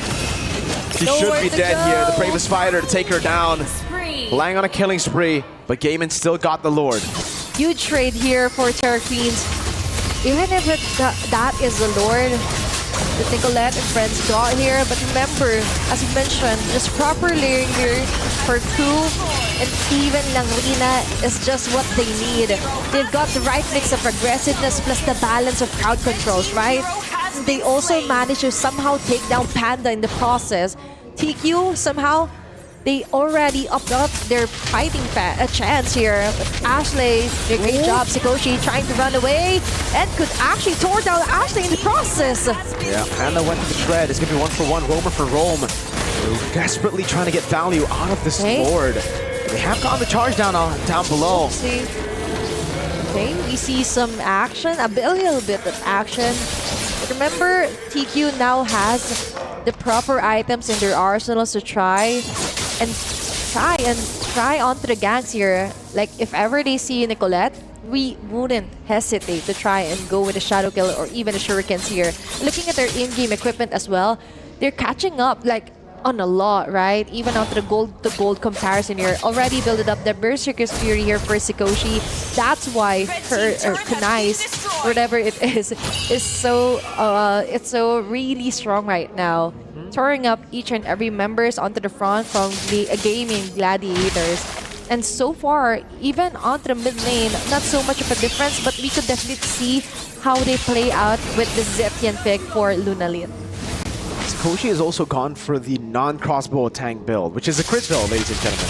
Basically a way for her to deal damage without the crossbow tank, just going for the basic attacks, constantly utilizing the mobility, and yeah, they have damage output of the basic attacks. Knowing, again, they're up against that Netherrealm that could counter the crossbow tank hard. She just needs to somehow try to find the damage elsewhere, right? You just need to adjust onto your itemization as well. But for GG, they also need to adjust somehow onto where to fight onto TQ. There are certain aspects here onto the map that you wouldn't want to be really close onto corners because that is where Langrina and also Lunalin shines out the best. But it's also somehow of a good position if you want to go for a very powerful pickup here for Ashley. But talking about pickups here, 9-12 onto the kill score. TQ just totally resetted what happened onto the previous games, and now for game number 4, we're seeing some action yet again. This crack into the damage, bouncing Ku down. That's a big curse of blood, but Arya has done her job, zoning everyone away. Ooh. Great Netherrealm too. Skoshi with the Inspire. Looking for the play, Hlang. A little flicker, but just with the stun, Panda is going to be able to cut away from this one, and she does. Shoved up for Nicolette. Ashley again with the cancel. Panda staying away. Ashley going to be taken down, but the shadow kill. Sayori brings Rui back with the Stampede. Ends up being 2 for 2. Panda very low. TQ going to go straight for the Lord. TQ has a very nice counter-engage attacks here. Meanwhile, for Gaming Gladiators, they have this kind of advantage to start off, be an aggressor, but Nicolette!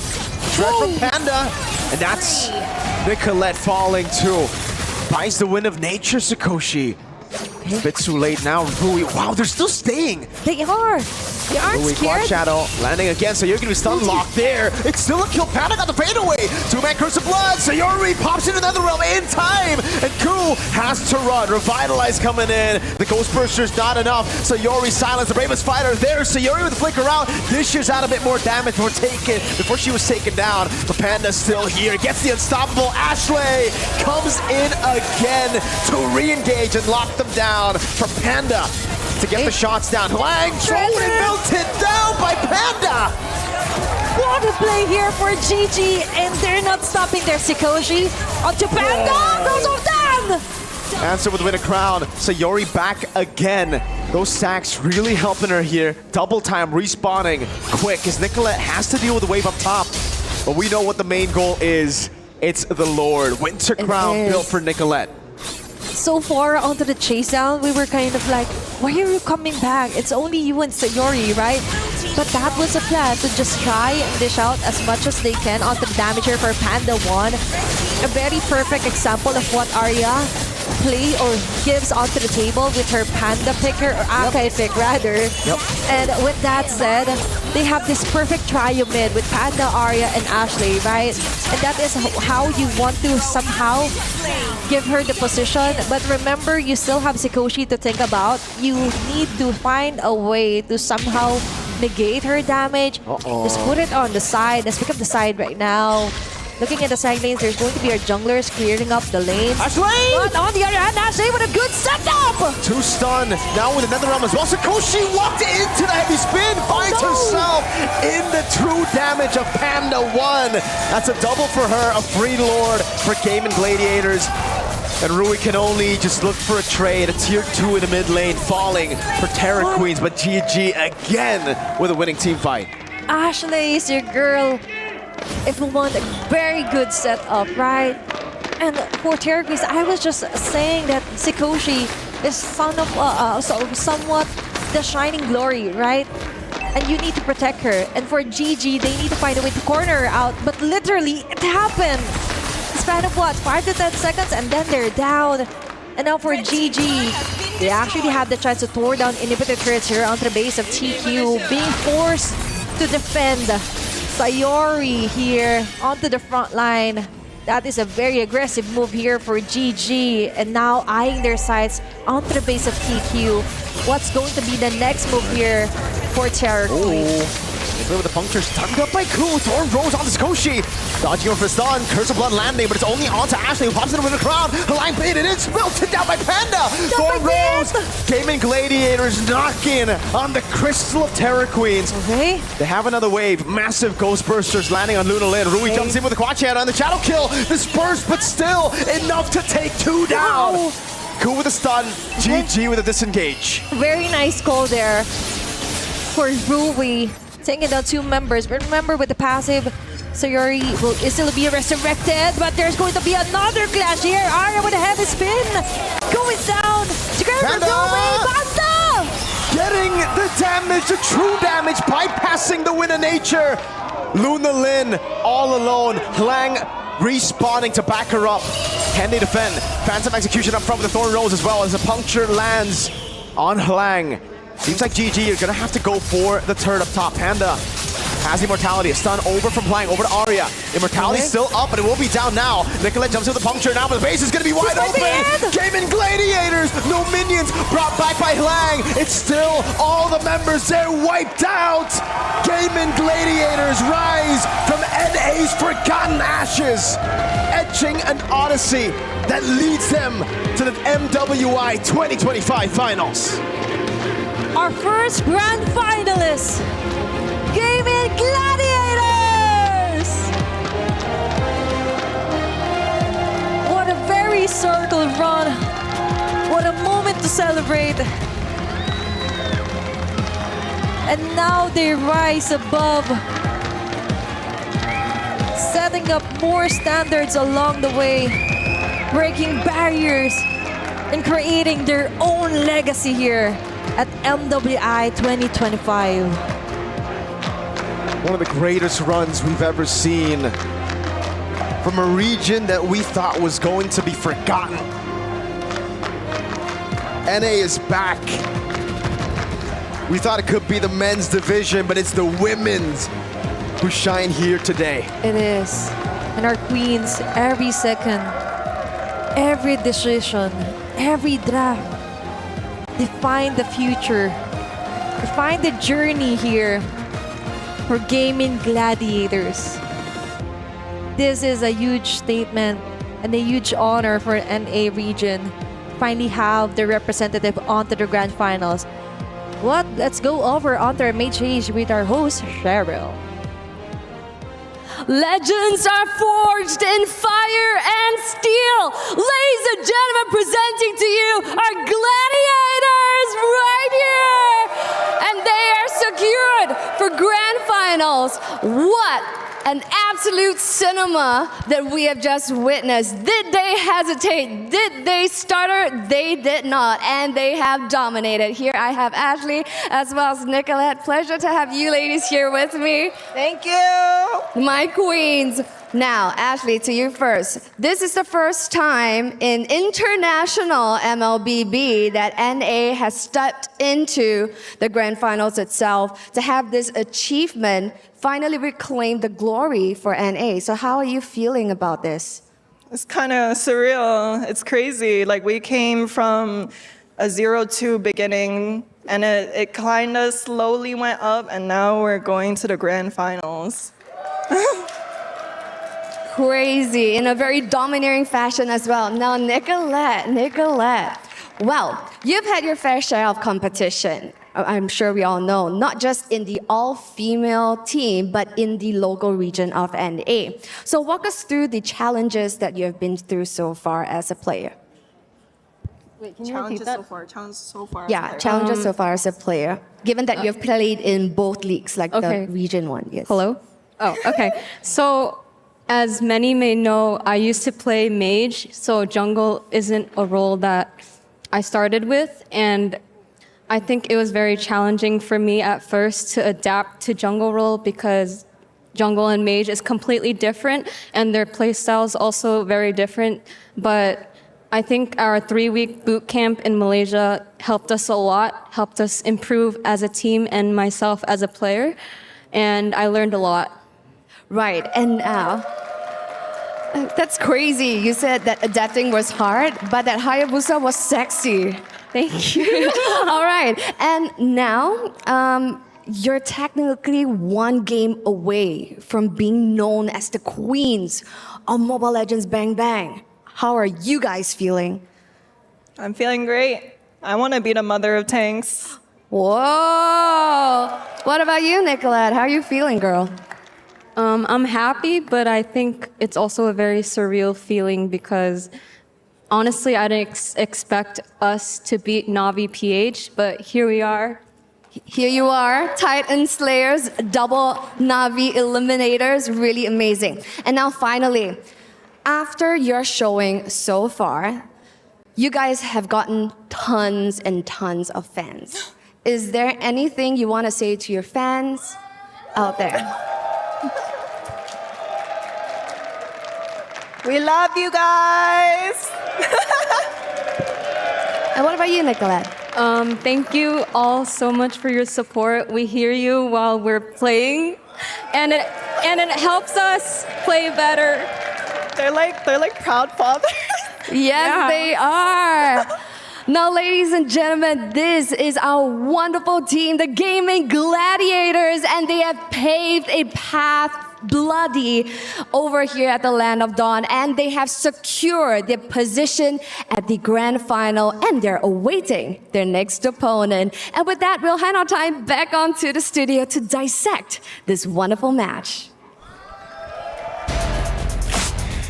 Cheered on loudly by the proud Gaming Gladiators on the arena. The Gaming Gladiators, the Queens of North America, will be raising their banner high as they are the first grand finalists for MWI. I mean, even from the interview, I think these ladies, they didn't expect them to be a grand finalist on this tournament, but definitely the way they played on that final game, it's the type of performance that they will remember for the rest of their lives. I think it'll be scarred in our memories, right? I mean, that was an exceptional game, near perfect from every single member. I think you and me were like watching, and then we were like, give her the MVP. No, actually, let's give her the MVP. You know what? Let's just give the MVPs to all 5 of them because they played an exceptional game. But my personal favorite in this was Sayori on the Faramis. This is a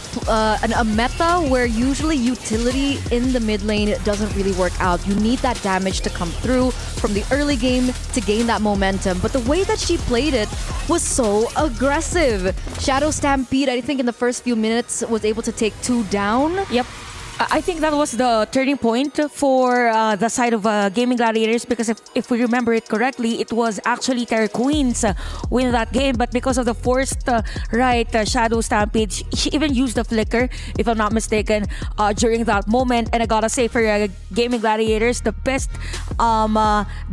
decision that they made all throughout the game is they are more willing to take those risks against Terra Queens. Even Ashley had this moment wherein you have 2 players left for Gaming Gladiators at the middle lane, and she was instantly there when she respawned and then went in for the fist crack, and they just forced everyone from Terra Queens to somehow be limited on that specific area, and somehow TQ just reacted for every single aggressive play that GG made against them.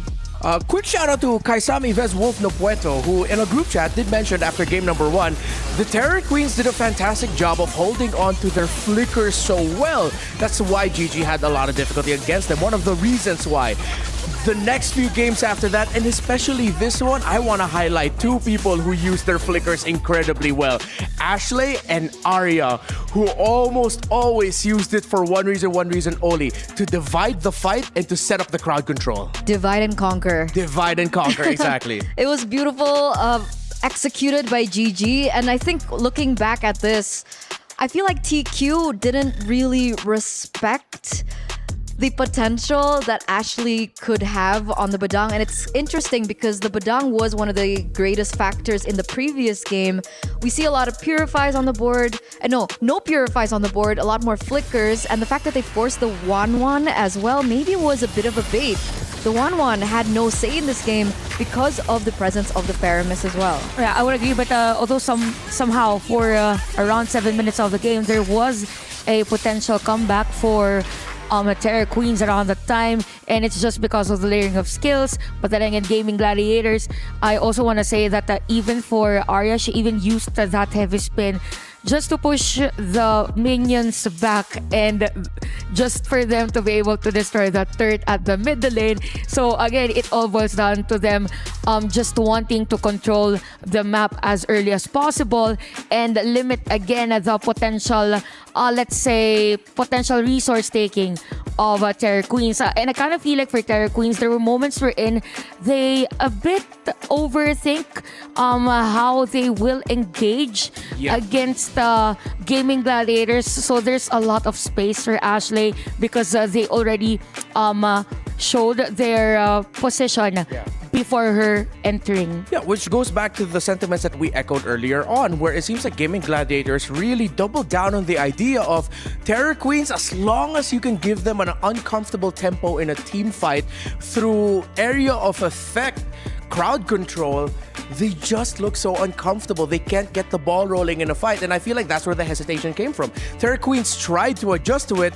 But then again, when you have your two setters playing out of their minds, no matter how much you adjust, something's always going to go through. And also, aside from the setup heroes, they also have Sayori, who's really great on using the Nether Realms. I think there were a lot of moments that it could have been a Terror Queens winning the game, but because of the Nether Realms, you have GG having more chance to extend or overstay on the team fight. Wow, I did not expect that we'd be in this moment. Wait, no, I put them up in my prediction. Of course I did. But congratulations again to Gaming Gladiators. And of course, as Terror Queens, thank you very much. We're not just done yet. There's one more thing to focus on. A very important matchup. Of course, we got to give our flowers to their captain, Ashley, who this time around was incredibly more impactful compared to Ku, who is usually so impactful. But it was Ashley who trumped it. And she made a big statement up on stage after that win. I want to be the mother of tanks. So with the fact... She wants to beat the mother of tanks. I thought she wants to be the mother of tanks. I have bad hearing too, so that could be it. Let's go with that. Okay. Anyway, with them securing the grand final position, there is a chance that she will actually face off with Vitality, depending on how the next match goes. And I think that would be the ultimate test, right? Considering Badang players, I think Vivian has been playing a huge amount of Badang, but we are seeing highlights of everything that we've already mentioned at this point. The layering of skills, the fact that Ashley is always really quick to look for these opportunities on the map. I think this was a really big pick in for Arya as well. And I think that's why I mentioned with the composition that TQ brought to the table here in that final game, there was a small window where they needed that early to mid. Because towards the late game, when the Winter Crowns start getting bought out, when the Immortals starting to get bought out, not only is the Netherrealm going to be a problem, but those items will be as well. And that was supposed to be the groundbreaking factor in TQ alongside with their jungler, but it just never happened. Yeah, it seemed like in this one, Gaming Gladiators really doubled down on the idea of that divide and conquer strategy that was very available for them. Because yes, it's so easy to think you can just layer Badang and Akai together into one package. But then what if you mail out two packages and then now your opponent is overwhelmed by so much crowd control, it's hard for them to deal with it. There was something brought up by the casters earlier about how you could combine your crowd control waiting for the Netherrealm using the Fury of the Phoenix. But then if you can't follow up after that, after the Fury of the Phoenix of the Zetian, what can you do? Not much. Yeah, I think at that point there was somehow a disconnect for Terror Queens, and that's where Gaming Gladiators punished those minimal, I think, errors or differences in terms of formation. But yeah, GG, specifically Ashley, she's been improving day by day. I mean, the mindset is there that whatever happens, I need to protect my teammates. I need to set up a play. We saw a lot of the action, but now let's hear what it sounded like in the perspective of our players. Yeah.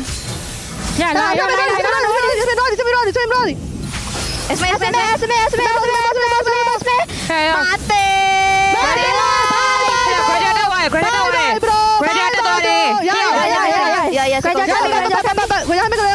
Udah guys. Good.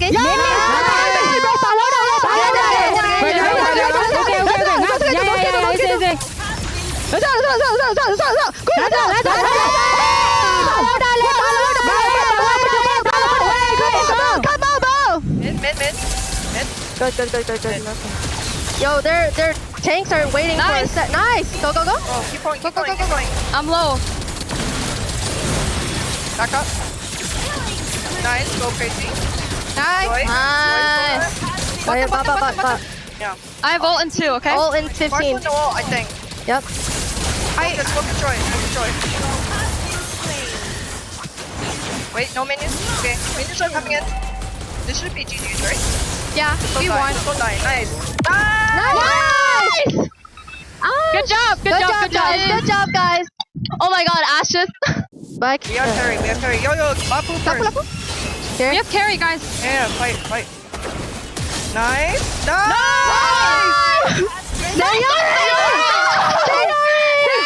you're good, bro. Sayori, playmaker, bro. Alright. Let's go bot. Let's go top. Sorry.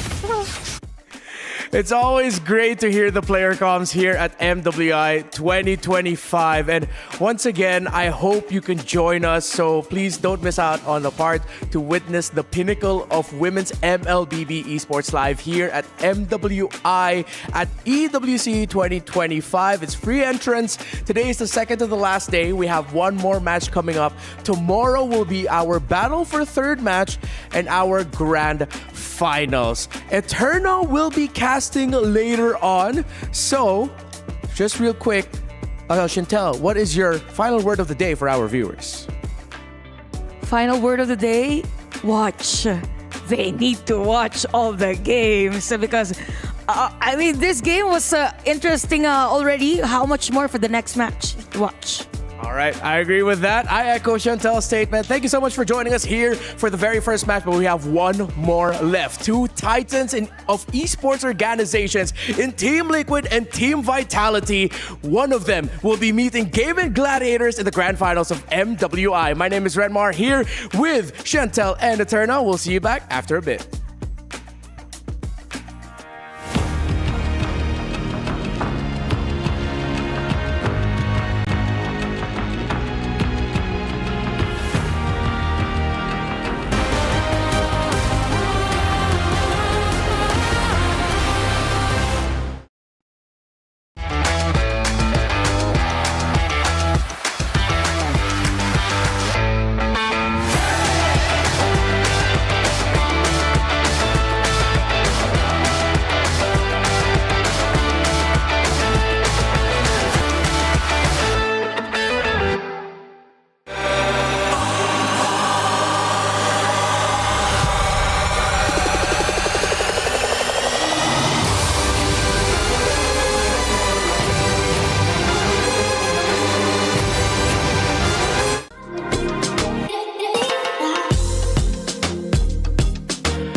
This land is calling.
after an absolute amazing matchup.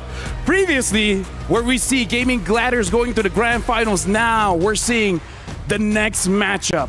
Team Liquid going up against Vitality to fight for the next grand final slot. Whichever wins will go up against Gaming Gladiators, and whoever loses will be going down lower and try to fight for third place. But either way, what was that opening match? Going all the way 4 games. Hello everyone, welcome back to the MWI here at the Esports World Cup. My name is Afed. I gotta say, today has been crazy. Today has been wild. Speaking of wild, we gotta talk about MLBB All-Star, where this year has gone pretty wild. Because for this year, we're going dinosaur. We're going pretty historic. The buffs changes, the lord changes, the turtle changes. If you guys slayed the lord enough times, you guys can get some goodies for yourself. Even a Popol and Koopa skin.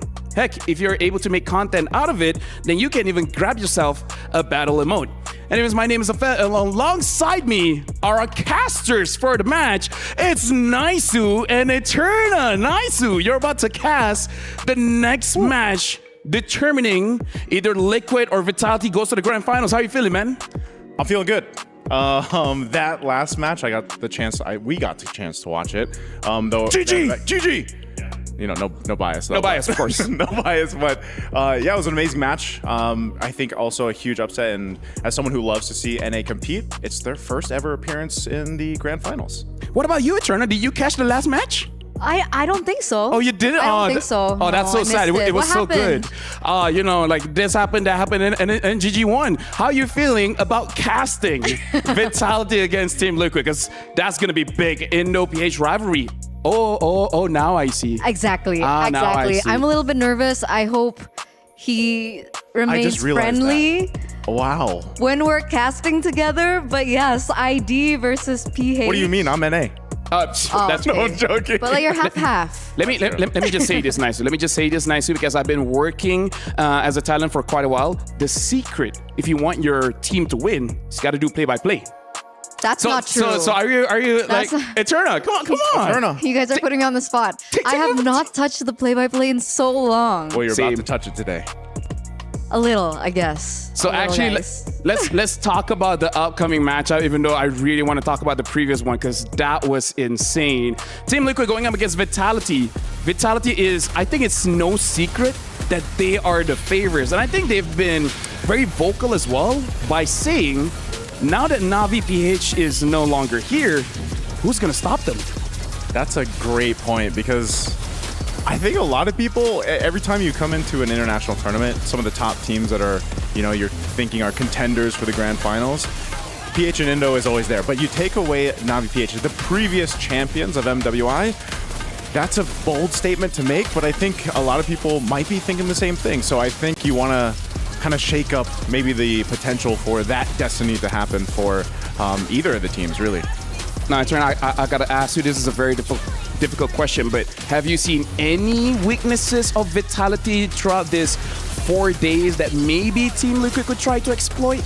Honestly, not just yet. Because technically when it comes down to hero pool, like maybe there's an argument to be made that Vivian has been performing back-to-back on Badang.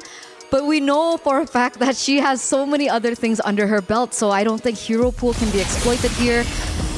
There was an argument to be made maybe last year when it came down to the drafts, but this year with Coach Casius, taking down the 4 tier for Vitality, things are looking really clean by them as well.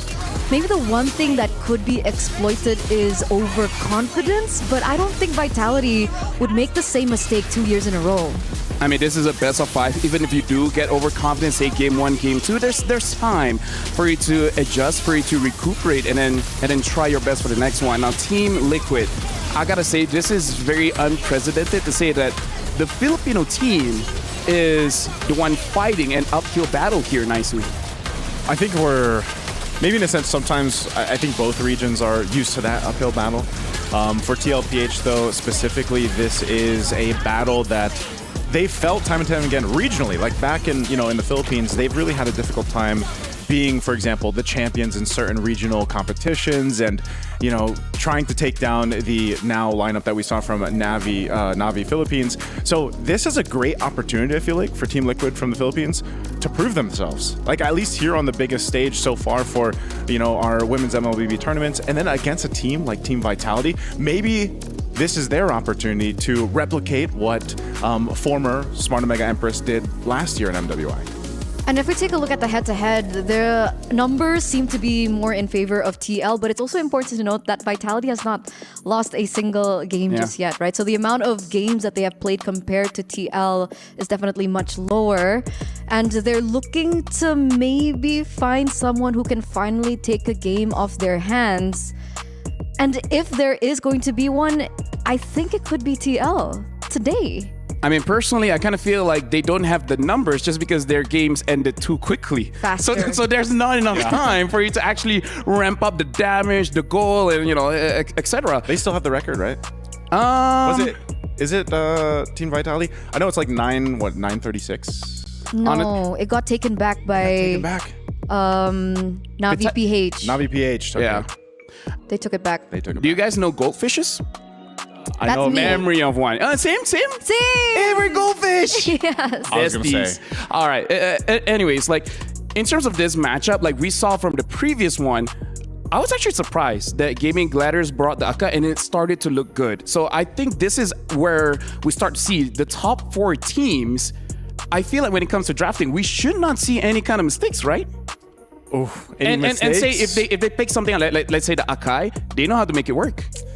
The Akai has been, I don't know if that's my biggest curveball. Like, because I wasn't expecting the Akai to pop up so much that it has, but it's worked great. Also, I think there's been a bunch of contests for Granger. Oh, yeah. Like, Claw is one of them where, you know, her KDA, I think at one point in one of the games I remember was like 15-0 and something. It was insane. Now is the highest with 16 kills, and now we got to look at the Aramco power ranking, but we're doing it a little bit different here because now there's only 4 teams, so we're going to predict who's going to the grand finals. And it looks like Eterna predicted for GG and Team Liquid. Wow. Who made this? Wow. Who made this? What do you mean, who made this? You did. I did not. See, I trust Vitality. You guys are trolling me, right? What? No. What? You sent those in. No, I didn't. Yeah, it was like one of those days ago. Remember? You're like, oh, Liquid, Liquid. Just say if it was Lafel or Naisu. Neither. Neither. It was you. Either ways. It's nice to see some kind of balance here, Vitality, the underdog, I vote for them. I feel like they should get it. Surprising enough, the Indonesian vote for the Philippine team, but this shows that you're not biased, right? You're not biased, Eterna. Yay. My DMs won't be filled or anything. Let me just say one thing. It was You know me. what? Okay. It was Lafel. It was me. Let's rock with the storyline that Caster Curse. I was gonna say she could just play the Caster Curse card. Caster Curse. Yeah. She could. But my curse is pretty strong, so there's a chance. But now, outside of curses here, do you feel, because I believe in regional matchups, they do play a few best of 5s. Do you think TLPH, if they go all the way, go all 5 games, do they have that mental stamina to keep up with Vitality, where we see Vitality every other tournament they've won? MWI is the only one they haven't gotten yet. I think TLPH, I would say that they have the endurance, the mentality. Pretty much all the competitor teams and players in the Philippines do really well at having that mindset, I feel like, in competition. So if they go against Team Vitality like this in 5 games, I think that's, again, a great limit test for them, and hopefully they can pull it off. By the way, Vitality's used to a best of 9. Best of 9? So I just want to put that on the table. Right, I forgot. Right. But now, speaking of 9s, actually, that's nothing to do with the transition, but we got to look at a key crushing here. And now this is going to be tough to watch for a lot of people, but I got to say, I feel like Gaming Gladiators have gotten so used to crushing people's keys. This is like what, their third? Yeah. Third or fourth? Third or fourth. I hope by the end of this, man, especially with whatever happens tomorrow, they have a montage. Oh, yeah. Because, you take that iconic clip of Ashley handing over the key last year. Oh yeah. And then you have this. Look at this. Sayori's just waving by, right? So you have to have a montage of all the keys that they have crushed so far in their run here at MWI. By the way, Eterna, I was in the crowd yesterday, and that's very loud. Oh, really? Yeah, he played the clip. I have the clip. I can show you. It's just like silent, silent, silent, and then all of a sudden, Oh, like I was far away in the audience, and you can hear it pop. It's that loud. But yeah, split in half. GG looking pretty good, even though I heard Arya was, a little bit sick, but she's like, sick or not, I'm gonna celebrate for this one. Look at Midnight, so happy. Yeah, Midnight's so happy. I'm so happy for them, man. And the so sweet. That's always my favorite thing. The crushing of keys. And that's a your favorite thing? Yeah. No, honestly, I get it. Maybe there's something wrong with our heads, but either ways, that's a combination of what? NA, Malaysia, Philippines, the power of friendship. Power of friendship. Power of friendship. Power of friendship. That is. Oh, that's us. Hey, that's also us. Oh, yeah. That's also us. There seems to be maybe that's the secret combo. Friends.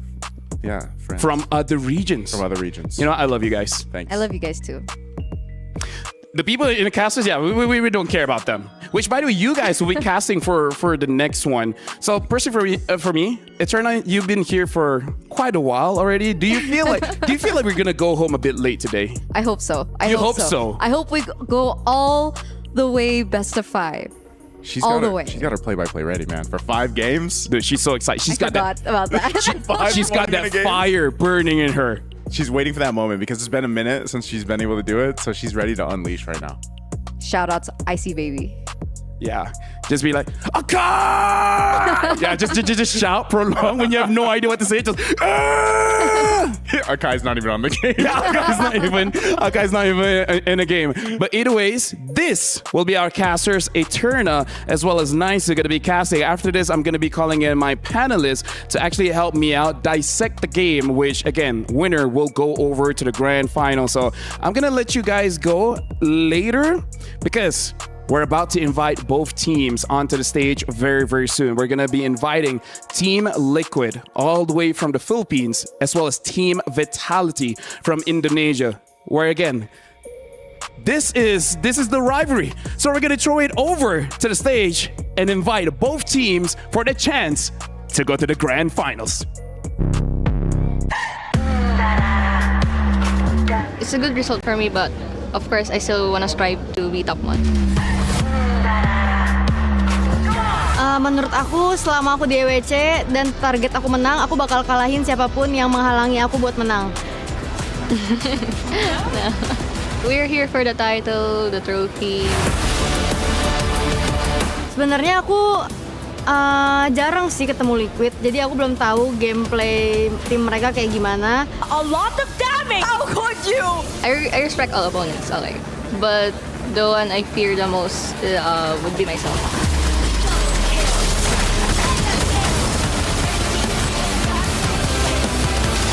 Untuk sampai saat ini, aku masih belum puas karena tujuan aku menang dan siapapun yang akan aku lawan nanti, yang jelas yang sebelumnya aku lawan itu udah nggak aku lawan lagi kan. Jadi aku akan tetap lawan dia, siapapun itu.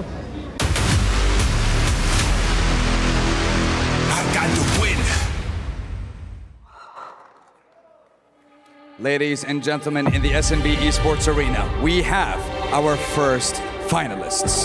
And now we are on the hunt for our second to see who will fight for the crown. But this is more than a semifinal. This is a clash of regions. This is a clash for pride, passion, and of nations. So get ready, because we are here with our second fight and waiting to see who will be fighting for that crown.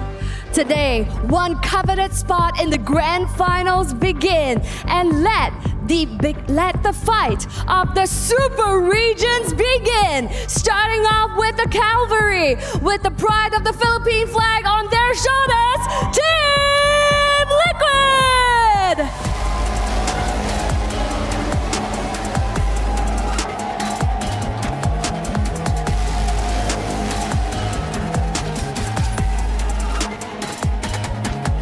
The cavalry rides on, reaching the semifinals under overcoming an unexpected matchup against their former teammates from Twisted Minds. With the reigning queens bowing out, they carry on their shoulders the hope of the Philippines. Can they overcome the titans that they are about to meet and complete the cast of the grand finalists?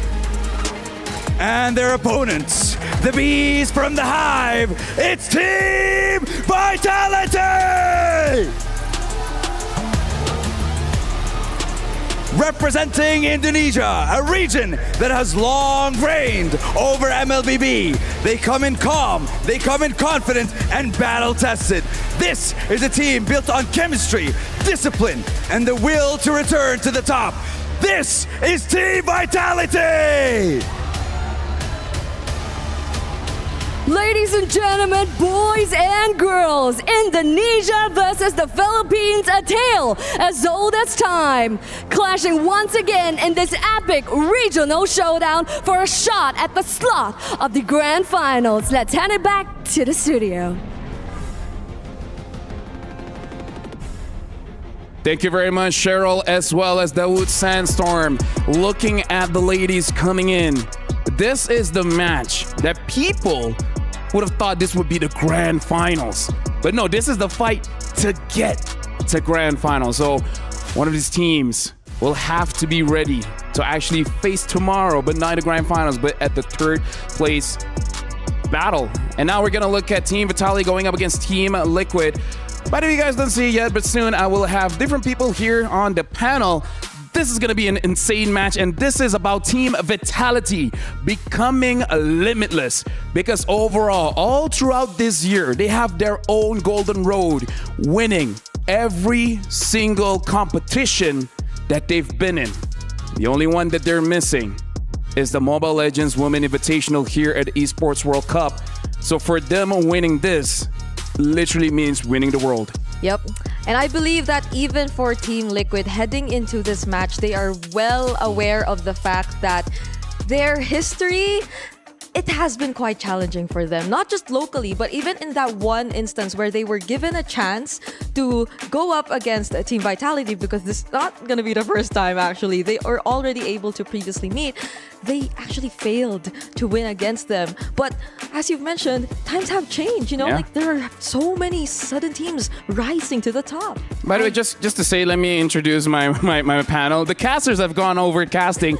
Brigida as well as Pasha Bani. Welcome. Thank you for filling in. This is going to be an intense match, Philippines versus Indonesia. Agree, definitely. I mean, we've talked about it, how these two regions has been phenomenally rivalry throughout the history of MLB itself. They have been phenomenal in getting all the titles, all the championships, as well as the achievement under their belt themselves. But the question is, with Vitality, we've been focusing on how they've been, taken away the title last year's, and at the moment right now, they have been in a clean slate throughout the MWI. Will they be able to continue on and having the clean slate throughout into the grand finals? And now before we even continue our conversation, because this is going to be an intense match, but before we continue, we do want to see what the players are thinking. So now we have Rose talking to Daiki just to see what's in her head. Hey guys, welcome back to Reporter Hit. This is Rose, and right now, before we begin our second match of the day, I actually have somebody from Team Liquid. We have a very cutesy Daiki with me here today, and look at her. She's so cute and so petite, but she is definitely a monster in the game. Now, I have a few questions for Daiki, and the first would probably be, being the only Filipino representative left, how does it feel? Do you feel any pressure? Yes po, nape-pressure. Pero ginagamit po namin, nape-pressure po at the same time, big opportunity din po para patunayan namin yung sarili namin. She said, as much as they feel pressured, it is also an amazing opportunity to show the world that Team Liquid has what it takes to defend the title for the Philippines. And of course, after watching yesterday's match of Navi and Vitality, did you guys learn anything that you guys could use for today's best of 5 match? Pinanood po namin yung laban and masabi ko, meron naman po kami na panood. Natutunan. She said they watched the match yesterday and definitely picked up quite a few stuff that could be viable for today's matchup. And lastly, a message for Team Vitality. galingan po natin at bigyan natin ng magandang laban. She said, let us do our best and give the audience an amazing match. You know what? Thank you so much, Daiki. I hope you have an amazing series up ahead. And with that, let us throw it back to the panel. Thank you very much, Rose. Either way, that was an amazing interview. Sorry, gotta give the Hell Kurt voice every once in a while. But yeah, Daiki saw a few things yesterday. That was me. Daiki saw a few things yesterday. She's like, okay, maybe we have something here to go up against Team Vitality. Now I just wonder, like, what that could be. Yeah, I mean, even... You want to try the voice? I'll try. Oh. Let's Okay. not. No, it's a fail. But I feel like, yeah, they did. So that could be their main preparation because I actually encountered them roaming around last night. I know this is going to be a very important match for them, but I feel like they had to equally, take some time off as well. But that doesn't mean that they didn't prepare, Yeah, but now, Fashamani, we're going to talk about Team Vitality. We're going to look at their roster here. And again, these are the clear favorites. People thought they would have won last year. They didn't, so they're going to try again this year. I mean, talking about how they've been doing so well throughout this MWI, and I think we've seen so far that they've dominated throughout the whole games, and I think they showed us how the double sister showdown is much more better compared to the rest of the teams itself, because they know for a fact that they have their synergy, their chemistry that built even more so compared to the rest of the teams that are here in MWI. Honestly, now that I think about it, Team Vitality in that regard, I think it's a no-brainer. They literally have possibly one of the best chemistries in the game already. And for Team Liquid, it has been a recent adjustment for them to add in a new jungler. It was opened up yesterday that formerly they were with Hyde. So now that they added in Ramisi, which was again vocally they mentioned one of the best things they've ever done because she fits in so well. Hopefully now Team Liquid get to really showcase how they're just able to keep up, how they've been able to overcome all these challenges, because previously, again, they're yet to win against Team Vitality. I guess that's the story of this matchup. Vitality has been growing their strength all these years. It's not a one-night kind of thing. But Team Liquid, they only had, a few weeks, at most a few months to build their strength. So we gotta see, how does this newly established team deal with one of the longest standing rosters in female MLBB? I mean, talking about how we see Vitality right now leading up to the top 4 in shortest average game in MWI itself, right? They were the first one who actually established that. And then Navi PH, they say like they want to do more, they want to break the record as well. But Vitality, they don't care about it. They pretty much say that they want to contest even more. They want to make sure that they can break their own records as well. And even on the average total kills as well, they're actually one of the highest as well, 2.17, as well as with the goal per minute. And this is the questions of how Vitality has been profoundly doing a great, massive achievement and breaking their own records in every single games in MWI. Yup, and it is indeed Team Vitality who I feel gets the fastest games. Oh yeah. So far, like whenever they do go up or they actually have a match, it has to be either a 2-0 or really fast games if ever it does reach a game number 3. But Team Liquid, nonetheless, I'm liking their confidence. I'm hoping to see that same level of confidence heading into this match, because even in their first match in MWI, they went out of their comfort zone, I'd say. It's not entirely an assassin jungler that Ramisi picked up. Again, if you would recall, she started this tournament showing us an Alice. Yeah, I feel like for Team Vitality, they mostly end their games very fast because they have this eye for opportunity. Like, if you just show the same picture to an average viewer, they're like, I don't see the problem. This guy's in gold lane, this guy's in mid, this guy's in EXP. But if you show it to them, it's like, oh yeah, this is a very gankable lane, right? That's a different kind of eyeballs that they have compared to normal people playing around. But now we're jumping straight into the draft here. Team Liquid going up against Vitality. Liquid is going to be first pick, Vitality second pick, and they're already done with the bans. Team Liquid betting out the far side, the 1-1 as well as the Badang. Vitality betting out Uranus, Gatukacha as well as Yi Sun Shin. I mean, pretty much they know this is pretty a little bit of a respect ban because we saw how it was when it comes to Gato Kacha being actually picked out by the Team Liquid Philippines itself. They're monsters. Those are the things that when they have the sustain, they have a really good hold of Gato Kacha, they will definitely be able to hold out a lot of the team fights themselves, and Team Vitality does not want that on their own sleeve. Yep. And I'm liking how they went with the Baksha first pick because I feel like this is one of the best first picks you can go with. And also since they already took out the Farsa and the Wanwan, which could really, somehow make you hesitant in terms of the engagements that you want to do, which makes me feel like they're actually leaning towards a dive comp or a lineup that might actually want to go for a lot of tanky heroes or sustains, since even the Badang is denied and that does a great job in terms of interrupting. But the way Team Vitality picks up the Arlot and the Kimi, that's a lot of punish that can already come in. Personally for me, I don't know if I'm in the minority, which I kind of feel like I'm not. I just hope this Baxia isn't going to the jungle, even though, put it on pen and paper. Baxia as a jungler is amazing, right? Rotation speed, blah, blah, blah. But I kind of feel like for the MWI here, having those assassins makes it so that in a team fight, you're able to go directly straight to the gold laner or the mid laner and just cut their entire battle power in at least half. Yeah. So I kind of feel like going up against Vitality, if you're trying to go straight for macro, I kind of feel like Vitality is just going to overpower you with micro. Oh, that's kind of true though. I do agree on that. And the fact that right now they're pretty much qualified. Oh, they also picked up the Akai as well. The combo, yeah. The combo. And I think we've seen so far throughout all the MWI's matches as well, how the Akai been put up right on the front line, getting all the initiation. And you just holding on for the burst damage that is right here on the Kimi hands. Yeah, that's already the combo, right? Yeah. Kylot. Oh. Kylot me. Kylot me. Key my lot. I don't know. Something's there. No, I mean, this is like the new or it's not new. It's been there for quite some time. New-ish. New-ish. Because it's always been the Fredrin Arlot. Yes. So now it seems like Arlot's found his new partner. Arin.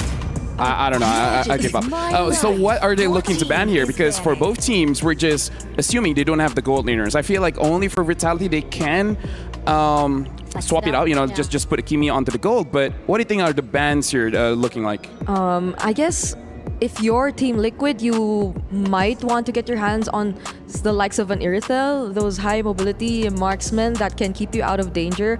We did see the Irithel against the Akai quite a number of times.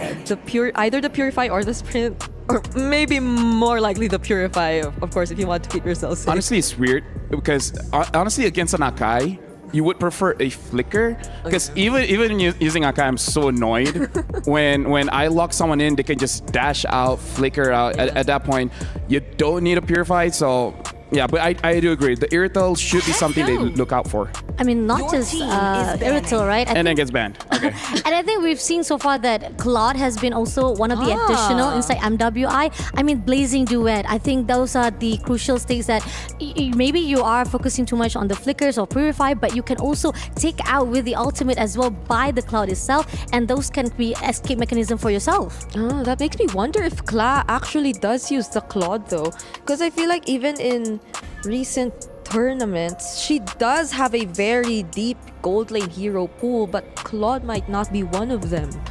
Well, right now, Vitality has a shot to actually take the Granger away. I kind of feel like Liquid is really trying to consider that. Do we want to let go of that Granger? Make some noise. And it looks like they're batting out the CC. They're prioritizing to make sure that this Phoveus, in some sense, as well as the Boxia, has a good time. Question is, Vitality, do you actually want to jump the gun here and actually pick up the Granger? Yeah, because that will be a massive deny pick for Kla. I mean, Kla has been getting double-digit kills for how many games right now? 15, 16 kills, 16. yeah. I mean, it's a clean slate for her. Definitely, she has been performing really good with the Granger. She dominates, definitely owning up the heroes of Granger on her hands, but Vitality denying it. And right now, again, there's a lot of hero pools for the gold laner itself. They can definitely pick up any other heroes that they wanted to. I mean, again, Cloud is still, even though they haven't seen yet in the hands of Cloud just yet, there's other heroes that can be picked up right here. Yeah, what about the likes of the Bruno? Just because of the worldy, so they can somehow deny the attempts from Team Vitality if ever there is gonna be any, but then the laning might be a problem. Or the carry's still there. Oh yeah. So they can shred the tank heroes, but instead they do go for the Bruno. So this is very interesting because Ling is pretty good going out against the Kimi, but there's quite a lot of protection here, Akai as well as the Arlet. I wonder if this Ling is going to get punished later. It might be tricky to pull off, but Team Liquid might be banking on the idea that this is one of Ramesi's signature assassin junglers. The thing is right now, what I am focusing on Team Liquid right now is the fact that they might have this idea that maybe in the midst of the team fight itself, the composition maybe not be in the success in the mid run, so they might be able to back off as quickly as possible. And this is the mobility wise that has been given by Ling, right? No matter how much, if you can't end the fight properly, you can actually back off as quickly as possible. And this is what Team Liquid wants in their hands. Oh. And now finishing up with the Lancelot. So at least something that I talked about where both teams are going for this assassin in the jungle, making sure that the backlines don't actually deal out the damage that quickly. Thank you very much, Brigida, as well as Fashabani. We saw earlier it was Naisu as well as Eterna on the desk here. So now we're going to throw it over to that desk, the caster. So Eterna, can you do the play-by-play? I kind of want to see it. Hey, thank you so much. We're going to go ahead and let you hear it out there, LaFell. Thank you to the panel for breaking it down. Once again, ladies and gentlemen, welcome to the English desk here. It's me, Naisu. This time around, you heard it right. It's Eterna. Eterna, how are we doing? How are we feeling? We're going to be as neutral as possible because I know, I'm from the Philippines, you're from Indonesia, but that doesn't matter here. How are we feeling about this matchup? I'm nervous. I'm nervous coming into this, right? Because everything is on the line here. One more slot into the grand finals. And looking at the drafts, I think it will be a very interesting 1v1 here between Ramiti as well as Vival on their comfort heroes. I feel like this is the nature of the trend so far in the jungle. A lot of the teams here in MWI have done relatively well when they pick up these assassin junglers, and they like to, because what I've noticed is they like to fight it out, they like to brawl it out. They're very aggressive in some of the play styles, especially early on from all our women's teams so far. We already had one Fire series to start off the day. Now for this one, again, this is the spot to move forward to the grand finals to face off GG, Gaming Gladiators. And either of these teams, I feel like, are going to be able to go the distance. I know we talked about it a little bit with LaFell on the panel there, and we shared our thoughts. But I think with both of these lineups, as we take a look at the emblems, you're able to start quickly. And if you do that, we've seen lineups snowball pretty heavily. So we'll see if that snowball actually comes to fruition here for either or of these teams, because technically both gold laners actually want to do that, right? The Granger wants to get as many stacks as possible, get that Sky Piercer fast in, but so does Claw on the Bruno, being a snowballing hero, but already some rotations here coming through. Soju goes in, dives onto Shell. She's got low. Will she be able to get it? That's the Tempest of Blades to take first blood in for Team Liquid. Great pickup there. That's the first blood in the hands already for TLPH. So a little bit of focus here now on the bottom side, but I don't think you're going to be able to take down a Phobius. Gaki should be fine. Someone's got that level 4 though too, so some extra gold going up in the hands up top for Claw, but the turtle is up, and it looks like Vitality wants to go for this unless... There it is, already taken by Vitality here. Vivian gets caught a little low, but the damage will not be enough to take her down just yet. Very disciplined from both of these teams. It's looking good for both, honestly, at this point. So an objective secured. A little trade happening so far. It's going to be fine. I mean, when you look at this too, I almost want to say both teams have the bases covered in terms of like damage profile, damage throughput throughout the entirety of the game. And it's kind of weird to say that because Team Vitality hasn't had like these longer games that we've seen from other teams. They like to finish pretty quickly. Claw's gonna have to rely on the team here. I'm not sure if this will break out into a fight. Soju not level 4, but she's gonna jump forward just to keep Claw from safety here. So yeah, it's not going to turn into a fight in that one. Yeah, they don't want to go for it just yet. Very quick for the disengage. Just wanting to make sure that Claw gets to that power spike quicker.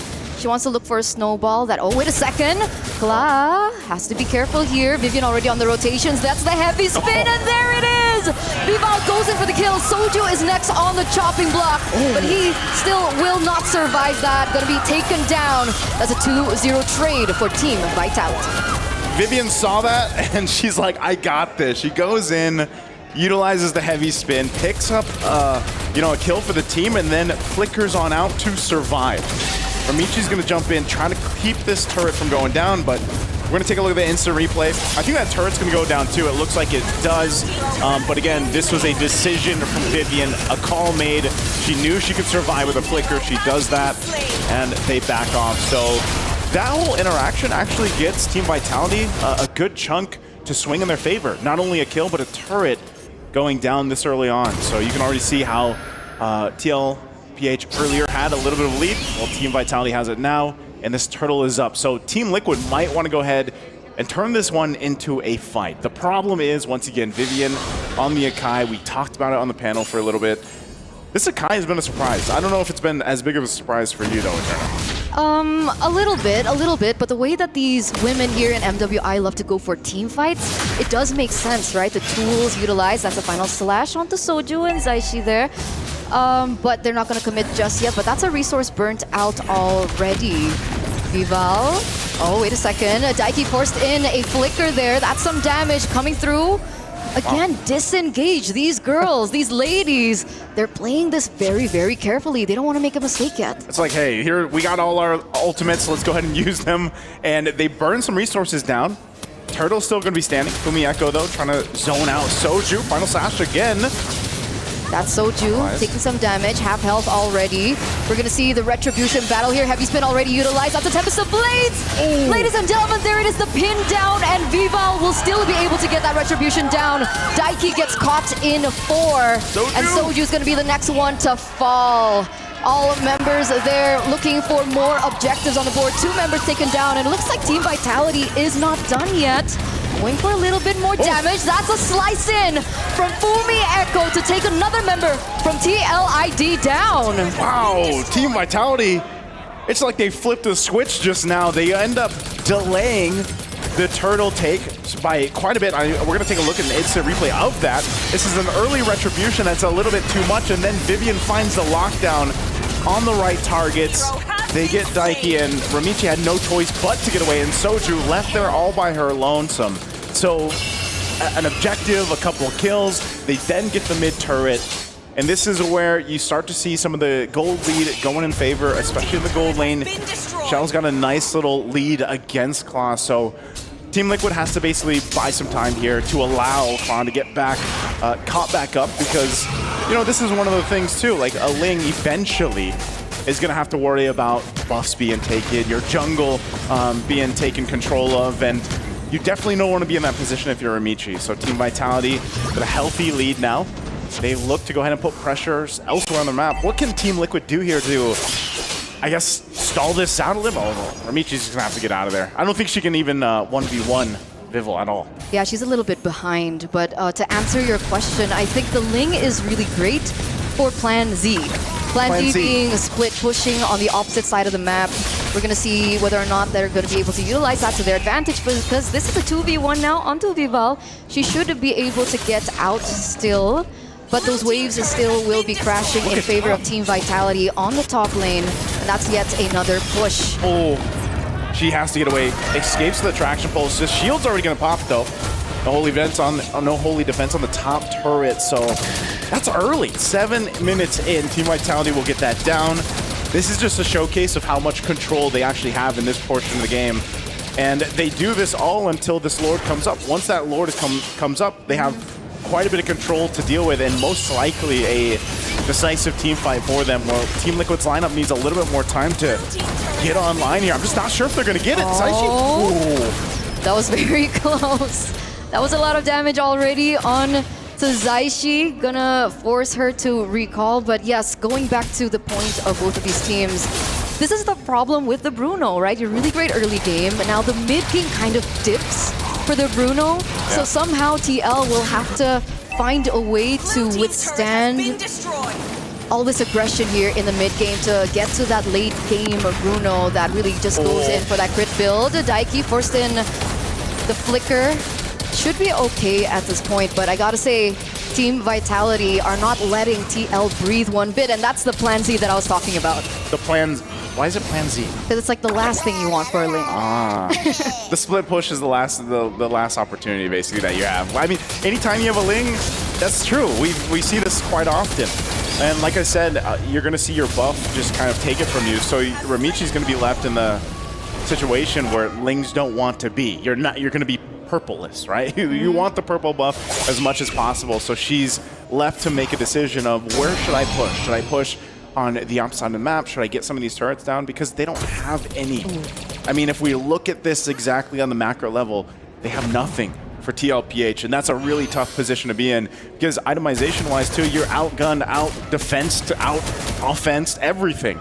And so you're going to be in a tough position on this base defense. As a Lord will eventually make its way up the top, Team Vitality has done work on the shields. That's where that, that little bit of a push earlier on is going to pay its part because they don't have to worry about the shields now. So they'll play this, and every single time we have a R-Lot in the field in the Land of Dawn, you got to watch out for the pressure. I mean, the final slash flicker combo, even in your base, doesn't feel safe at all. So the top turret worked on before the Lord even gets to it.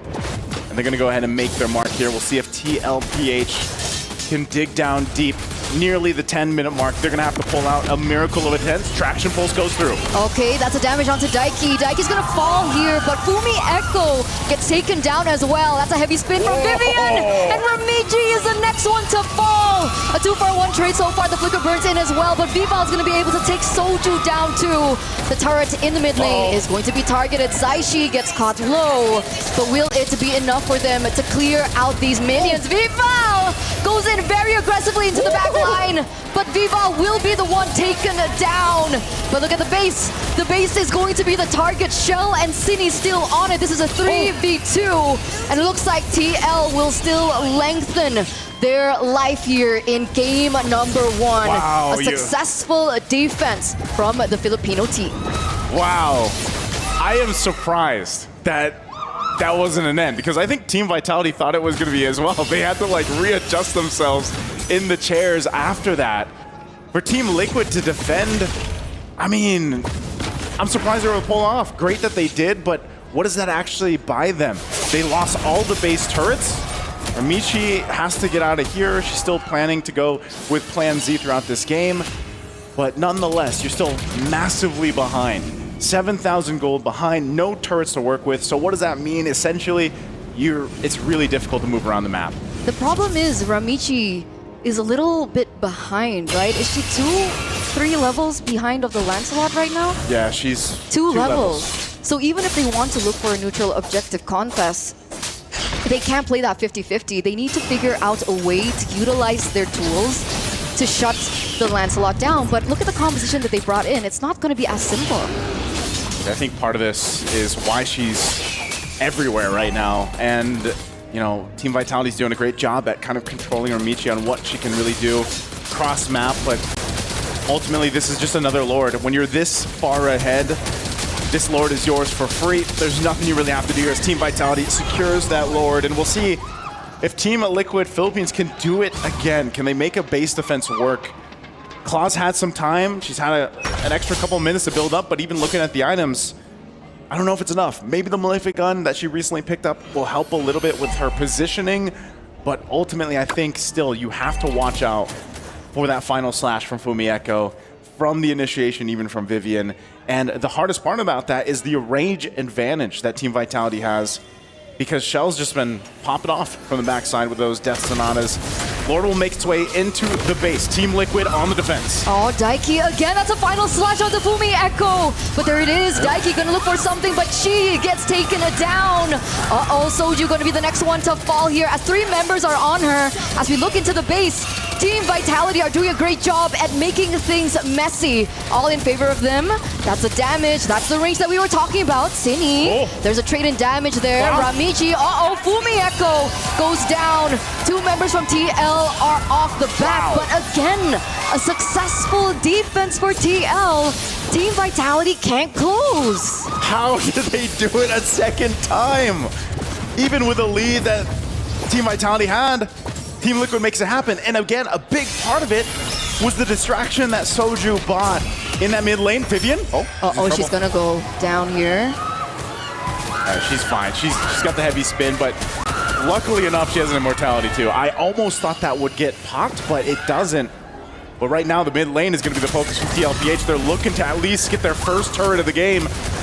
You know, 13, almost 14 minutes in, they don't have one turret down. They have to get something to be able to move around the map, and that's what Ramichi has been doing for the past 5 minutes. She's the one trying to get these turrets down. But unfortunately for Team Liquid, they have not found one, and so Team Vitality still holding on, essentially the same lead.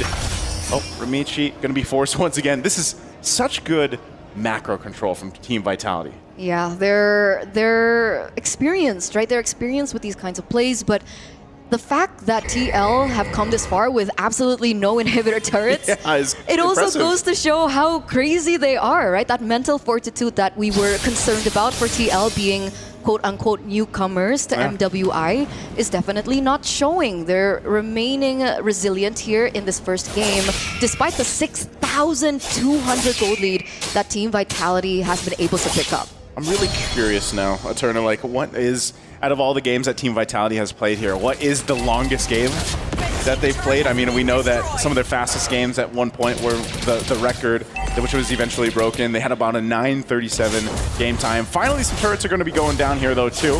So these are the baby steps in the right direction that Team Liquid has to make. It's more so, it's starting to be a trot. They're trying to get to the trample at this point, but right now, it's going to be another objective, another lore to the hands of Team Vitality, unless... Heavy spin already utilized. Vival still gets the Lord here. Since the Blade's not going to be enough to actually take that neutral objective down, but she will fall here. Ramichi, the first one from TLID to be taken down. The damage output coming in from Team Vitality is still there. Soju, second there. Fumi misses it, but look at Vival going to the back line and taking it in. Triple kill in for Shell. Wind of Nature utilized as well. Kla gonna try to survive this, but she doesn't. 4 members from TL are down, and that is a wiped out to close out game number 1 for the powerhouse of Indonesia. Man, I felt it in the words there at the end there, Eterno. What a game number 1. Still, big props to Team Liquid to be able to defend the way that they did, but unfortunately for them, it just got dragged out a little bit too long. They weren't able to get in a position where they could actually contest. If only, I can only think, if only. Somehow, some way, they were able to get that Lord steal. If it was the Retribution to keep them in the game a little bit longer, then maybe, just maybe, they would have gotten towards assaulting the base of Team Vitality. But let's throw it over to the studio to think what they thought about game 1. First of all, shout out to Eterna. See, you can do it. See, that was good. That was good. That was good. Speaking of good, I honestly thought Vitality could have ended it much sooner, but then Team Liquid were able to hold it out. And I agree with Naisu. If somehow they got that Lord, could have looked different. Agree, definitely. I think that there was a lot of resistance coming in from Team Liquid Philippines itself. Twice, they were able to actually hold out their base well. And if there was a steal coming in from them, it could have turned things around for them. Yep. The way that they were able to do all this, even despite Ramisi struggling to actually keep up in terms of farm against Vival, was definitely something for Team Liquid. And I think majority of the work was done by Kla. Like it was her positioning, it was her consistent use of the passive, and the way she just keeps herself alive. Yeah, I kind of feel like that's the awkwardness with Bruno. We all know that it's pretty good hero. You know, early game is great, but unless you win by a lot, your trajectory of power is very awkward. It's not all the way up. There's a dip going down, going back up, going down, going back up. So yeah, honestly, Kla did her very best, just that maybe just not enough time. Yeah, that's true. And then the fact that Ramichi doesn't have any even freedom of movement right on her own path, and this is where the fine line is. Like no matter how much you have Daiki as well as Soju trying to zone things out, yet no matter what, Team Vitality, they just have a better advantage on their own drafting. Yeah, the Ling came in with Ramisi aware of the threats, so they really took on that risk. And Lancelot was the last pick either way. So regardless of whatever jungler that they went with, she already knew that there could be an Akai threat, an Arlot threat. And what's sad is that even during the latter portions of the game, after a successful defense, whenever she tries to attempt go for Chell and even City, it just doesn't work. They hurt so much. Something to look at that draft is that they don't actually have a very easy way to consistently engage, right? Because they have layering with the Zetian, with the Phobius, but you kind of have to make sure that everything goes right. Agree, definitely. I think one thing that we should note on Team Liquid, their main objective or how they want to put out for this fight itself is, again, they want to counter-attack. They want to have that mobility to get in and get out as quickly as possible. But then again, Team Vitality said, no, we're not going to let you out at all. Yeah, and if it's just mobility we're talking about, they have a Lancelot in their lineup. So I think even during that last sequence where they tried to contest for that Lord, we saw how desperate Team Liquid tried to escape, but the Lancelot denied them of that escape. Yeah, looking at the itemization for the Lancelot as well, having the Brute Force as well as the Queen's Wings, even if somehow Vivo makes a mistake, she's able to get out of there, no problem. You know, having two tanky items make it so that there's a lot of outplay potential. Personally, for me, I kind of feel like she doesn't even need it, right? Because the way that she goes in and out of fight, there's no one to really punish the Lancelot. And is it? I don't know, like, there was an early Rapid Boots pickup from Vivian as well, so this is like one of those games wherein the Akai just felt terrifying. I know we haven't seen much. Hey, today I'm convinced. All right, looking at GG, looking at Vitality, I'm like, you know, I see it. I see it. I mean, I think pretty much during Rima's talk about how Akai, he keeps on saying that that's my favorite panda right there. And then we keep on seeing Akai being popped up again on MWI. And this shows how Akai is very prominent right here for our meta for MWI itself. Got a dash, pretty strong damage with the second skill. Tankiness is okay, but here's the thing. What do you really feel like Team Liquid has to adjust going into the second game? Because is it really the draft or is there something more there, Brigida? I think it's something more in-game because Team Liquid, it's not the first time we saw them behind, but in the past few games where we saw them behind, they could still manage the macro. We didn't see that in this game. I think pretty much they kind of lost a little bit, or probably they kind of like, not to say forgot, or probably they just lost touch of what we're going to do now, what we're supposed to do. Even with the split push, they keep on depending more a little bit of the help from the Ramichi, but then it didn't work out. And then at the end, they're like just clueless of what to do. I mean, if we're thinking about how to deal with Team Vitality, I think the best people to know were their previous opponents. So now we actually prepared a video about everyone else that has already fought against Vitality. This is the winner from Battle of Famous Place. Welcome to Vitality. Ushering another trophy for Indonesia.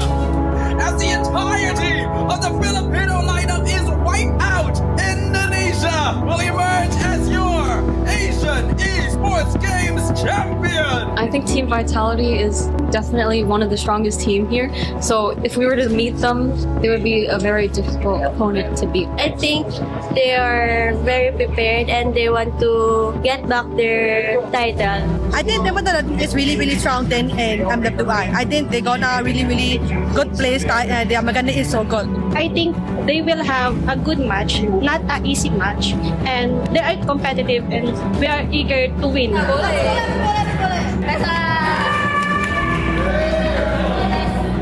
The enemies ahead are those that we didn't expect, right? But yeah, we always respect them and just do our best in every match. So let's see how the game goes.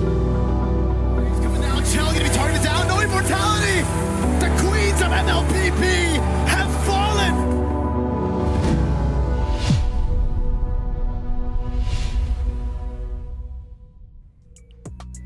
Can they rewrite history?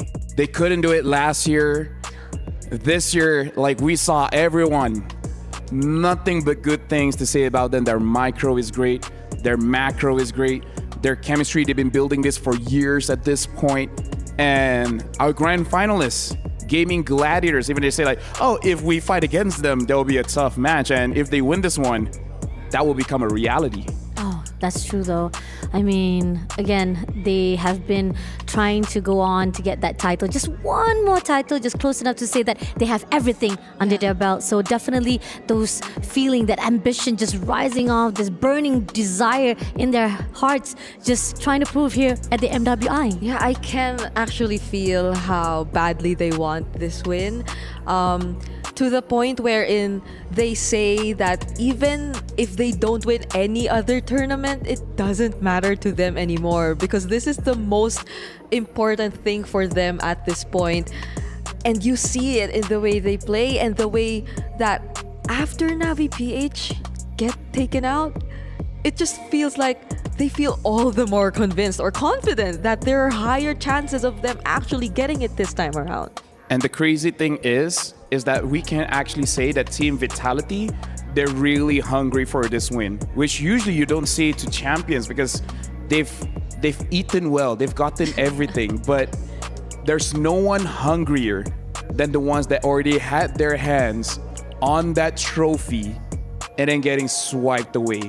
The hungriest are the ones that got second place. The one that hurt the most are the ones in second place. So now I kind of feel like as much as they've won, no one is as desperate as they are to actually get that trophy this time. Oh, that's true. Definitely. I mean, like, this is where the fine line that the teams, the players itself will say, like, what more can I get? What more can I achieve? Because, again, even though, yeah, despite the storylines that we've been denied last year, but at the same time, it's like proving to themselves, like, I could be more than what I've done from last year, and I could be more than what I've done from the past months of this year as well. And it seems like they're still sticking with red side for this one, Pasha. So the bans look a lot similar to the bans we saw earlier, though. It's just whether or not this is still going to be a Gatot Kacha ban for Team Vitality, because that was the other ban earlier. And we did mention it. Like, the trend in which Team Liquid followed wasn't that bad. Like, the Baksha first pick and all that, it wasn't that bad. It wasn't. I mean, pretty much they had that sustain. They had someone to be on the front line to get the zoning done. The problem is just the moment when they had the last two picks, Ling as well as Bruno. Now, yes, we did talk about how Bruno was a really good pick to be fighting off with Ranger. But again, when the early stages, yes, that's a really equal. But mid-game wise, Bruno has a lot of limited things to be done. And there goes the change. Oh, because actually I didn't notice. They banned out the Baksha themselves. Oh yeah. So the Arlot remains open. So is the Badaang though. Oh yeah. Because this was the other ban earlier. And I think they already picked up with Kimi as well by the side of Vitality. Personally, I know a lot of junglers, and every single one of them, if they can, they would want to ban the Badaang because doesn't matter how much you nerf him at this point, people have gotten so used to how Badaang really works. It's so annoying, right? It stops you from moving forward. Even if you're trying to run away, there's a wall blocking you.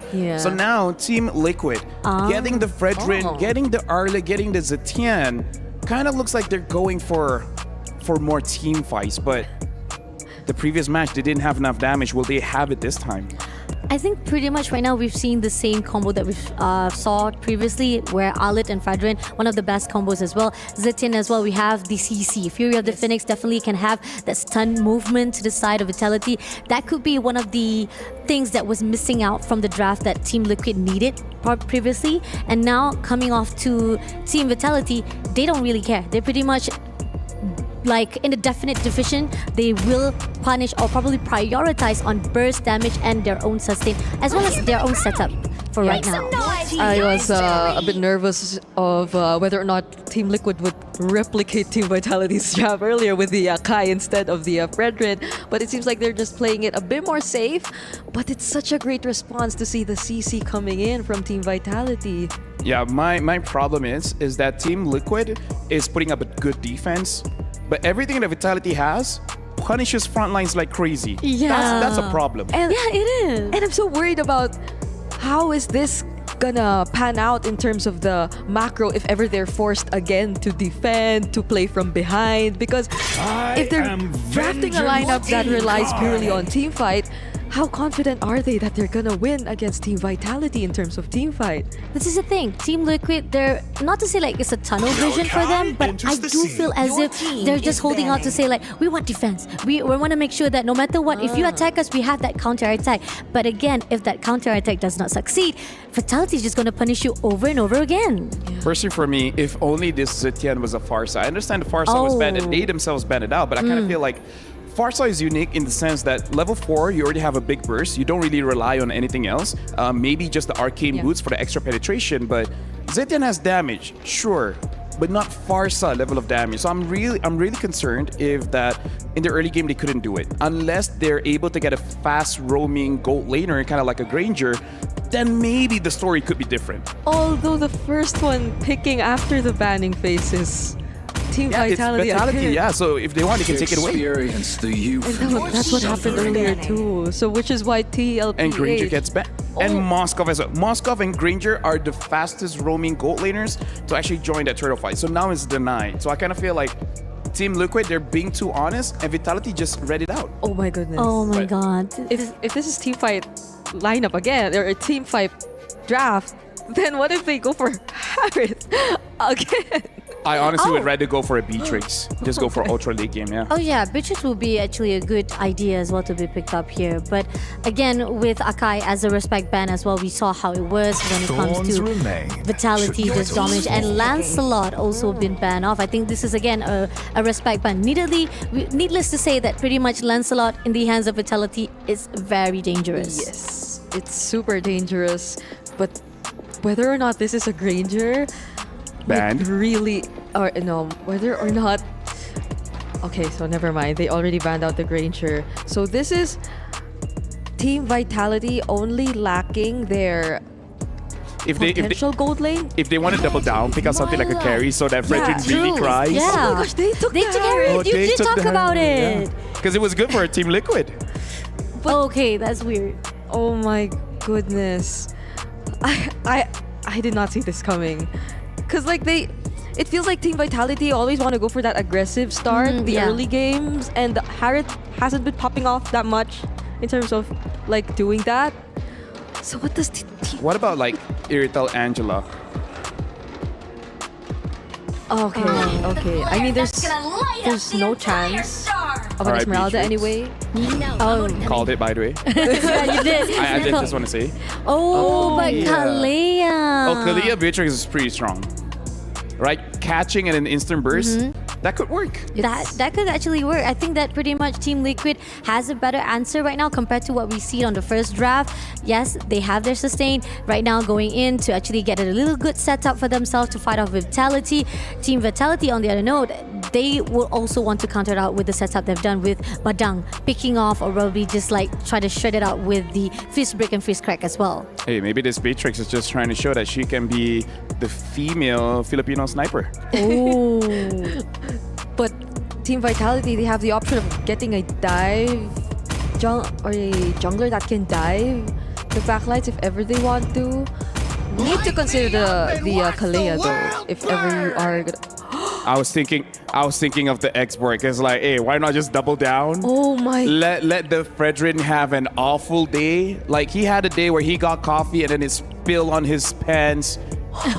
He got a burger and then everything just falls out. Thank you very much, Brigida, as well as Fashabani. I'm gonna be throwing it over to Naisu as well as Eterna, and I don't know, man. I kind of feel like this Fredrin will not have a good time. What do you guys think? Do you guys think he can survive or nah? I'm going to say yeah. I'm going to go ahead and say yes, he will have a good time, you know? And maybe this lineup from TLPH will be good enough. And I like that you mentioned that, LaFell.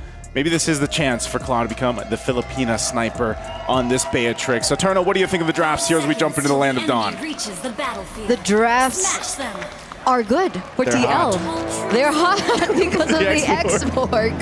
But I get the reasoning behind this X-Borg, right? You're going against the Fredrin into the jungle, so if ever you want to contest for neutral objectives early, that is a possibility that is up on the table.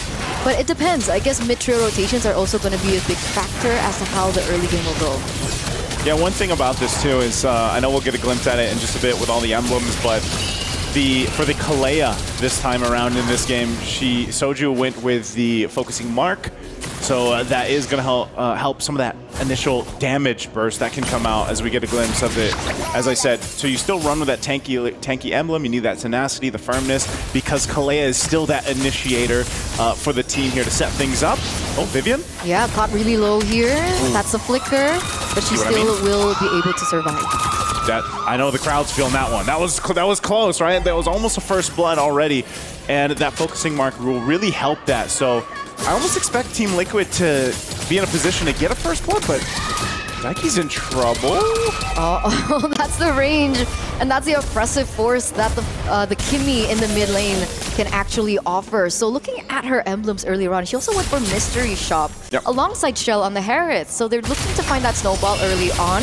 Vival already very oppressive here in the mid lane. That's an immobilized caught through, but Flicker will be able to get her out of that sticky situation. Should be A-okay for now. A lot of the battle spells being used here to burn through. This is kind of what we see, you know, this is kind of what we expect for a lot of the early game potential to get the battle spells out before the first objective, being that turtle. So as the level 4s are coming online as well, that's going to be a big thing, but it'll be Vival that starts up the first turtle of the game, but just around the corner, Romichi's there. So this is the standoff that we're used to seeing with utility junglers. Who's going to be able to go ahead and secure the space around this. Vivian doesn't have the flicker either. Obviously, she doesn't have the ultimate that we usually see from Badang elsewhere. So they back off of it, at least for now. They're going to go get the buffs.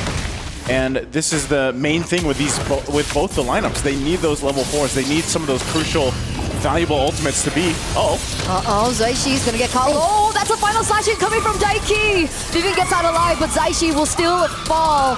That's the damage output coming through. Ramichi goes very aggressively. That's a Purify utilized, but in the back line, Soju goes down, and Daiki gets caught here. The next one to fall, 2 members, double kill. Another pick off onto Soju. A 3-4-1 trade, and Team Vitality win the utility. A big trade. That was a fight I wasn't expecting to be that many bodies flying around this early on for the first turtle. Vival went down, but the rest of the team will go ahead and secure the objective. So turtle secured, but a healthy elite now already because of those multiple kills that they got. And you know, you saw how, unfortunately, as we'll look at the instant replay here, this was all started up with a great final slash, but Vivian gets away. You get trapped in a choke point that you don't want to be in. Cindy's just here, you know, hanging out. She pops the Attraction Pulse earlier on, but she gets out with the Purify and the last Insanity. This is always kind of the value of an export. You get that true damage, and it's really kind of devastating in those certain parts of the map, so those parts of the jungle here. So it's a great team fight from Team Vitality, and Team Liquid will have to go ahead and readjust after that. Maybe look for a pick off if they can with the Kalea now that Soju's level 4. That's a big turning point that we're going to be waiting on. And usually the Beatrix get to the power spike a lot earlier as well. And considering that she is in a lane against the Harith, that should come much, much quicker. So we're looking at the counterplay from TL, whether or not it's going to hit. And reflecting back onto the neutral objective take earlier on as well, that's the beauty of the last Insanity, right? Yeah. You're untargeted. There are moments where you can utilize that to your advantage to get the retribution down, or even look for that final boom of damage onto the opposing team. That's basically what it is, you know, and like I said, that true damage is pretty devastating in some of these fights that are closer together, because you know with a Kalea on your side and a Fredrin, you're going to be forced to, in a way, be clumped around them because of their kits and the way that works, especially with a Fredrin trying to get these energy eruptions off. And, you know, earlier on, Romichi was able to get a kill, but the main job here is for her to contest these objectives that come through. Second turtle is just about to come up, and maybe Team Liquid... Oh, that's a flicker! Tsunami Slam! And there it is! The collapse in damage. Shell goes in, but that's Soju going to be taken down. That's the last Insanity, putting in some damage. Vival gets countered as well, but Daiki's going to be able to take Vival. 3 for 2 so far. Daiki, the next one to get crossed down. Zaichi barely escapes, and she still is able to get that flicker, and she survives! Oh, is she gonna go for it, Cindy? She's so close to going down, both of them, but she'll clear the wave out. I'm not sure if she's actually gonna try to delay this. I think she just goes for the turret, but what a team fight again for Team Vitality. It was the same thing, but this time it was Team Liquid that started that fight with Soju, but then they lost the overall team fight because of how devastating that last Insanity is. Let's look at the instant replay. They fight this, they go for it, and they threw everything at Vivian. Unfortunately, they didn't have any firepower left once the fight broke out, and they were clumped up together. For Vival, the rest of the team come through, and Insidia just on the backside, kind of unleashing. And, oh no, still? Already, Wow. another team fight that's happening. Gla goes down. This is interesting. Soju as well. I wasn't expecting another team fight to break, considering TL just lost the earlier one, but it looks like they still went for it. They went for it. It looks like they got the turtle at least, because it's 1-for-1 for the turtles, but that was a fight that they didn't need to lose, because this gold lead is just continuing to build up for Team Vitality. Just like we saw in the previous game, they'll take this lead, you know, at the almost the 7-minute mark. They're taking the tier 2 turret down. They already put enough pressure here in the mid lane as well. And TLPH will have to go ahead and try to find a massive adjustment, because all a part of this too, you're falling behind in the jungle, you're losing your buffs. And so who's supposed to do it? I think that's a big question for Team Liquid and the fans out there, is really, if you see it, Soju is trying to start those fights, but even if you pick off Vivian, you gotta have enough to get the rest of the team here from Team Vitality. A brute force is picked up by Fumi Echo. She's been doing a phenomenal job at jumping into the back line or just providing coverage, and we've seen CC work out so well for so many compositions for MWI so far. There's a lot of counter engage, and I think that's one of the glaring problems right now for TL. The fact that, oh, wait a second, Shell goes very aggressively under turret, actually allowing Vivian to take all that damage from the turret. She still gets out alive. There's the immortality too, and it's not over. Daiki trying to prevent that. That's a final slash onto Fumi Echo, but it looks like TL will not be able to save the turret. That damage from Fumi as well. Very apparent. Soju looks for that Tsunami Slime, and there it is. The taunt comes through, but remember, Vival still has that last Insanity. A complete turnaround for Team Vitality, as they are the ones instead to get that pick onto Soju. What's happening here in a lot of these team fights as Fumi Echo runs away after doing some damage to that base turret is just the timing of Team Vitality, the way that they're peeling for each other or initiating these fights, and even responding, once again, to Soju. Soju on the Kalea has not been able to find many windows for them to find a kill. And if they do, like I said, they just kind of run out of firepower right now. This Lord is going to go in the hands of Team Vitality. Just like we saw in Game 1, Team Liquid might have to go ahead and rely on their base defense potential. And if we look at it, you know, are they where they need to be? In terms of firepower for Claw, I feel like this is the same thing we saw from Game 1 on the Bruno. Unfortunately, it just wasn't that timing yet. She picks up a Malefic gun. She's got some range now. But can they manage this push in from Team Vitality? And despite the concerns that the panel also shared as well, wait a second, Vivian. what? That's a big Soju! Okay, immortality is still there, but I don't think it's going to be enough. That's a fist crack and break over, and that's the collapse coming from Team Vitality. The taunt goes through, but it looks like Fumi Echo is going to be taken down. Not just did she survives! Cine goes in with at the back line and puts out some damage onto Zaishi, and that's the trade. That's the turnaround. Daiki, the next one to fall. Untargetable, Vival goes in and zones the rest of the members of TL away. Things are not going according to plan, and this is the push. Inhibitor in the top side already taken down. The next one is the mid base. Shell already has the damage. That's the Holy Crystal. Claw taken to half health. I don't think they're going to be able to survive. I think this is going to be the end.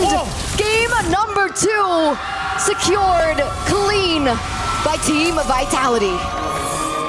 Game 2 looking a whole lot like Game 1, but a little bit faster this time. And man, did that Hereth look good from Shell, able to end the game off of that. Again, it was a setup with a Tsunami Slam started by Team Liquid Philippines. And it looked like for a moment, that would have been their fight. That would have been their skirmish to slowly turn things around. But unfortunately for them, it was all part of the plan from Team Vitality. So again, let's go ahead and throw it over to the studio to break down game number 2.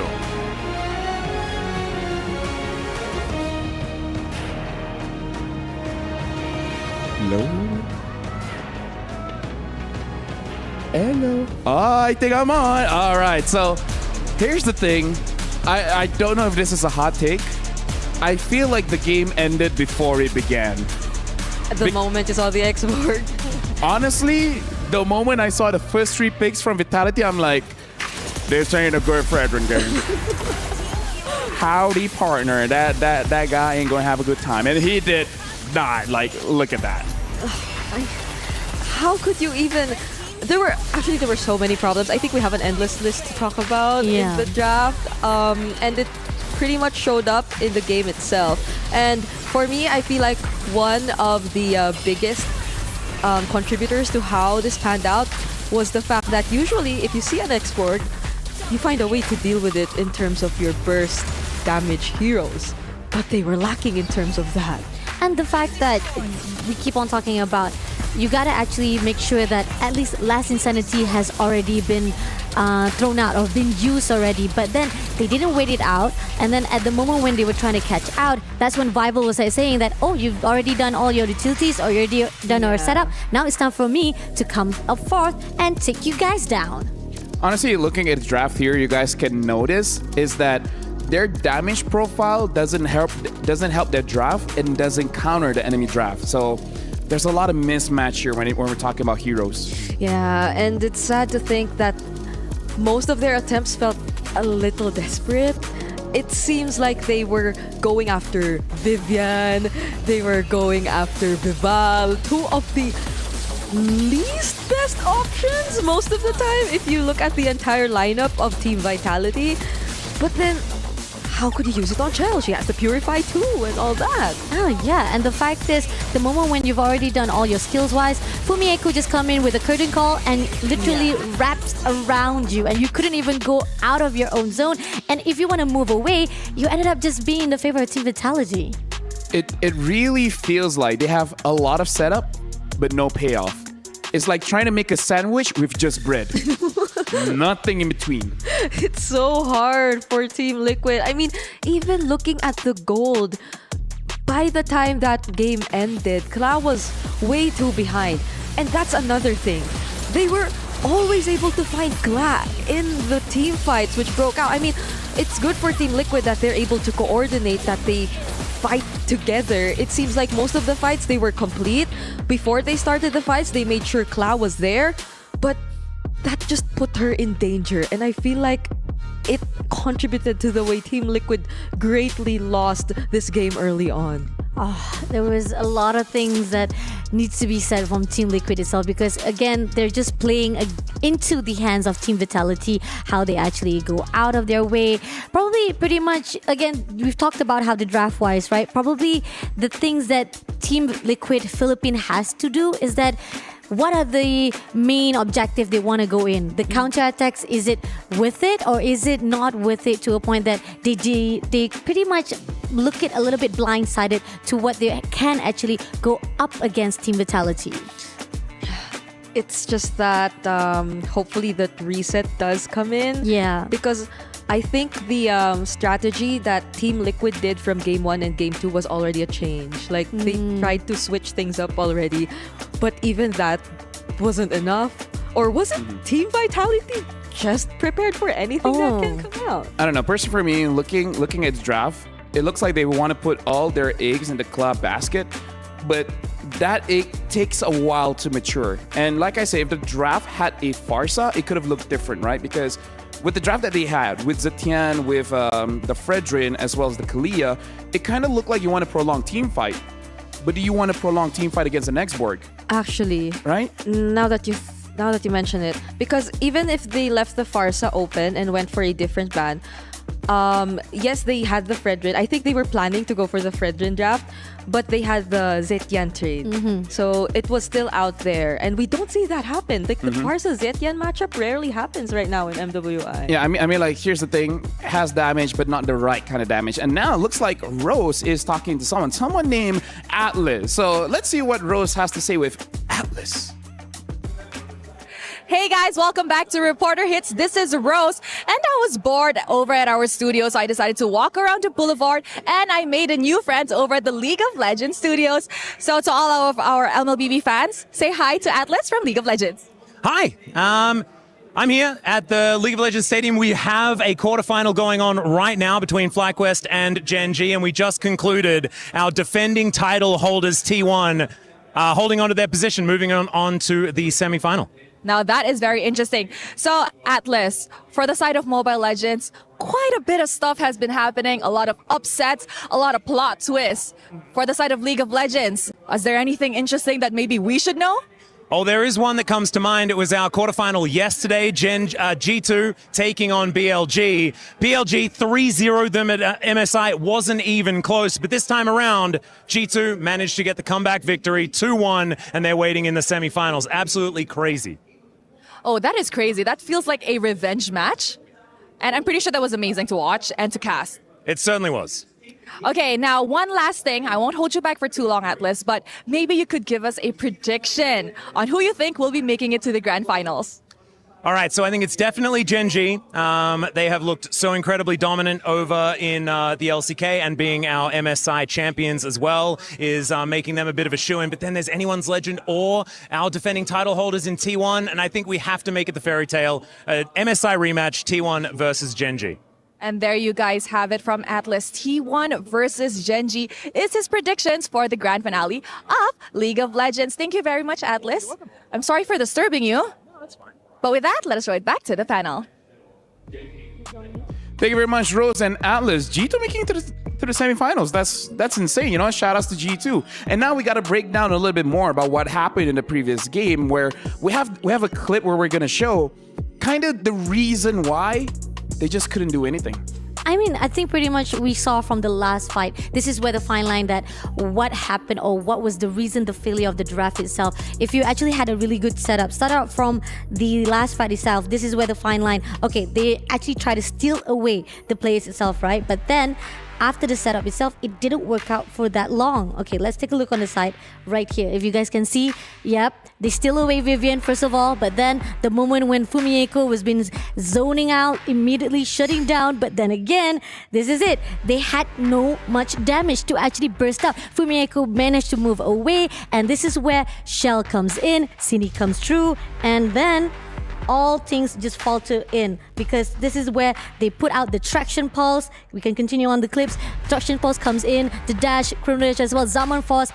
Everything just faltered for Team Liquid Philippines, because at the end of it all, they couldn't end the game or even the team fight itself. Yeah, and even the small or minor, I'd say for some minor stuff, which also were or served as a factor as to how they lost that fight. Even the vengeance, I feel. Yeah. Like, if there wasn't any vengeance at that moment, they could have probably taken one member down. But when you think of it, even if they did take her out, yeah, like, I don't think Team Vitality would have held back. I don't think they would have backed off. Yeah. I think they would have still went for the fight, considering that they used so much resources just true. to take that one member down. Yeah, I mean, like it was a small thing, but winning is all about doing those small things correctly. Yeah. Right? So I kind of feel like thank you very much for showing that clip. It does show that even with a very good setup, without the right damage, it kind of doesn't matter. So honestly, in that match, it does look like a rock, paper, scissors kind of fight, where I would say that Team Liquid had a scissor, but Vitality is just that rock. Like, no matter how you try to cut it, it doesn't get taken down. It's not gonna budge. This is a tricky situation for Team Liquid. I feel like they've shown two very different kind of approach, two different kinds of approaches to the game, but neither worked out just yet. And for Team Vitality, it's just been that very consistent and decisive manner of play. And if you look at them right now, like, it's just that they're just so confident. They look like they're thinking about dinner. They're just that much ahead. This is like a normal day for them, and they're like, oh yeah, sure, we're just gonna continue on, have a fight, and then have a blast, and then carry on with our life as well. Here's the thing. Okay. They're one win away from going to the grand finals. I thought dinner. And let me just say, winning this one makes it so that at minimum, they get 90 90,000 US dollars. That's how big this matchup is. Meaning to say, if you win this and then you lose tomorrow, at least 90,000 US dollars. So life-changing money. And I hope Team Liquid realizes this, because winning this is going to be huge. If they're going to do a reverse sweep, every match is a best of one now. And now we're jumping straight into the draft. Vitality is going to be the first pick. Team Liquid is second pick. Instantly banning out the Gatsukacha as well as the Yusin Shin. And Liquid banning out the Boxy as well as the Uranus. I think pretty much. Uranus. Uranus. There were so many versions of that. Hey, I'm practicing, man. I want to know which one is the right one. Uranus. Uranus. So anyway, I think pretty much this is the not to say respect ban, more to say like the priority ban itself, because we don't want to have Baxia on the line. I mean, even though despite that, yes, Team Liquid did pick up Baxia and it didn't work out to their favor on their zoning, but Gatsukacha still hasn't made their appearance here for our semifinals, and this shows how much that if any Gatsukacha been picked out or been given to either side of them, it might give a little bit of chaotic for the CC itself. And YSS also been priority ban as well. We haven't seen that so far, because when it comes to MWI, if anybody picks up YSS, it is going to be a hazard area. Yeah, it's almost like a guaranteed win, right? Yeah. If ever you do get that and you complement it so well with your other heroes in the draft. But one thing I'm really looking at so far in terms of the bans is the fact that neither the Farsa Your team is taken out just yet. There you go. Just as I thought it finally will be. Yeah. Hey, you know what? We can't have nice things. We can't have nice things. But that means that Kimi is still open though, and we see how Vitality is. When it comes to the Kimi pushing on the side of City itself, she was doing phenomenal. The burst damage that was needed, no matter how much traction pulse. I think the moment they counter-attack Team Liquid Philippines, every setup they made, they were able to actually come through, and those are the things that backfired for Team Liquid Philippines itself. Let me just say my opinion as a host. If your opponent has the Kimi, pick up the Lancelot, pick up the Hayabusa. If you take a tank, you're just gonna take it. Yeah, actually, that was the one thing that I was actually questioning. The draft-wise, they could have actually picked up the Hayabusa, but they didn't, which is why Hayabusa was not even into consideration, because I think that Team Liquid, the past of the game itself, they have been using Hayabusa. Probably not in their signature pairs or comfortable zone itself, but then again, it's still a really good conservable option for themselves if they want to actually pick it up, right? Or maybe it's just that they already had this idea that we were really going for the Fredrin comp, and so they wanted to stick with that and not react so much. I feel like if you become too reactive, then that's going to be a problem as well. But this is new for Team Liquid.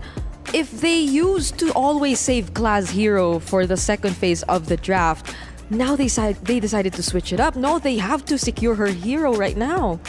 Oh, okay. Barang been picked up, and then we do see Forvis. Again, I think pretty much we did saw Forvis already been picked up earlier on, and Moskov.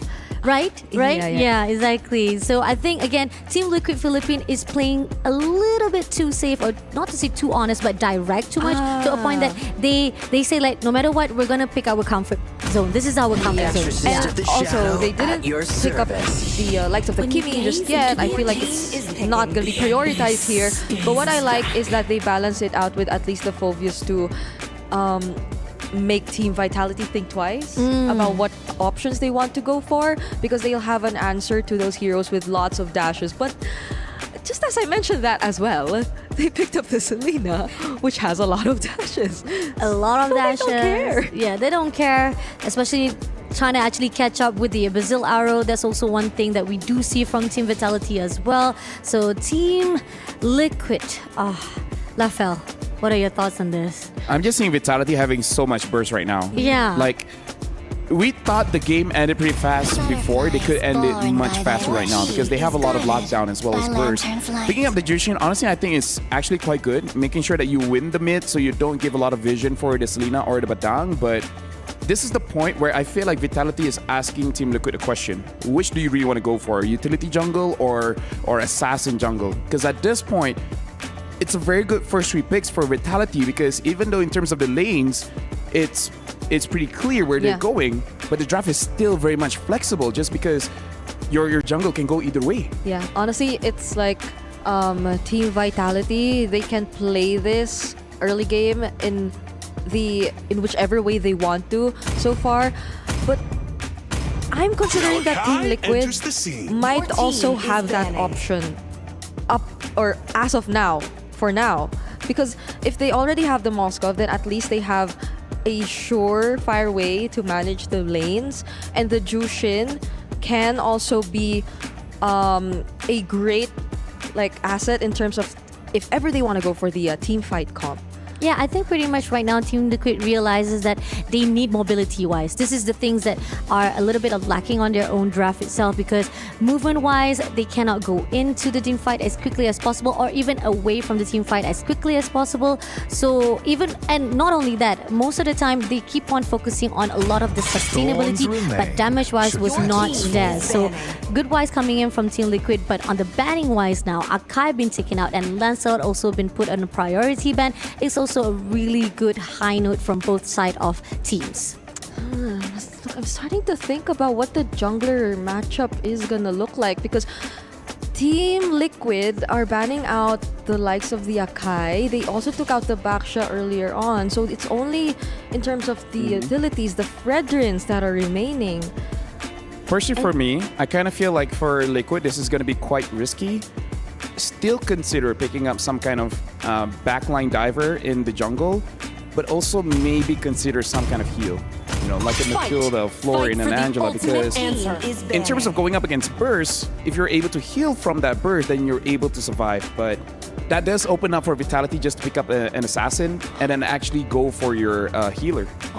What if could Team Liquid be considering the Fanny in this I game? hope not, because Fanny's really bad, especially going up against a Badang. Yeah, but like the bans and... Like, it's indicating that. Yeah, but... I don't know, like, I don't play a lot of Fanny, but like a few cables mid and I'm already out of energy. Yeah. It's a bit annoying. And as I was talking about healers, they're thinking of the same thing. They ban out the Matilda, and Matilda's the best one. Yeah, there's still the Minotaur. It is kind of similar. Although it might not have that much of a great time because there's going up against a Badang is gonna hurt. It's gonna have such a difficult time.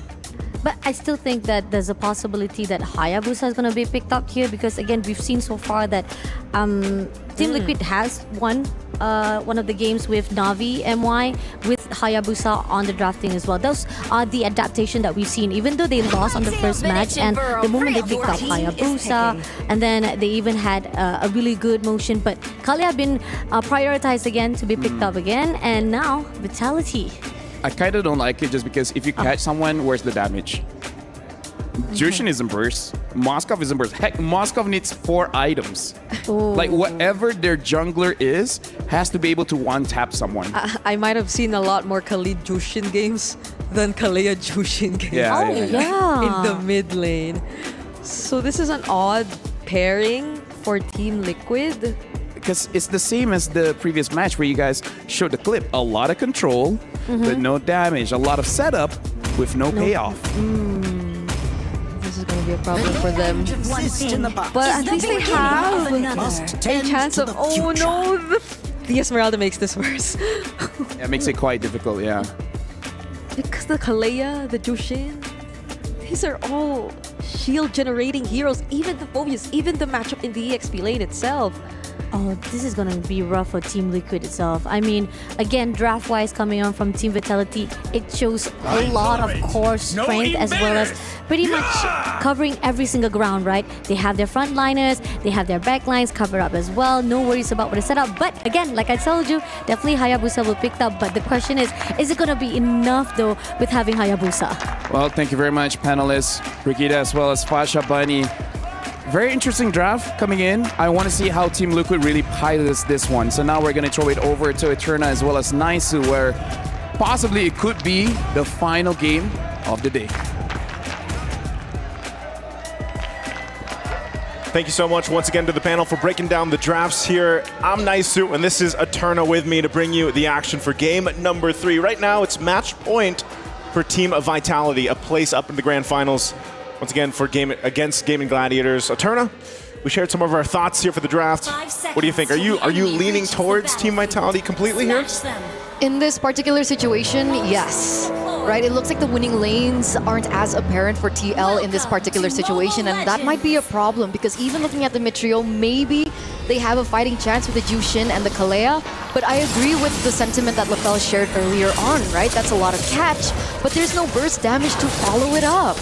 Maybe the burst damage was this last pick here, the Hayabusa. We've seen it earlier today in the hands of Nicolette from GG, and she had enough burst damage, I would say, but you definitely have to get there on the Hayabusa, and it's always the risk factor with it to, kind of weave in and out of those fights in the right way. But the biggest thing is, yeah, it's a whole lot of crowd control.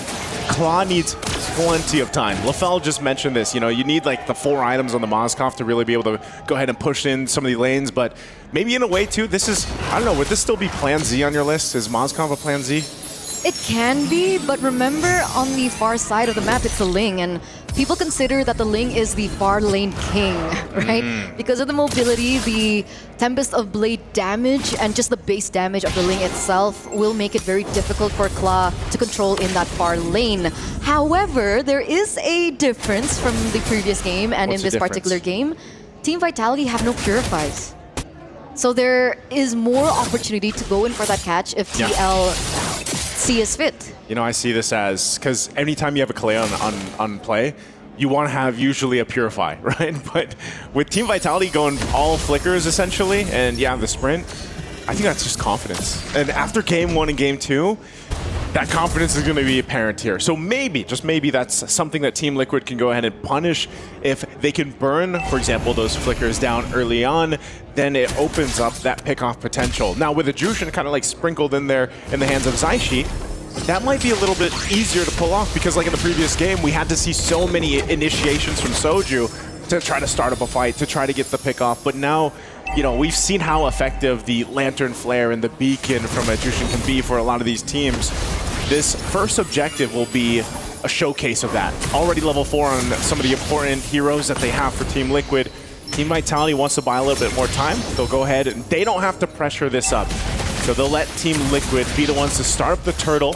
You'll see the rotate already happening here. They might be a little bit too late though. Vivian? Oh, falling star move. Oh no, Vivo steals the turtle. Tempest of Blade's gonna be pinned down here. Ramichi goes down first, but here it is. That's the counterblade coming through. Flicker burns out as well by Vivian to get out of that situation. Another flicker, another pull. That's the Tsunami Slam taking down Fumi Echo. 1-for-1 trade, but Team Vitality pick up the turtle. I was gonna say, there's no way that Team Liquid lets Team Vitality get away with everybody alive, right? You just got the turtle stolen from you. Ramichi went down. Soju had to use her flicker to go ahead and pick off a kill.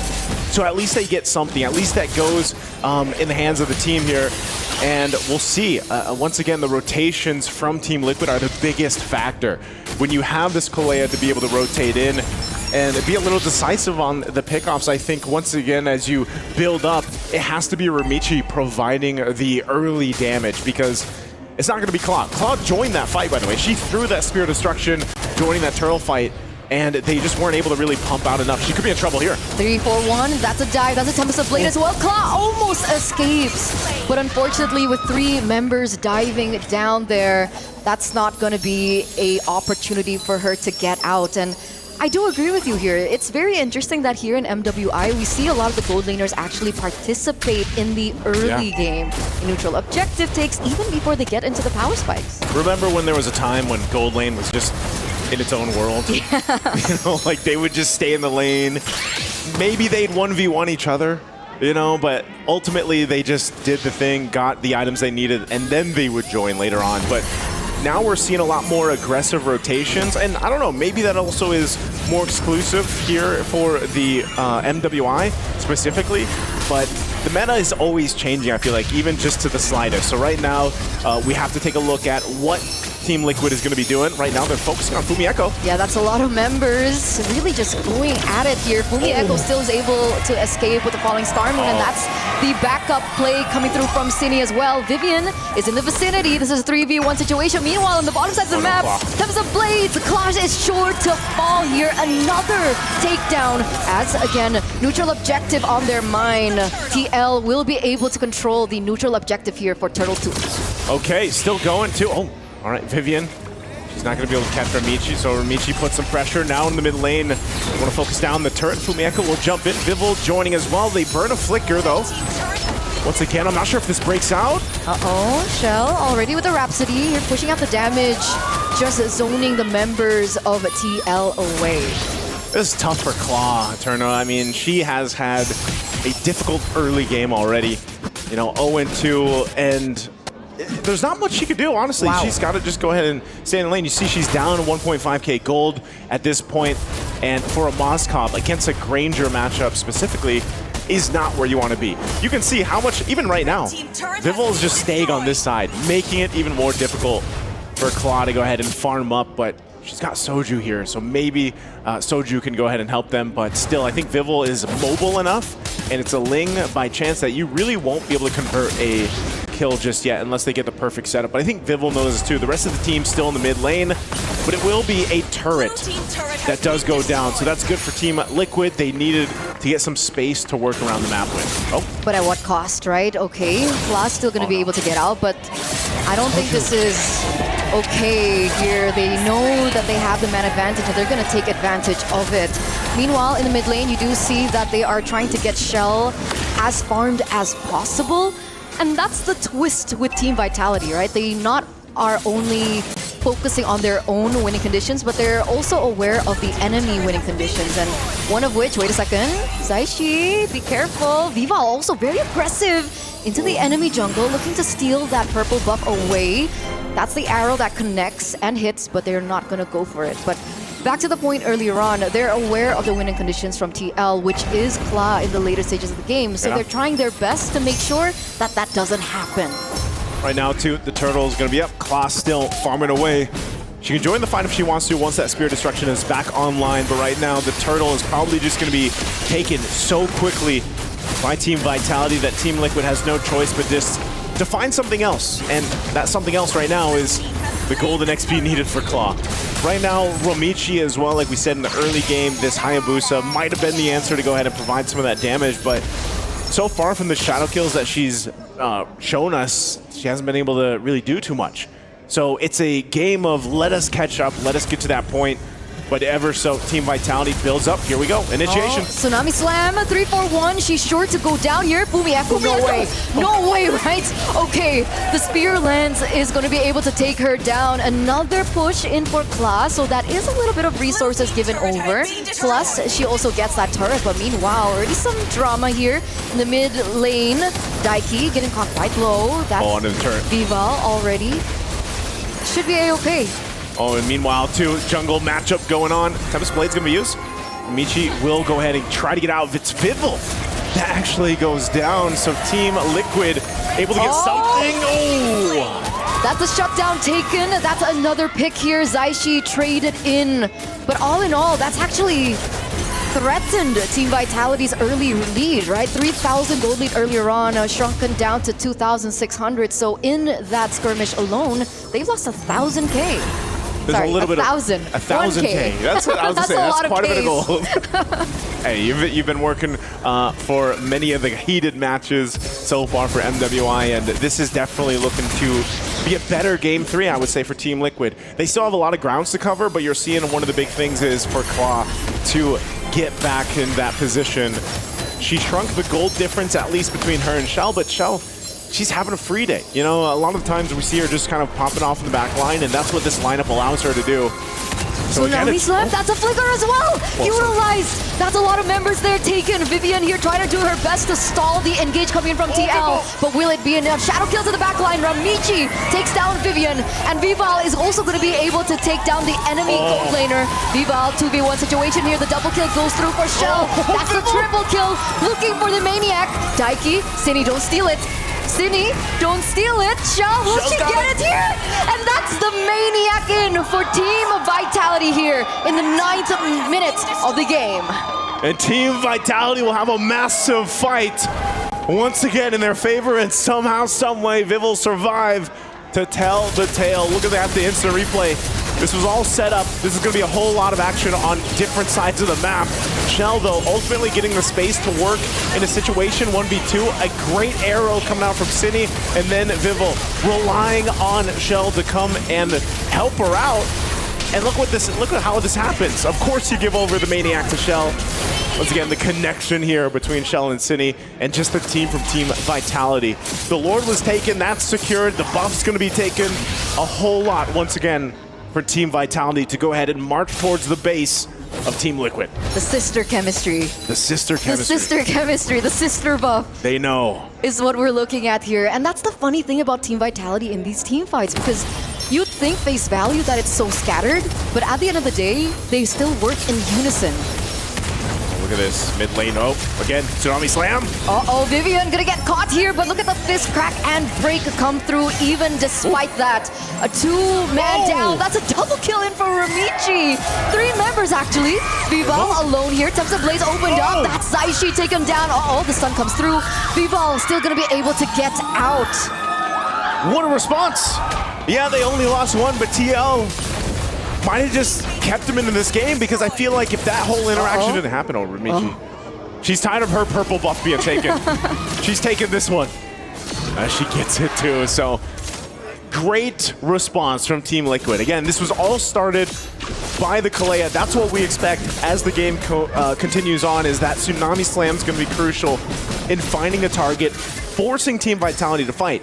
But that was a split-up fight as well, and Team Vitality has been doing that a couple of times here in game number 3. So that Lord, what did it result to? The base turret up top going down. Oh, Soju? No. She's fine. Little Tidal Strike on out. She's going to be okay. They got to watch out for these arrows, though, too, because around this side of the jungle, that might be enough. That might be enough to go ahead and start up a fight, but TL buys himself more time.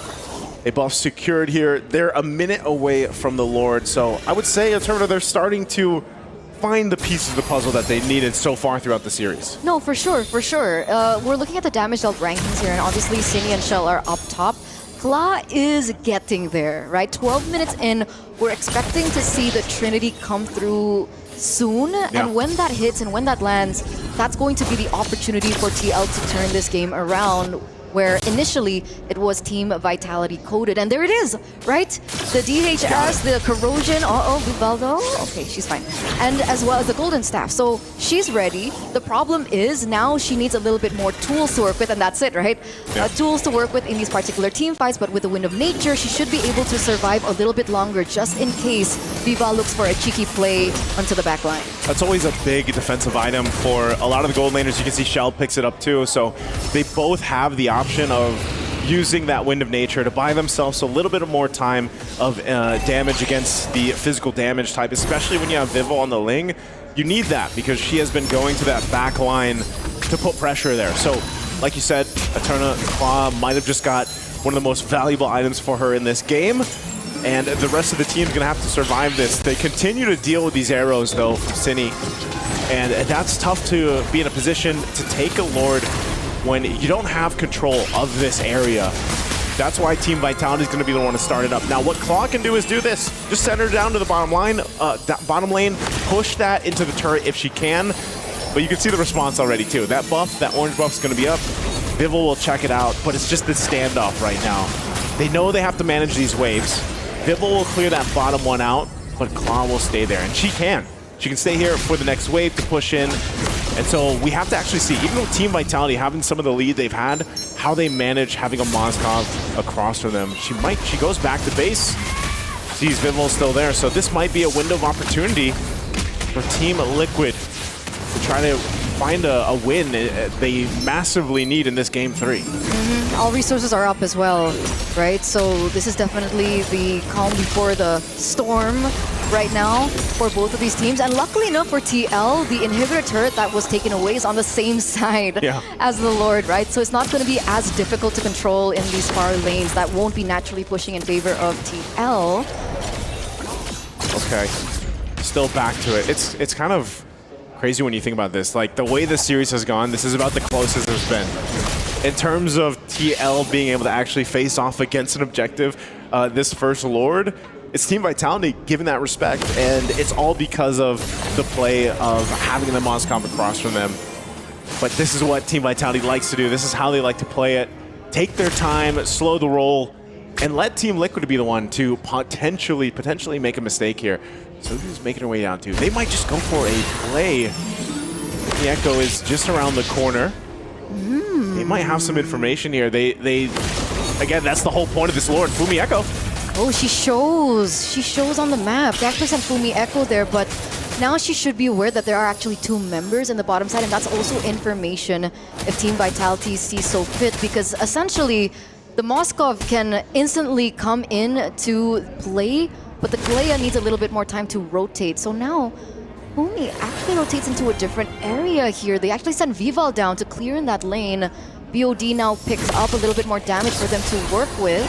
Yeah, they're up to something. Team Liquid maybe trying to make a cheeky play if they can, but Team Vitality, they slowly lose any of the gold lead that they had. It's been diminished down to 700 now. This has been a great option, a great play from Team Liquid, but Vival will take that purple buff from Ramichi, so they know. They're going to go for Claw. Yeah, they're looking for the sandwich play there. 3 members already in the bottom side of the map. That's 2v3. That's the Tsunami Slam here, already utilized. Comes the Blades at the back line. That's a Wind of Nature. Going to be able to let her survive for just a bit. And she goes out. But unfortunately, Viva will still be able to get her. Soju will not survive otherwise. Double kill now taken in for Team Vitality. This is a man advantage and a green light to pick up the Lord. Team Vitality knew. I mean, Claw and Soju were down there for minutes, and they just went to make the play. They find the right marks, and that is going to lead them to getting the Lord after that whole entire standoff here. There's not much that Team Liquid can do. Ramichi, she could potentially go in for a steal, but that's too much of a risk, as Lord is now secured for Team Vitality, and they'll go ahead and clear things up and get ready to march in with this Lord. Team Liquid in a position to defend, though. The Malefic Gun was also recently picked up for Claw. Ramichi could get pressured out a little bit more here. Goes back with a launch out. Oh, what?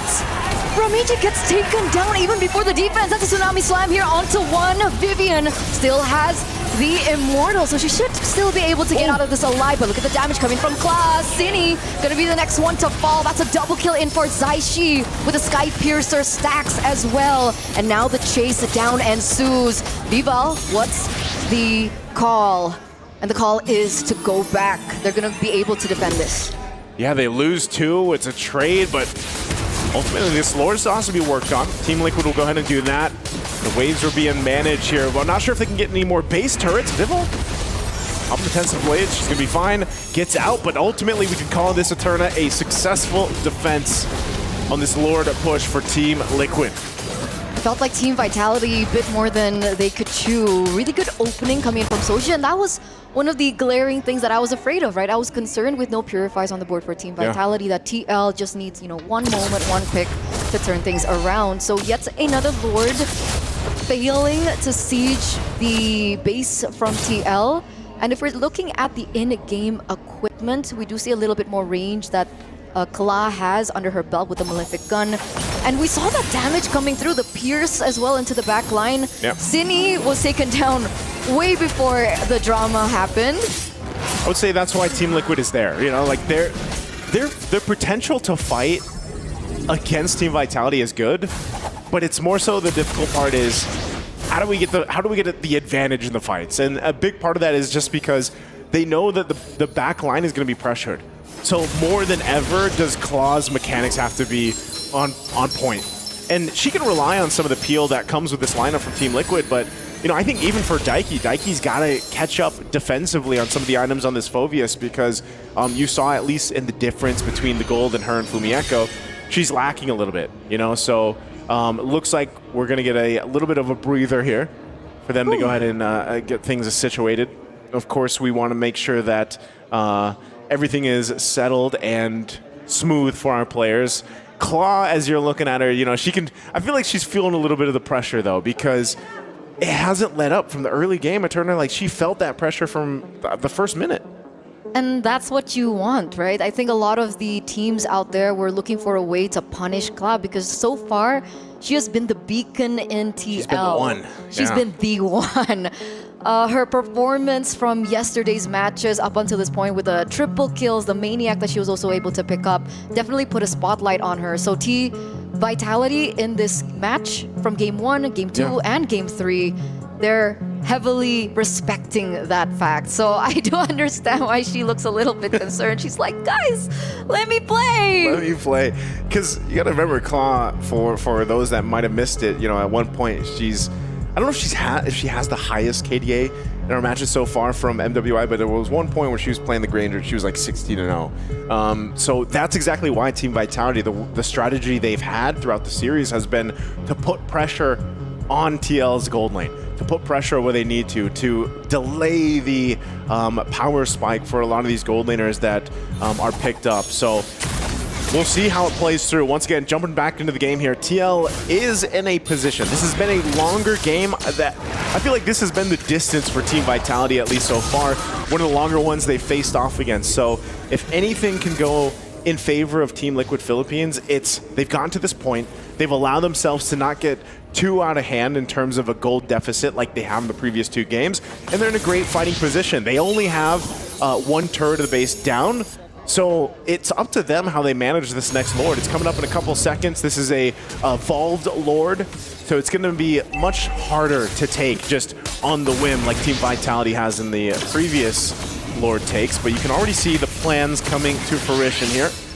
Team Liquid might go at a different angle, trying to go ahead and secure this if they can. I'm not sure. Do they press go on this half health? It's going to go for a reset. Claw's still up on the top side. So for Team Vitality, they're the ones to just let TLPH, if they want to overstep or maybe make a mistake, they'll respond to it. Because technically in this Lord Dance, the pressure is on TL. Inhibitor turret taken down there on the far side, something that we did discuss in the previous Lord. So the pressure's on them, but there it is! The Tsunami Slime from TL, but Tini still is able to get out alive.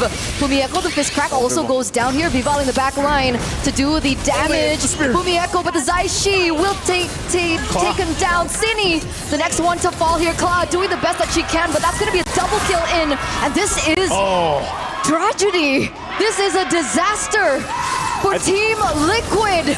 Match point, Tempest of Blades here. That's a push. Ramichi unfortunately will not be able to survive. Another wiped out as Team Vitality go for the final push. From the depths of despair, unable to survive in the grand finals, the Bees, the powerhouses of Indonesia, stand another fighting chance to claim what is rightfully theirs. And they'll feel good about that Game 3 finish. When you thought there was a moment for TL to take an objective, Team Vitality said, not today.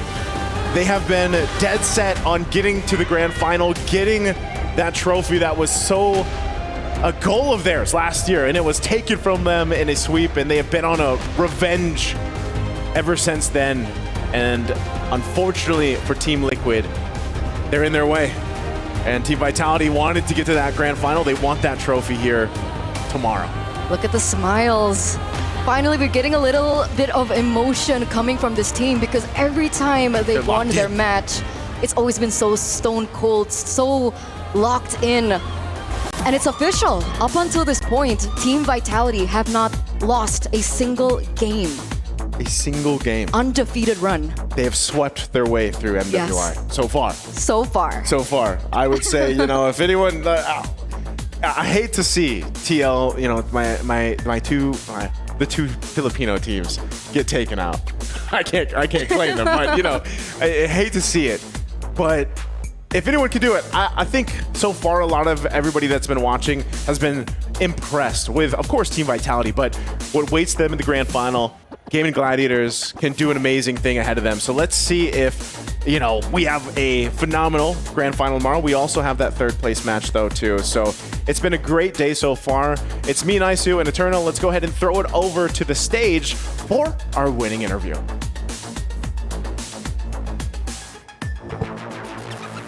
Ladies and gentlemen, we have our second finalist. It's Team Vitality!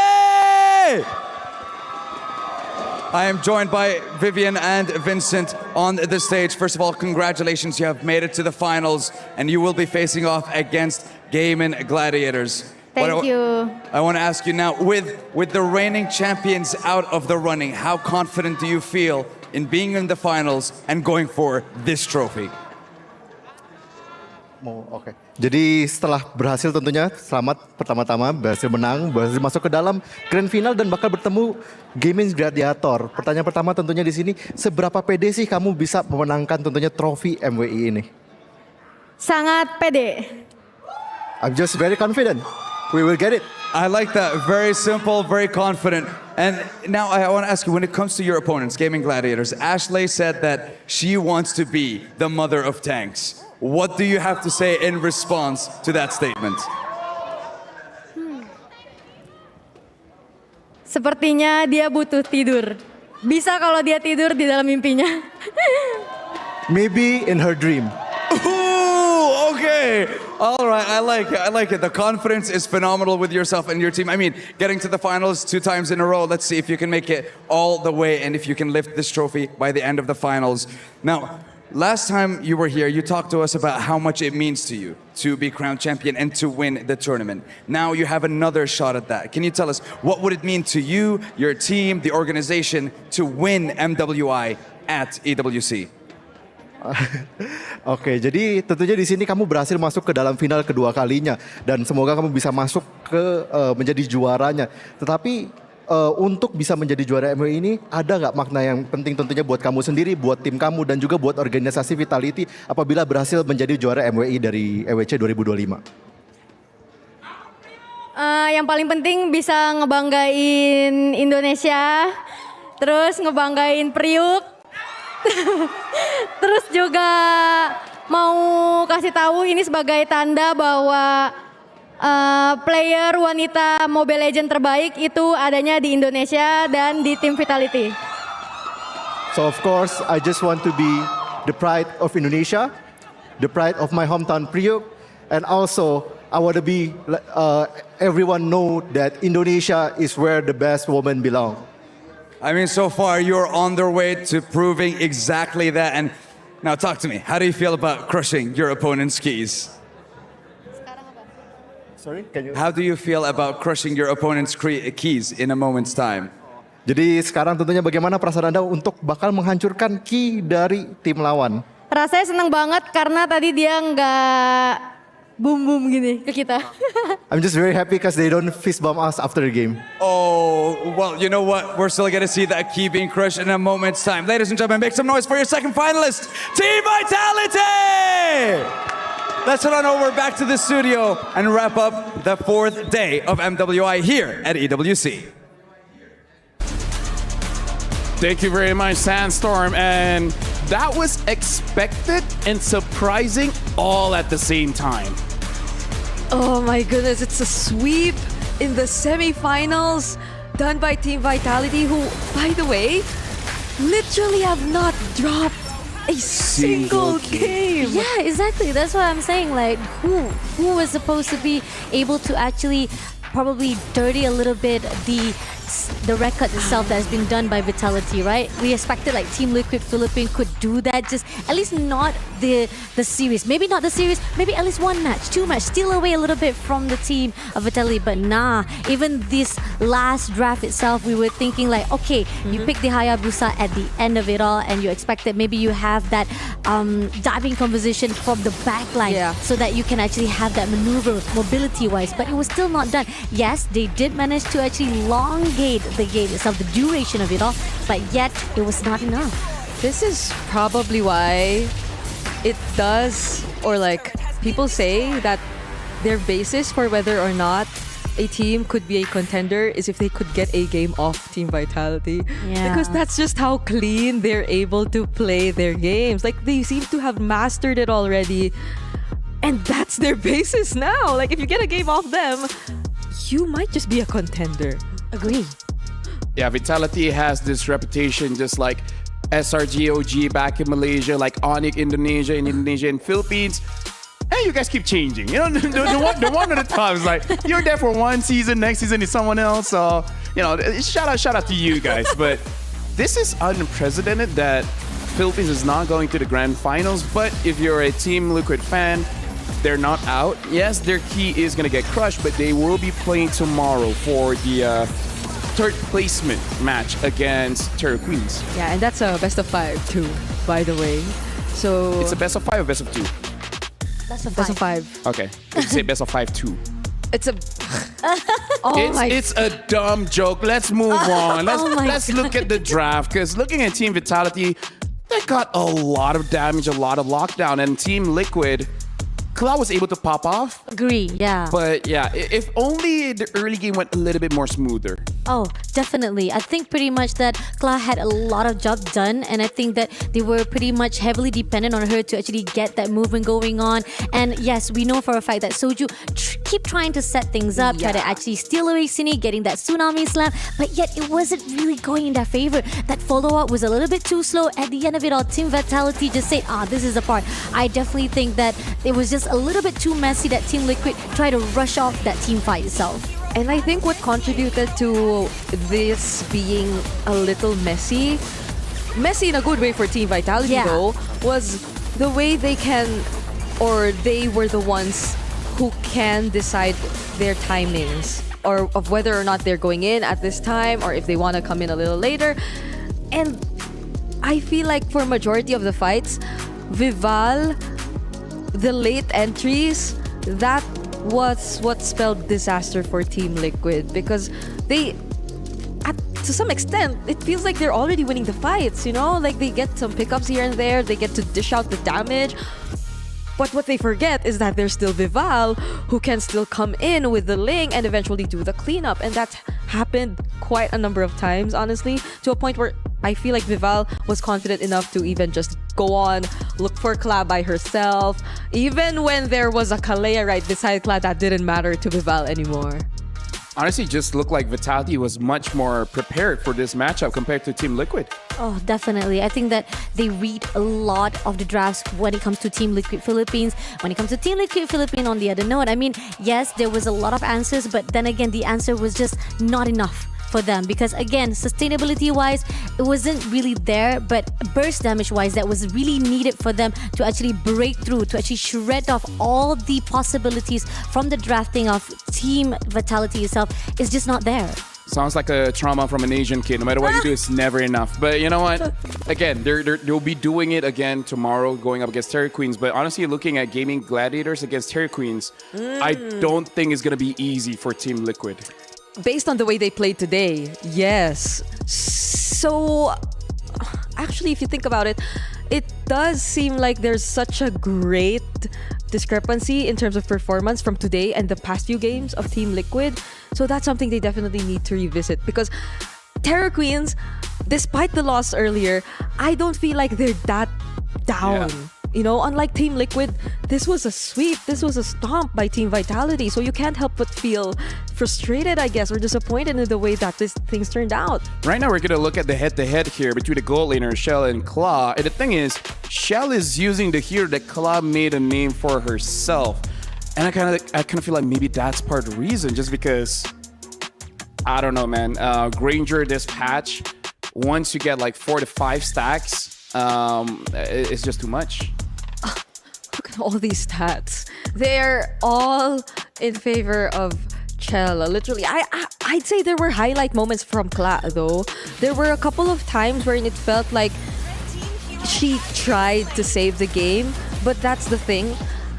I feel like she tried too much by herself a lot of times. There were some moments wherein I feel like she could have had a little more support from Team Liquid so that they could make things work a little more.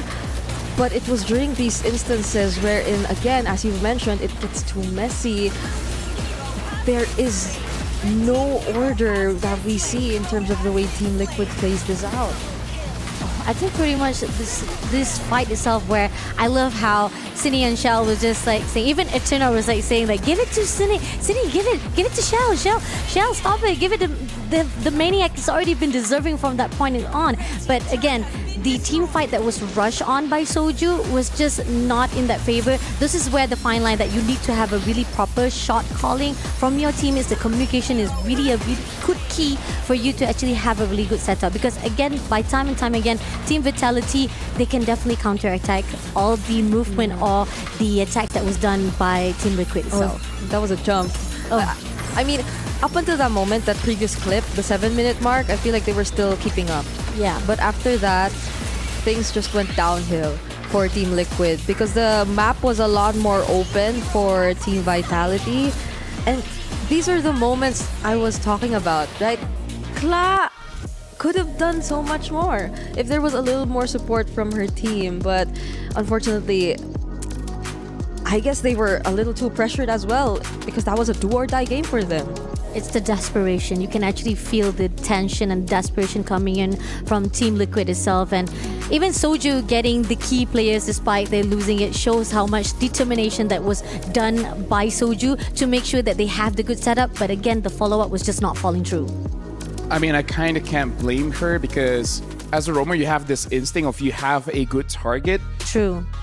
But if your friends just cannot do the damage, you know, that's why I was really questioning. Is like, Kalia, but with what, a Jushin?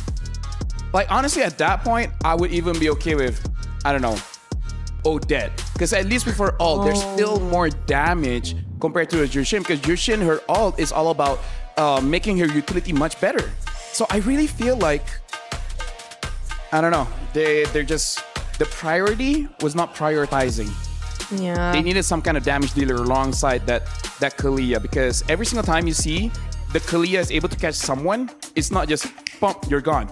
It takes time. Yeah. Like at that moment, I could go to the toilet. That's how long it took. No, actually, I agree. I feel like the options, particularly in the mid lane, or especially in terms of what they decided to ban and limit in terms of the mid lane matchup, were a little questionable for Team Liquid here.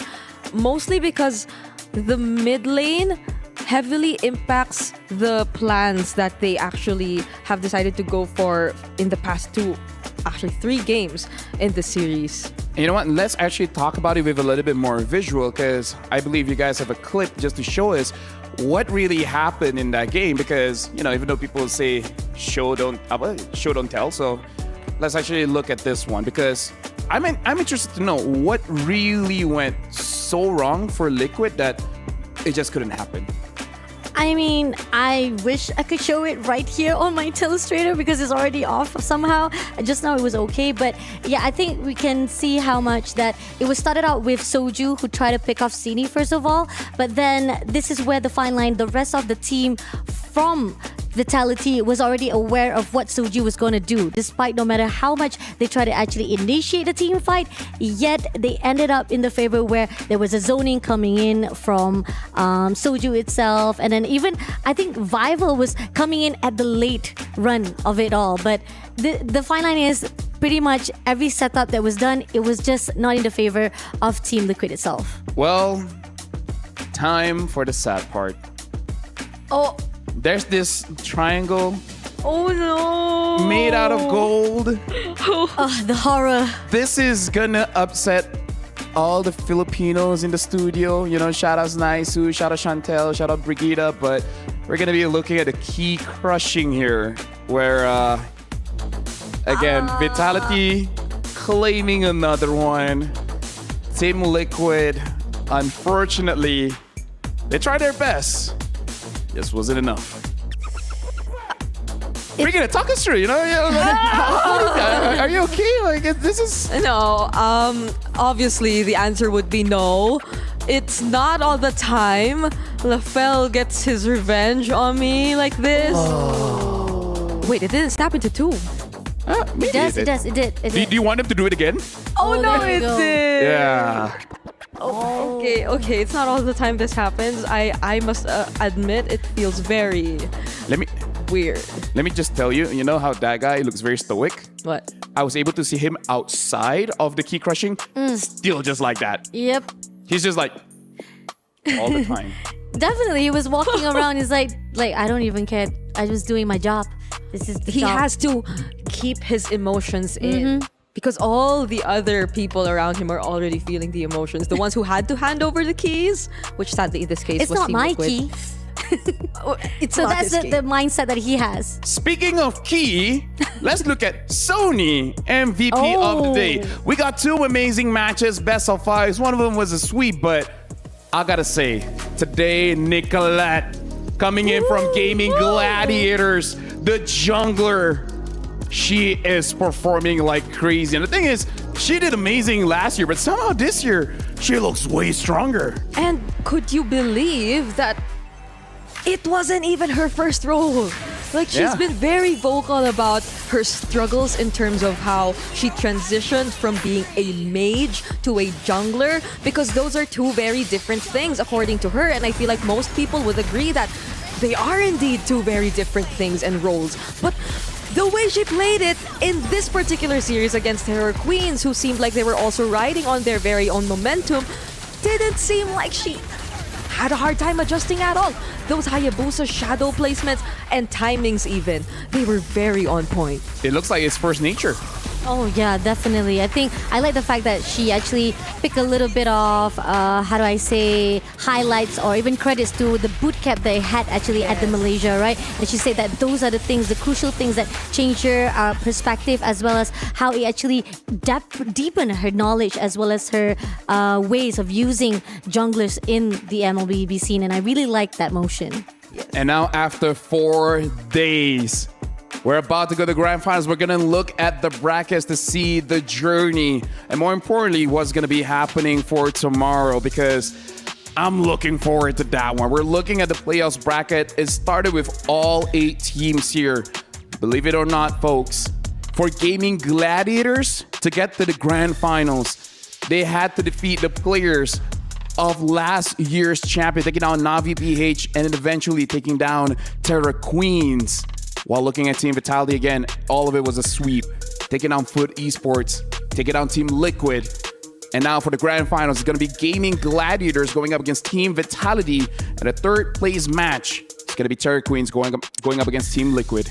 Oh, it's going to be very exciting to see what's going to be like on our grand final day tomorrow. I mean, a lot of emotions, a lot of tensions coming in, especially the fact that the fact that we keep on talking about how GG rising off from a really rough start itself. Seriously, I mean, like they had their first loss, right? And then who would expect that from that first loss itself, they built themselves up more and more, and to a point that, oh my God, GG, grand finalists. Hero data lambat. Oh, Hero data lambat. Anyways, this is the schedule for tomorrow. We're going to have our third place match first, and then later on we'll be having our grand finals. Again, it's a best of 5 as well as a best of 7. So Eterna did say that for Vitality, they play best of 9. So it shouldn't be that big of an issue for them. But for Gaming Gladiators, that's where the question is. Can they survive all 7 games? Endurance, stamina, everything, etc. All your plans, they will be put to the test tomorrow, because you're going up against Team Vitality, who desperately want this. The format so far has been very competitive, I'd say. It's just 2.5 days of knockouts, but look at where we are. Yeah. So I'm definitely looking forward to our last day. Now, here's the thing. Team Liquid just now, Claw was amazing, right? Yeah. So let's do an interview with her, with Rose, for an exit interview to see how she felt after the game. Hey guys, welcome back to Reporter Hits. This is Rose. Now, unfortunately for our last semi-final match, Team Liquid does not continue their journey in the MWI after falling to the hands of Team Vitality in a 3-0 sweep. However, because I am particularly fond of Kla from Team Liquid, I decided to borrow her for a tiny while to chat with her a little bit, because she's incredibly cute. Look at all those hearts on her face. Now, Kla, we all know that MWI is your first international tournament. And of course, everybody aspires to be the champion. But aside from becoming champions, what was your personal goal entering MWI? Makapasok pa lang po sa international stage ay malaking pangarap na din po para sa amin. Tapos, sobrang nag-enjoy lang din po kami dito. She said that actually qualifying for the internationals has already been a huge dream come true for them. And you know what? They came here to have fun. Did you have fun? Yes. Very good. It may be hot in Riyadh, but it is definitely fun in the Boulevard. Now, would you consider your first run a successful one, or are you even proud of yourself? Sobrang proud po kasi first international stage po tapos top 4 agad kami. Yeah, she says she's super proud of herself as it's her first international tournament and they have already qualified for top 4. However, tomorrow there will be a top 3 decider match. So who knows, Kla might even finish in the top 3 in her first international run. Now, we all know there's a lot of Filipinos who are watching and supporting you back home. Is there anything you want to say to them? Salamat sa mga sumusuporta sa amin and sorry na bigo namin kayo. Shoutout dun sa sa fam ko, sa mga pinsan ko, tapos sa Mista, kay Boss Monching, Boss Franz, Coach Joyboy. Thank you. Alam kong nanonood kayo. Thank you. Class said thank you to everybody who supported them in their journey and they are sorry for disappointing you guys. And well, she said thank you to all her loved ones as well. You know what, Class? Thank you so much. I hope to see you come back stronger in the next MWI and always be cheerful, okay? And stay cute. And with that, let's throw it back to the panel. Thank you very much, Rose, as well as Kla. And she was saying like a lot of Filipinos are watching. Are they? Like, do you know any Filipinos watching for this one? Of course, for sure. Even Navi fans, every single Filipino, they should be watching and supporting their fellow or their only remaining Filipino representative moments ago, because now we don't have any Filipino representative. Third place match. Third place match. Third place It match. still counts, okay? Okay, You still have the title. Podium finish. Podium finish. Podium finish. Right? And you have the money. Come on, you still have the money. the Come on. The money though. That money though. Not gonna lie, I already forgot how much it is, but still, either ways, for you guys at home, in case you guys want to keep updated on all the actions, you guys want to see the clips, make sure you guys actually follow the social media on Instagram as well as TikTok. MLBB Esports lowercase underscore women. No, see, I'm old, okay, but I'm not. No, it's because he doesn't know underscoring. He knows top scoring his own life's goal. That's why. Actually, I'm the kind of guy that puts every letter with no space. Even worse. But it's okay. It's alright. It's your personality. It's okay. It's your choice. It's your life. I don't get to decide anything. I'm so sorry, Novel. Let's look at Kadia play of the day just to see like what really happened throughout this day, because it was cool. Yep. So either ways, thank you very much, Brigida. Thank you very much. Oh no! Thank you very much, Fasha Bani. You know. Oh no! This Thank is you very much to our Malaysian beef. casters, Naisu as well as Turna. Riva, you were great as well. But right now we're gonna end the show, and tomorrow we'll have our third place match as well as our grand final. So make sure you guys don't miss that one. We'll catch you on the grand finals.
in the Women's League. In MWI, we say limit. Watch us bounce. From the MWI queens everyone knows, to the stars who came out from nowhere, to the ultimate champions. Now, MWI is expanding greater than ever. Turkey, EECA, Africa, Mongolia, and beyond. We're stretching the map wider. MWI, where dreams get louder. This isn't just a tournament. It's your passport to the world stage. A spotlight for women in the EWC. No rules, no ceilings, no limits. Just this.